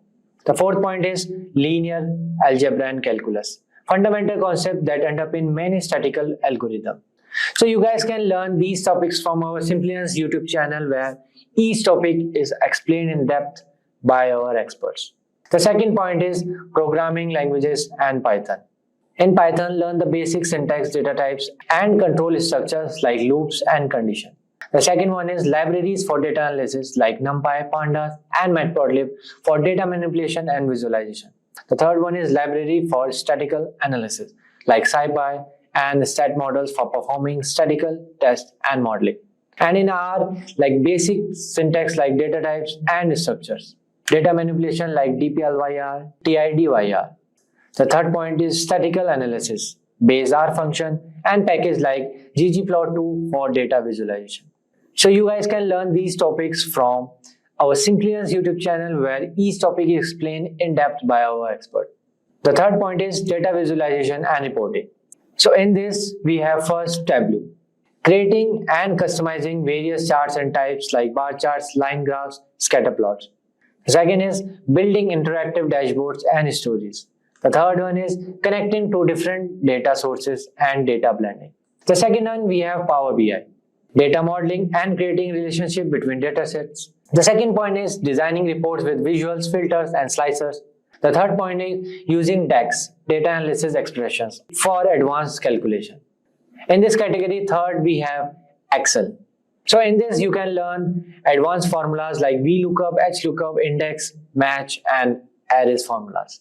The second is pivot tables, summarizing, analyzing, and visualizing data. The third is data visualization, creating and formatting charts, sparklines, and conditional formatting. So you guys can learn these topics from our Simplilearn YouTube channel where each topic is explained in depth by our expert, or you can go through their official document websites. In Master the Basics, the last point is SQL database and the key concept. The key concept are basic SQL commands, select, from, where, join, group by, having, or order by. Second is database design, understanding tables, relationships, and normalization. The third is advanced SQL, subqueries, window function, and common table expression, CTEs. The fourth one is database management, connecting to a database, writing optimized queries, and understanding the indexes. So you guys can learn these topics from our Simplilearn YouTube channel where we have SQL playlists covering each topic that is explained in depth by our expert. The second point is work on your personal project. Applying your new skills to real world problems is a great way to gain experience. So here are some projects idea to help you get started. The first one is personal project, public data analysis. Choose a public data set that interests you and perform a comprehensive analysis. For example, analyzing COVID-19 trends over time, predicting house prices, or studying climate change impacts. The second is Kaggle competition. Kaggle is a fantastic platform where you can participate in data science competition. These competitions provide real-world data and problems to solve. For example, predicting customer churn, classifying images, or creating models to improve sales forecasting. The third one is build a dashboard. Create an interactive dashboard using tools like Tableau or Power BI to visualize data insights. For example, a dashboard tracking global financial market or visualizing crime rates in different cities. The third point is get certified. While certification won't replace real-world experience, they can be valuable additional to your resume. So there are numerous data analyst certification available online, such as the Google Data Analytics Certificate, the Data Analyst program by Simplilearn. This data analyst course by Simplilearn in collaboration with IBM will transform you into a data analytics expert. In this course, you will learn the latest analytics tools and techniques, how to work with SQL, the languages of R and Python, the art of creating data visualization, and how to apply stat and predictive analytics in the business environment. These certifications not only provide you with the solid foundation, but also show potential employers your commitment to learning and growing in the field. The fourth point is build a portfolio. One of the best way to showcase your skills to potential employers is by building a portfolio. This can include personal projects, data analysis on real-world dataset, or even Kaggle competition. The key here is to demonstrate your ability to apply what you have learned to real-world problems. Don't worry if you don't have access to fancy dataset or tools. There are plenty of publicly available dataset on sites like Kaggle or even government website. You guys can make a portfolio like this. So this is an example of one portfolio. So you can distribute your projects like this, or you can take help from this. Okay. The next point is networking and mentorship. Connect with professionals in the field through LinkedIn, local meetups, or professional association. Look for a mentor who can provide guidance, feedback on your projects, and potentially help you with the job referrals. Networking can be invaluable in learning about unadvertised job openings or internship. The next point is internship. Apply for entry-level position or internship. Look for job titles like junior data analyst, data technicians, or analytics assistant. Look for opportunities in local community. Reach out to startups or non-profits, or even consider offering your services for free initially. Even customer service or administrator roles that involves data entry or reporting can serve as stepping stones, giving you practical experience with data. The seventh point is prepare for interviews. Be ready to discuss your projects, how you approach problems, and what you have learned. You should also be prepared for technical interviews that may test your knowledge of stat, programming, and data analysis techniques. You can refer to Simplilearn's video on data analysis interview question and answer on YouTube. So to sum it up, master the basics, build a portfolio, get certified, get experience through internship and freelancing, network like crazy, and never stop learning. And most importantly, believe in yourself and your abilities. I wondered what those people with fancy charts on their computers are doing. They are probably business analysts. So what's a business analyst? Think of them as the Sherlock Holmes of the business world. They look at lots of information and figure out how to make companies run better. And guess what? It's a pretty cool job right now. Lots of companies are trying to hire these folks. Want to know how much they make? On average, about $85,000 per year. Some of them even make over $120,000. Not bad, right? But here's the thing. To be really good at this job, you need to know some special words. It's like learning the secret code of business. And in today's video, we are going to look at the 10 important words every business analyst should know. And by the time we are done, you will be talking like a pro. So let's start with a little story.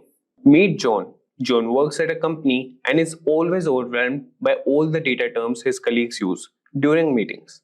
So words like KPIs, data warehouse, and analytics were thrown around, and John often felt lost.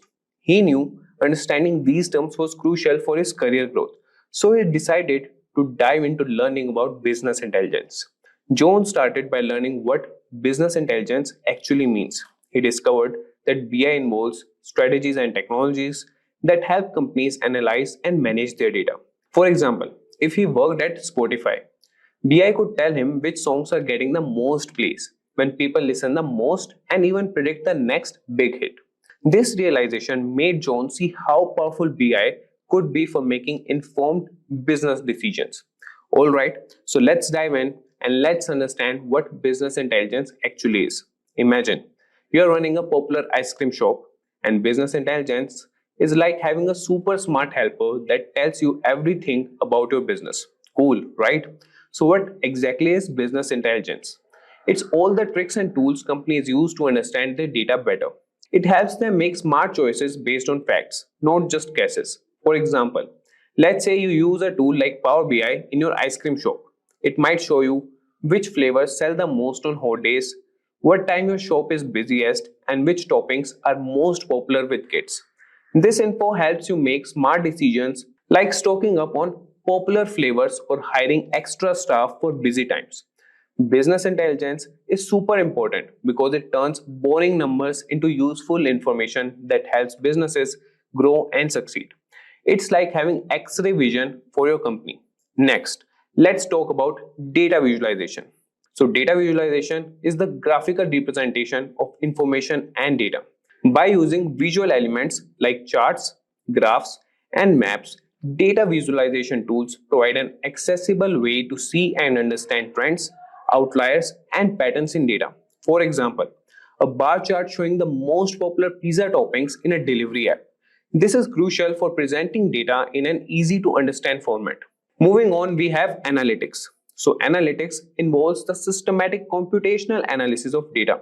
For example, using analytics to understand which times of day are busiest for a pizza delivery app. This term is important because it helps in making sense of large amounts of data and aids in decision making. Next up is KPI, that is key performance indicator. So a KPI is a measurable value that demonstrates how effectively a company is achieving key business objectives. For example, tracking the number of pizzas sold each month as a KPI to measure business performance.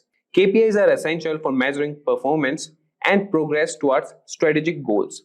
Now let's discuss data warehouse. So a data warehouse is a centralized repository for storing large volumes of structured data from multiple sources. For example, storing customer data from different gym branches in one place for analysis. It is used for reporting and data analysis and is a core component of business intelligence. Data warehouses are important for consolidating data from different sources and making it available for analysis. Next, we have database. So database is an organized collection of data generally stored and accessed electronically from a computer system. For example, a database storing member records for a gym. Databases are foundational for storing and managing data efficiently and are critical for any business intelligence processes. Moving forward, let's introduce data mining. So data mining is the process of discovering patterns and knowledge from large amounts of data. For example, a gym analyzing member attendance to identify the most popular class times. Data mining is important for extracting useful information from large data sets. Next, let's talk about dashboard. So dashboard is a business intelligence tool that allows users to track key metrics and KPIs. For example, a dashboard for a gym showing daily attendance, most used equipment, and membership growth. It provides a visual representation of data and helps in monitoring performance at a glance. Dashboards are crucial for real-time data monitoring and decision making. Next up is reporting. Reporting refers to the process of organizing data into informational summaries to monitor how different areas of a business are performing. For example, a monthly financial report summarizing income and expenses for a gym. Reports are essential for tracking progress, identifying trends, and making informed decisions. Finally, let's discuss SQL, that is Structured Query Language. So SQL is a standard programming language for managing and manipulating databases. For example, writing an SQL query to retrieve all gym members who joined last month. It is used to query, insert, update, and modify data. SQL is fundamental for anyone working with databases and business intelligence tools. Remember, whether you are running a multi-million-dollar corporation or a neighborhood lemonade stand, these BI tools and concepts can help you make smarter decisions and grow your business. They turn raw data into valuable insights, helping you understand your customer better, optimize your operations, and stay ahead of the competition. So with that, guys, we have come to the end of this session. I hope this video has helped demystify some key business intelligence terms for you. If you found this video helpful, don't forget to give it a thumbs up and subscribe to our channel for more business and tech insights. If you have questions about BI or want to share your opinion, you can comment down in the comment section below. So now you can see some data on my spreadsheet. So we have a row ID, order date, and a ship date, ship mode, etc. So this means that this particular data set belongs to a sales data set for a store or something. So what I have done is, if you look out the videos on our channel, we already have created one of the interactive dashboards using the same data set. So we try to extract month-on-month sales, region, category, subcategory sales, country-wise sales, shipment type sales, etc. Right? So I have kept the data as it is and all the pivot tables as it is. Now let's say we do not know how to create all these pivot tables and pivot charts and slicers, etc. We just know that we have the data and you're new to this and you want to analyze your data. How do you do that? ChatGPT is here for the rescue. So before we get on to ChatGPT, let's quickly remove all our reference pivot tables. About pivot tables, so I'm quickly deleting all these. We're left out with only the data, right? And again, you can do this dashboard using ChatGPT 3.5, or in case if you have a premium version, which is ChatGPT 4, you can directly attach your dataset onto the ChatGPT prompt and ChatGPT will do all the analysis you need, right? But for now, let's experiment using the ChatGPT 3.5 version, which is basically open source and free to use. Now let's quickly hop onto ChatGPT. So there you go. We have ChatGPT version 3.5. We are not switching to 4. So now let's quickly explain what we are up to. Hi ChatGPT. Just keep it simple, as if you're talking to your friend.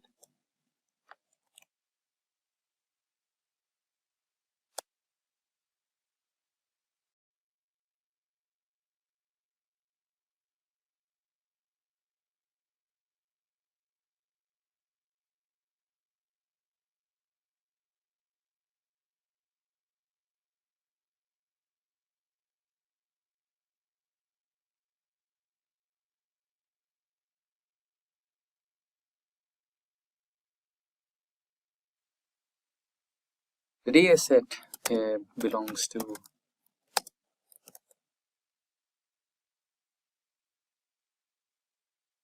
Superstore sales, or is about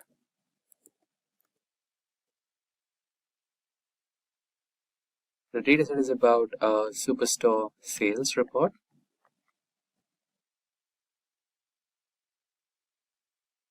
And I need to create a dashboard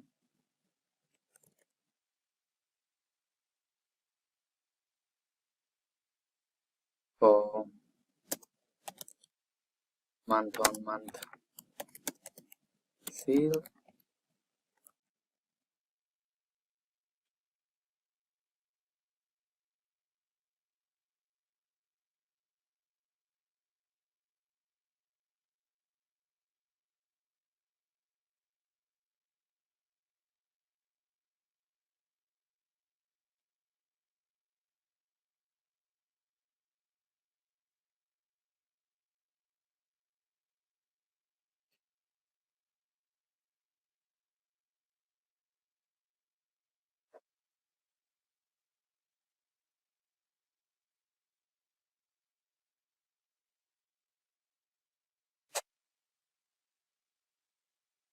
So this is the prompt, and basically I just explained in a brief way. I'm not giving a detailed information, but hope this works. So basically what you are supposed to do is give the requirement one by one, but I'm giving it in a single prompt so that I'll get the results in one single prompt. Let's go for that. So what you're trying to explain ChatGPT is that you have a sales data set and you're using Excel for storing it and for manipulating the data and trying to build some innovative, interactive, visually appealing charts, and you don't know how to do it. So you explain that to your ChatGPT and what are the things you are looking to build, what are the charts you're looking to build. So I'm looking to build a month-on-month sales report, which can be a quarter-on-quarter, month-on-month, year-on-year, date-wise, however the way you like it, right? So make sure that your data is properly formatted first. So here, let's check out that your date column is formatted to date data type, right? Sometimes what happens is the representation of date changes to user by user. Let's say this particular data set or this particular inventory is been allocated to 5 different people to entry the data, right? Somebody might use this type of, here you have, let's create a new sheet and try to, let me elaborate what I'm trying to explain. So let's say person 1,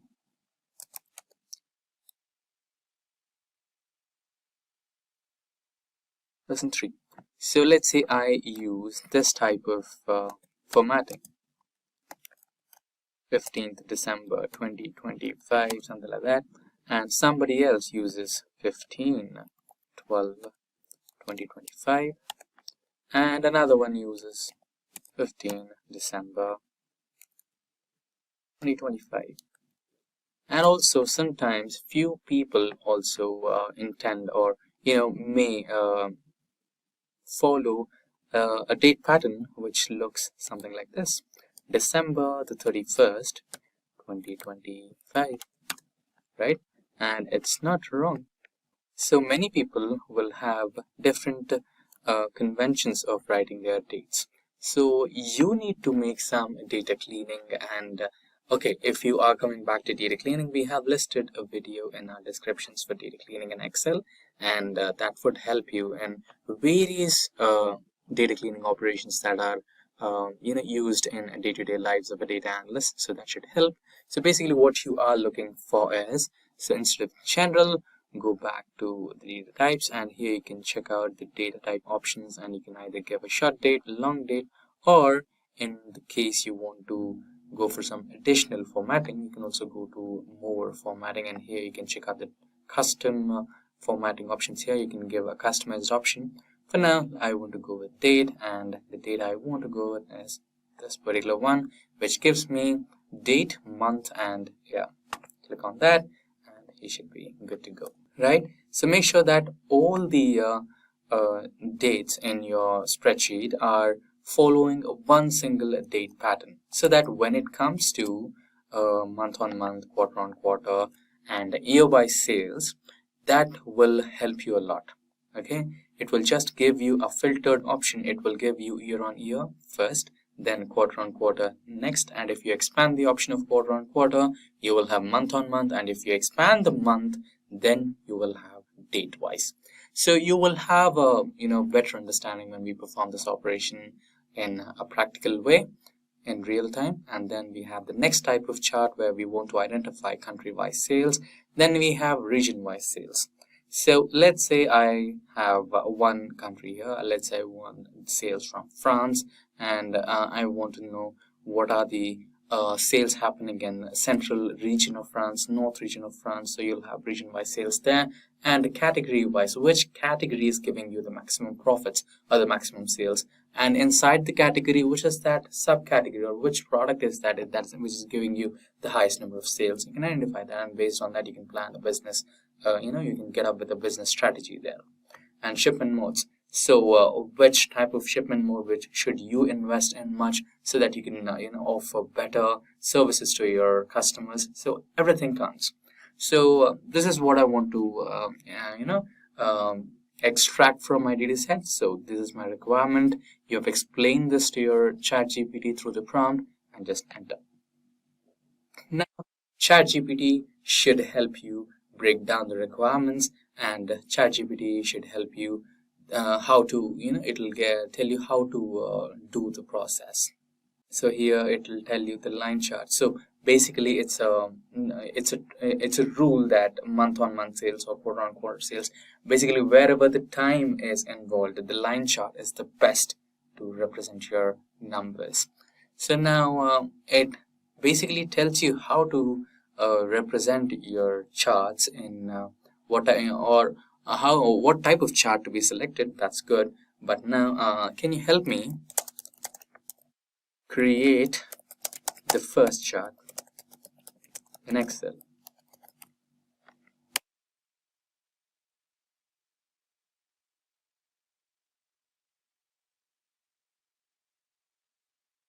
There you go. So it tells you how to create it. Ensure you have a column for dates and other corresponding values. So basically it is telling you to have a properly mentioned or properly defined metadata or column headers. Then select the data, go to the insert tab, choose the line chart. Okay, and let's say you wanted to create an interactive dashboard, right? So to create an interactive dashboard, or to basically create a dashboard, you need pivot tables, and you don't know how to create a pivot table. You can ask ChatGPT to help you create a pivot table. Help me create a pivot table for the first type, for all the types, okay, or for the data set.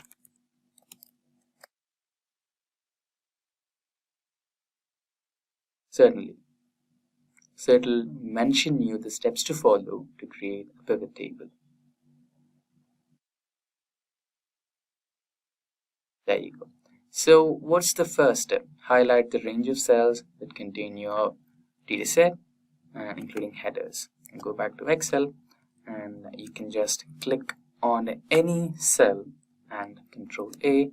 All your data set has been selected, or these days you can just select one of the cells and go to Insert menu and Pivot Table.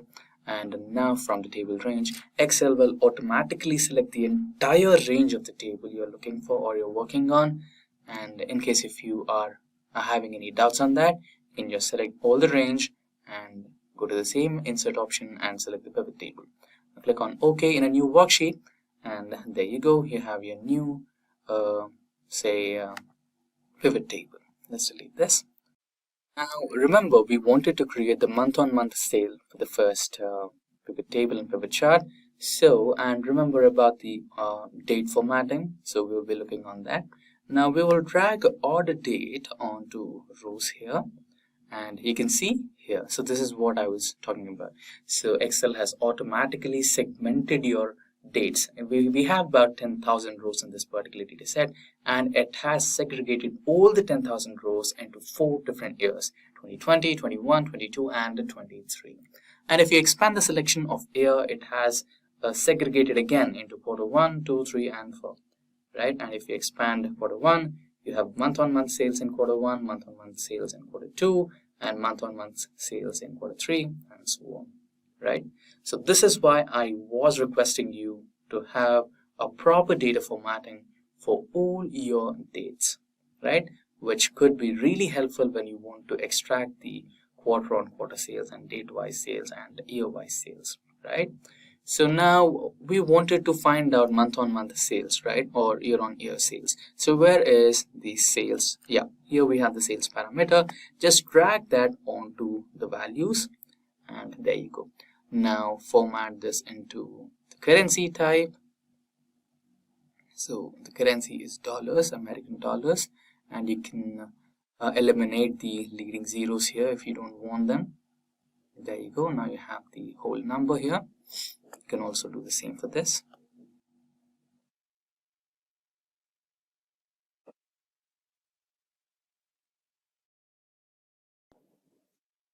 You can select the entire table.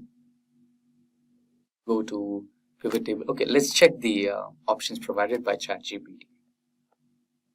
So basically we have created a pivot table. Now we want to create a pivot chart. How do I create a pivot chart?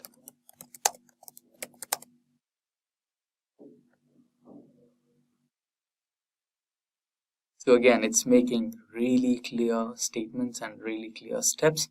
So it's again making sure that you create a pivot table first, right? So we have a pivot table, and highlight pivot table data. Click anywhere on your pivot table to highlight the entire range. Insert pivot chart. With the pivot table selected, go to the Insert tab on the ribbon, and then click on Pivot Chart and open the Insert Chart dialog box. Choose the type you want and customize the chart. Select the chart. So customizing the chart, we'll look onto it. And fields, if you want to keep a few fields, you can, and if you want to eliminate a few fields, you can also do that. Refresh data. Let's say, why refresh data? See, ChatGPT is so brilliant, right? So let's say I have the sales data until 2023, and now we're in 2024. Let's say we update 2024 onto this particular spreadsheet, And now we have that particular data in the original spreadsheet, but that is missing here.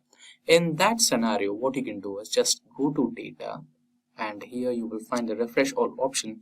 Once you click on this, you can find the 2024 data updated here. For now, we have not added yet, but in case if it's added, all you can do is just refresh your sheet and everything will change. So brilliant suggestion from ChatGPT, and save and share in case if you want to share.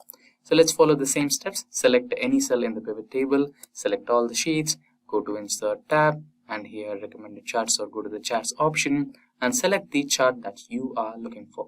So we are dealing with time, so I would go with the line chart. Just click OK. But in case if you want to create an interactive dashboard, just go to pivot table analyze, and here you have the pivot charts.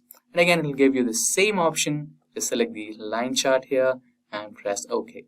So you have your line chart over here. So again, if you are editing this, so you can remove the legends if you want, remove anything else, or you can customize that. Okay, there you go.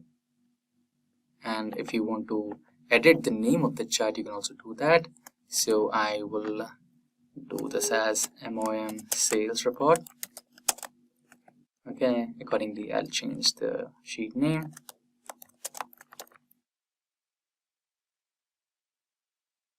There you go. Right now, quickly we will create the other charts as well. So the process is same. You can hold control and drag this particular sheet, and you have the next sheet. So the next requirement that we requested ChatGPT was the country-wise sales. So everything will remain the same. What changes is, okay, let's close this, and here instead of order data, we will have, okay, let's remove this from rows and quarters, months, right, country. So we will drag country into rows, and there you go. Now we have countries. Now country wise, so you can select the cell, go to pivot table analyze, pivot chart, and you can select the bar graph. So it automatically gave you the first suggestion as bar graph. Click on that, and you have the bar graph over here. And you can also edit the chart. You don't want the legends, you can remove them, and edit the name of the chart to country-wise sales. So, and quickly drag and drop the sheet again, new pivot table, and here you wanted category-wise sales or segment-wise sales. Close this particular thing, delete this, and instead of country, you're going to add segment to the rows and remove country, and you have segment wise sales. Select any cell on the pivot table, go to pivot table analyze, pivot chart, and here you can use any of the available charts here. Let me use the funnel chart, or histogram. Bar chart will be better. Press OK, and there you go. You have the bar chart. Same. Edit your, customize your chart. Change the name to segment-wise sales. Hold control and drag the sheet. Now you have subcategory-wise sales.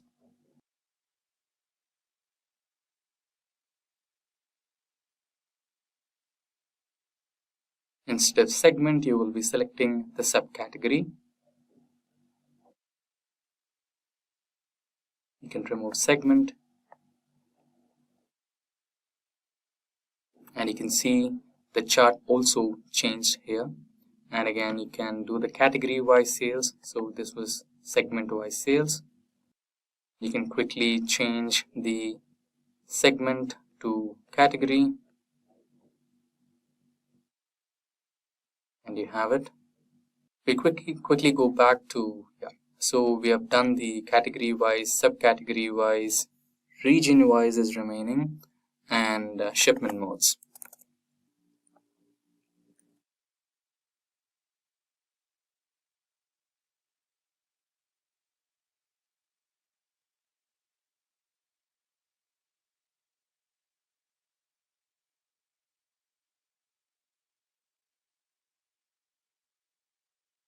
So quickly drag and drop the region, remove subcategory from the list.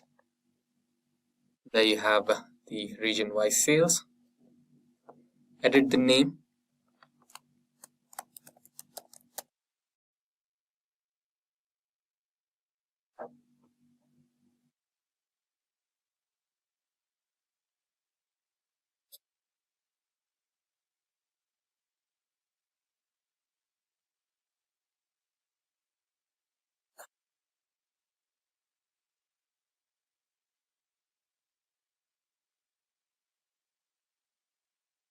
And the last one, which is about the shipment modes.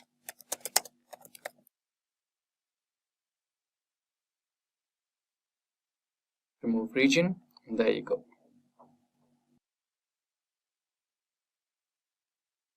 I can create a new dashboard over here and name it as dashboard. You can do some customization to your dashboard, like selecting these cells.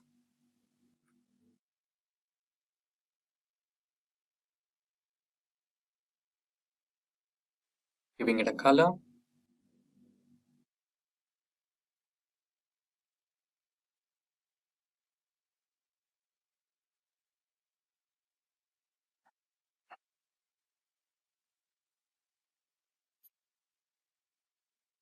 There you go. Now you can quickly copy and paste all these charts to the dashboard. Starting from the month-on-month sales. Copy.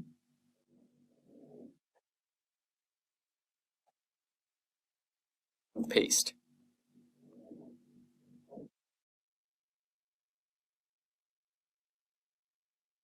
So I'll quickly do all the pastings as soon as possible.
There you go. You can also manage the size of these charts so that everything fits onto one sheet.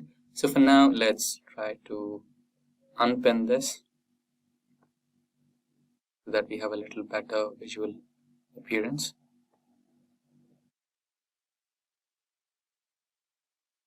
Okay, not a problem.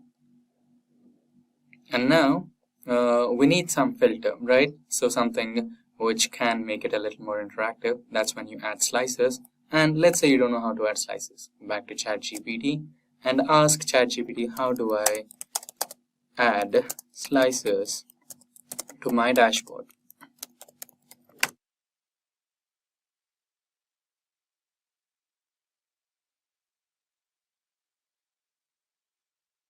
There you go. So it is telling you to add everything in a step-by-step way, and it also is talking about the interactivity, right? it is asking you to connect all the slices. It's telling you to report the connections, right? If you just add the slices based on one single, okay, basically you need to select one of your charts here and select a pivot table or pivot chart, go to the pivot table or chart and associate with the slicer and insert, and go to the insert tab and insert a slicer. I'll tell you that. So basically it's telling you in a very beautiful way, step-by-step manner, right? And even after adding the slicer, it is telling you to connect all the basically all the charts or all the dashboards and charts you created in this particular tutorial, and connect all those charts to that particular slicer using the report connections option, and you can get the interactivity, right? So in a very beautiful manner, it has explained you. Let's try the way it has explained to us. Go to the dashboard, select any one of it, and go to the insert option, and here you have the slicer, right? So now you have all the slices over here. So basically we wanted what type of slices. So I have created a month-on-month chart, so I'll go with order date slicer, which is here. Then I have created segment-wise sales, so I want segment slicer, country-wise slicer, category and subcategory-wise slicers, region-wise, so region slicer. And do I have anything else? Let's scroll down. That's the last one. So where is the shipment here? Yeah, ship mode. Country, region, category, subcategory, segment, order dates, and ship mode. So I will have multiple slices in one go, right? Now you have to arrange your slices in such a way that they are interactive and they look like they are sorted in one place. So let me do that quickly. We have some space left here in the bottom place of the dashboard. You can also keep your slices there. So what basically ChatGPT meant was, if you try to use the slices here, it will, the changes will reflect only in one of the pivot charts, not on all the pivot charts. So to get that interactivity, to get that connectivity between all the charts, you need to do a small setting which is called as report connections. So select one of the slices over here, right click, and here you have something called report connections. So when you report connections, you have all the pivot charts and pivot tables that you just created. You can just select all those pivot tables that you created and press on OK, so that all these pivot tables are connected to that particular slicer. You can just expand this and check if all the pivot tables are selected. Press OK. Do the same for all the slicers. I'll quickly do that.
So there you go, we have interconnected all the charts. Now let's say I want to find out the sales that happened in the latest year. Just go to the filters, select any of the dates, 2023, and you have the data.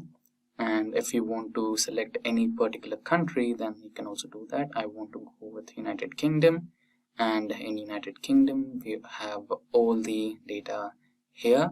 Let's say I want to check out only for the phones. There you go. Now you have an interactive dashboard which will tell you the sales that happened on the date of 16th of November 2023 in the region United Kingdom for phones. right? And segment is home or office, shipment mode was standard class, and major sales that happen are from North region, and the category is from technology, right? And that's how you create an interactive dashboard using ChatGPT in Excel. So each and every step has been mentioned very clearly by ChatGPT, and you have all the data in one place. So let's quickly remove all the filters. And there you have the entire dashboard. Today, we'll be diving into some of the most impactful data analytics projects you can work on to boost your skills and supercharge your job search. Why are projects like these so important? Well, here's the thing. In data analytics, employers are not just looking at your qualifications. They want proof that you can solve real-world problems with data. Building a portfolio of hands-on projects shows them you have got the technical skills, creativity, and critical thinking to tackle complex challenges. Each project you work on will not only deepen your understanding of the tools and techniques used in the industry, but also help you master the process of collecting, cleaning, analyzing, and presenting data. So whether you're looking to land that first job or transition into a new role, these projects are exactly what you need to show employers you are ready to make an impact from day one. So let's dive in and see what each project involves and how you can get started.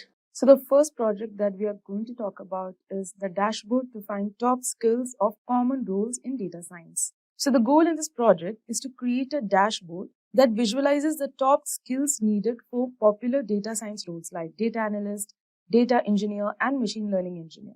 This dashboard will help users understand which skills are in high demand and how they vary across roles, providing valuable insights for job seekers and recruiters alike. So here are the steps to follow. Step 1. Collect job data. So scrap or collect job postings for common roles in data science from platforms like LinkedIn, Indeed, or Glassdoor. Step number 2 is data cleaning and preprocessing. So you can use Python pandas to remove unnecessary columns, handle missing values, and standardize the format. And then you have to extract the top skills.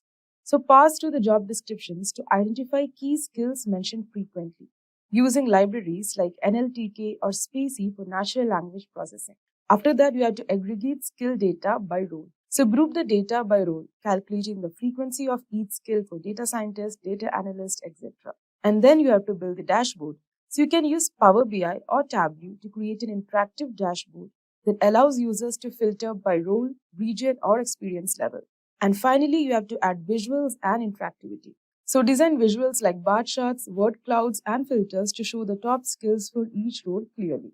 Now in number 2, we have generating sales insights for a customer goods company using SQL. So this project focuses on analyzing sales data for a consumer goods company to derive insights about product performance, customer preferences, and seasonal sales trends. The analysis will provide actionable insights that can drive marketing and inventory decisions. So here are the steps to follow. Step number 1 is to set up the database. So you can load the sales data into a relational database like MySQL or PostgreSQL. Next is data exploration. So use SQL queries to explore the data, getting a sense of available columns, unique values, and any missing data. And the next step is to clean this data. So handle any missing values, duplicates, or inconsistencies in the data by using SQL functions. Now next, you have to write aggregate queries. So you can use SQL aggregate functions to calculate total sales, average order value, and sales by region or category. And then you have to analyze the key metrics. So write specific queries to find insights like top selling products, sales growth over time, and customer demographics. And finally, you have to create a report or dashboard. So you can use a tool like Power BI to visualize and present the insights. Now, the third project that we are talking about is the T20 World Cup Cricket Data Analytics. So in this project, you'll analyze data from the T20 World Cup, such as player performance and team statistics, to understand key factors that contribute to wins. This project is popular in sports analytics and can also include predictive modeling to forecast match outcomes. So the steps are as follows. Number 1, gather cricket data. So use an API like Crick API or a sports data platform to gather match, player, and team data. Then clean the data. Use Python to handle missing values, outliers, and inconsistencies. After that, do feature engineering. So you can create new features like batting averages or bowling economy to enhance your analysis. After that comes the data analysis step. So use Python's pandas and matplotlib to perform exploratory analysis and visualize key metrics like run rate trends, win rates, etc. And then build predictive models. So optionally, you can use machine learning algorithms like logistic regression or decision trees to predict match outcomes.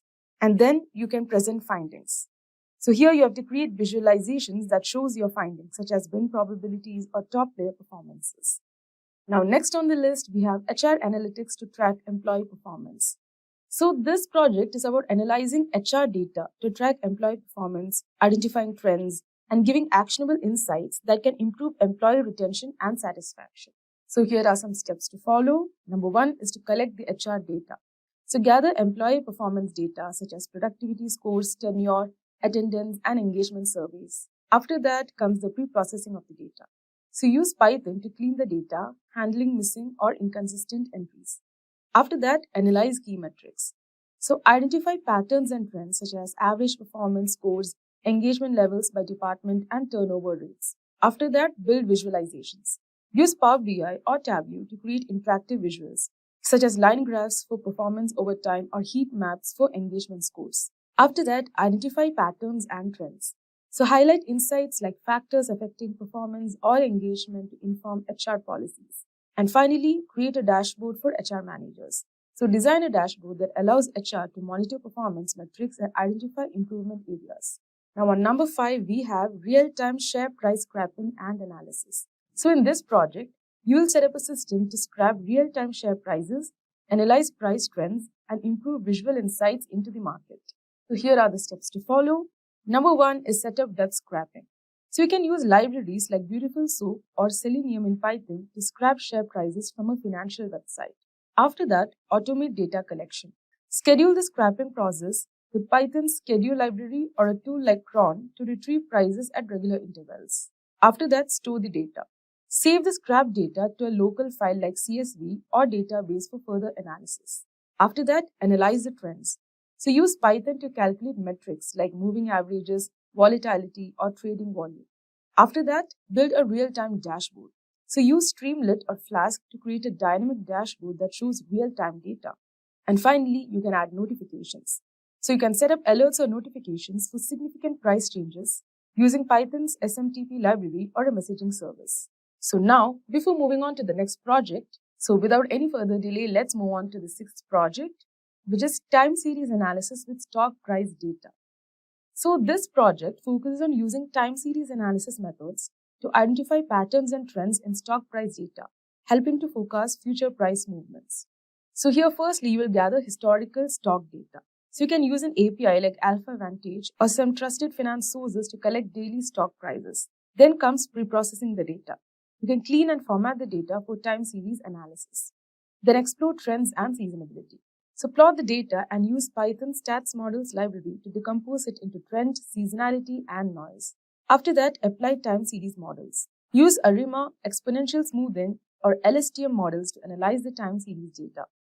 After that, evaluate model performance. Measure the accuracy of your model using metrics like RMSE or ME. And finally, visualize forecasts. Plot the forecasted prices and share the findings in report or dashboard. Now on number 7, we have housing price analysis and predictions. So this project involves analyzing factors that influence housing prices and building a predictive model to estimate house prices based on key attributes. So these are the steps to follow. Step number 1 is to gather data. So obtain housing data from sources like Kaggle or Zillow. After that is data cleaning and pre-processing. So handle missing values, encode categorical features, and standardize data. Then comes exploratory data analysis. So use Python's matplotlib and Seaborn to identify relationships like square footage versus price, etc. After that, build a predictive model. So apply a regression model like linear or decision tree regression to predict housing prices. After that, evaluate model performance. So you can use metrics like R-squared or mean absolute error to assess accuracy. And after that, present your results. Create visualizations that highlight price trends and predictions across different regions. Now, the 8th project is a market basket analysis. So market basket analysis helps identify products that are frequently purchased together, enabling businesses to make decisions about product placement and promotions. So here you will first collect transaction data. So use transactional data from a retail dataset, such as those available on Kaggle. Then comes data preprocessing. So clean the data, removing duplicates or irrelevant items. Then apply association rule mining. So use the a priori algorithm with the MLExtend library in Python to identify frequent item sets. Then generate rules. So extract association rules with metrics like support, confidence, and lift to measure significance. Then you have to visualize results. So create charts showing high confidence product pairs. And after that, provide business insights. Recommend product placement or promotion strategies based on findings. Now on number 9, we have anomaly detection in time series data. So this project focuses on detecting unusual patterns in time series data, such as fraud in financial transactions or equipment failure in manufacturing. So here are the steps to follow for this project. Number 1 is collect time series data. So obtain time series data relevant to the industry such as financial or sensor data. After that, preprocess the data. Handle missing values and normalize the data if necessary. Then apply anomaly detection algorithms. So you can use techniques like Z-score, isolation forest, or rolling statistics to detect outliers. And then visualize anomalies. So plot the time series data, highlighting detected anomalies for easier interpretation. And then evaluate accuracy. Test the model on known anomalies to validate its performance. And finally, create a report. So document your findings, including detected anomalies and their potential causes. And finally on the list, we have air quality data analysis and dynamic visualizations. So in this project, you will analyze air quality data over time and create dynamic visualizations that track pollution trends across regions. So here are the steps to follow. Number 1, gather air quality data. So use government data sources or APIs that provide air quality metrics. After that, clean and process data. Standardize units, handle missing data, and aggregate readings by location and time. After that, analyze pollution trends. Calculate averages, trends, and correlations with factors like weather. Then build visualizations. Use Tableau or Power BI to create interactive visuals such as maps showing pollution levels over time. Then create a dashboard. Build a dashboard that updates dynamically with new data. And finally, interpret your results. Provide insights on pollution trends and discuss potential solutions for improving air quality. So that was it, guys. Now you have got some great projects to build your skills and make your portfolio shine. Start exploring, keep practicing, and remember, each project gets you closer to your dream. Thank you for joining Excel Full Course by Simplilearn. We hope this training has provided you with valuable insights and practical skills to excel in professional journey. Don't forget to subscribe to our channel for more expert-led courses and tutorials. If you have any question, drop them in the comment section below. Thank you for watching. Staying ahead in your career requires continuous learning and upskilling. Whether you're a student aiming to learn today's top skills or a working professional looking to advance your career, we've got you covered. Explore our impressive catalog of certification programs in cutting-edge domains, including data science, cloud computing, cybersecurity, AI, machine learning, or digital marketing. Any of our programs and set yourself on the path to career success. Click the link in the description to know more.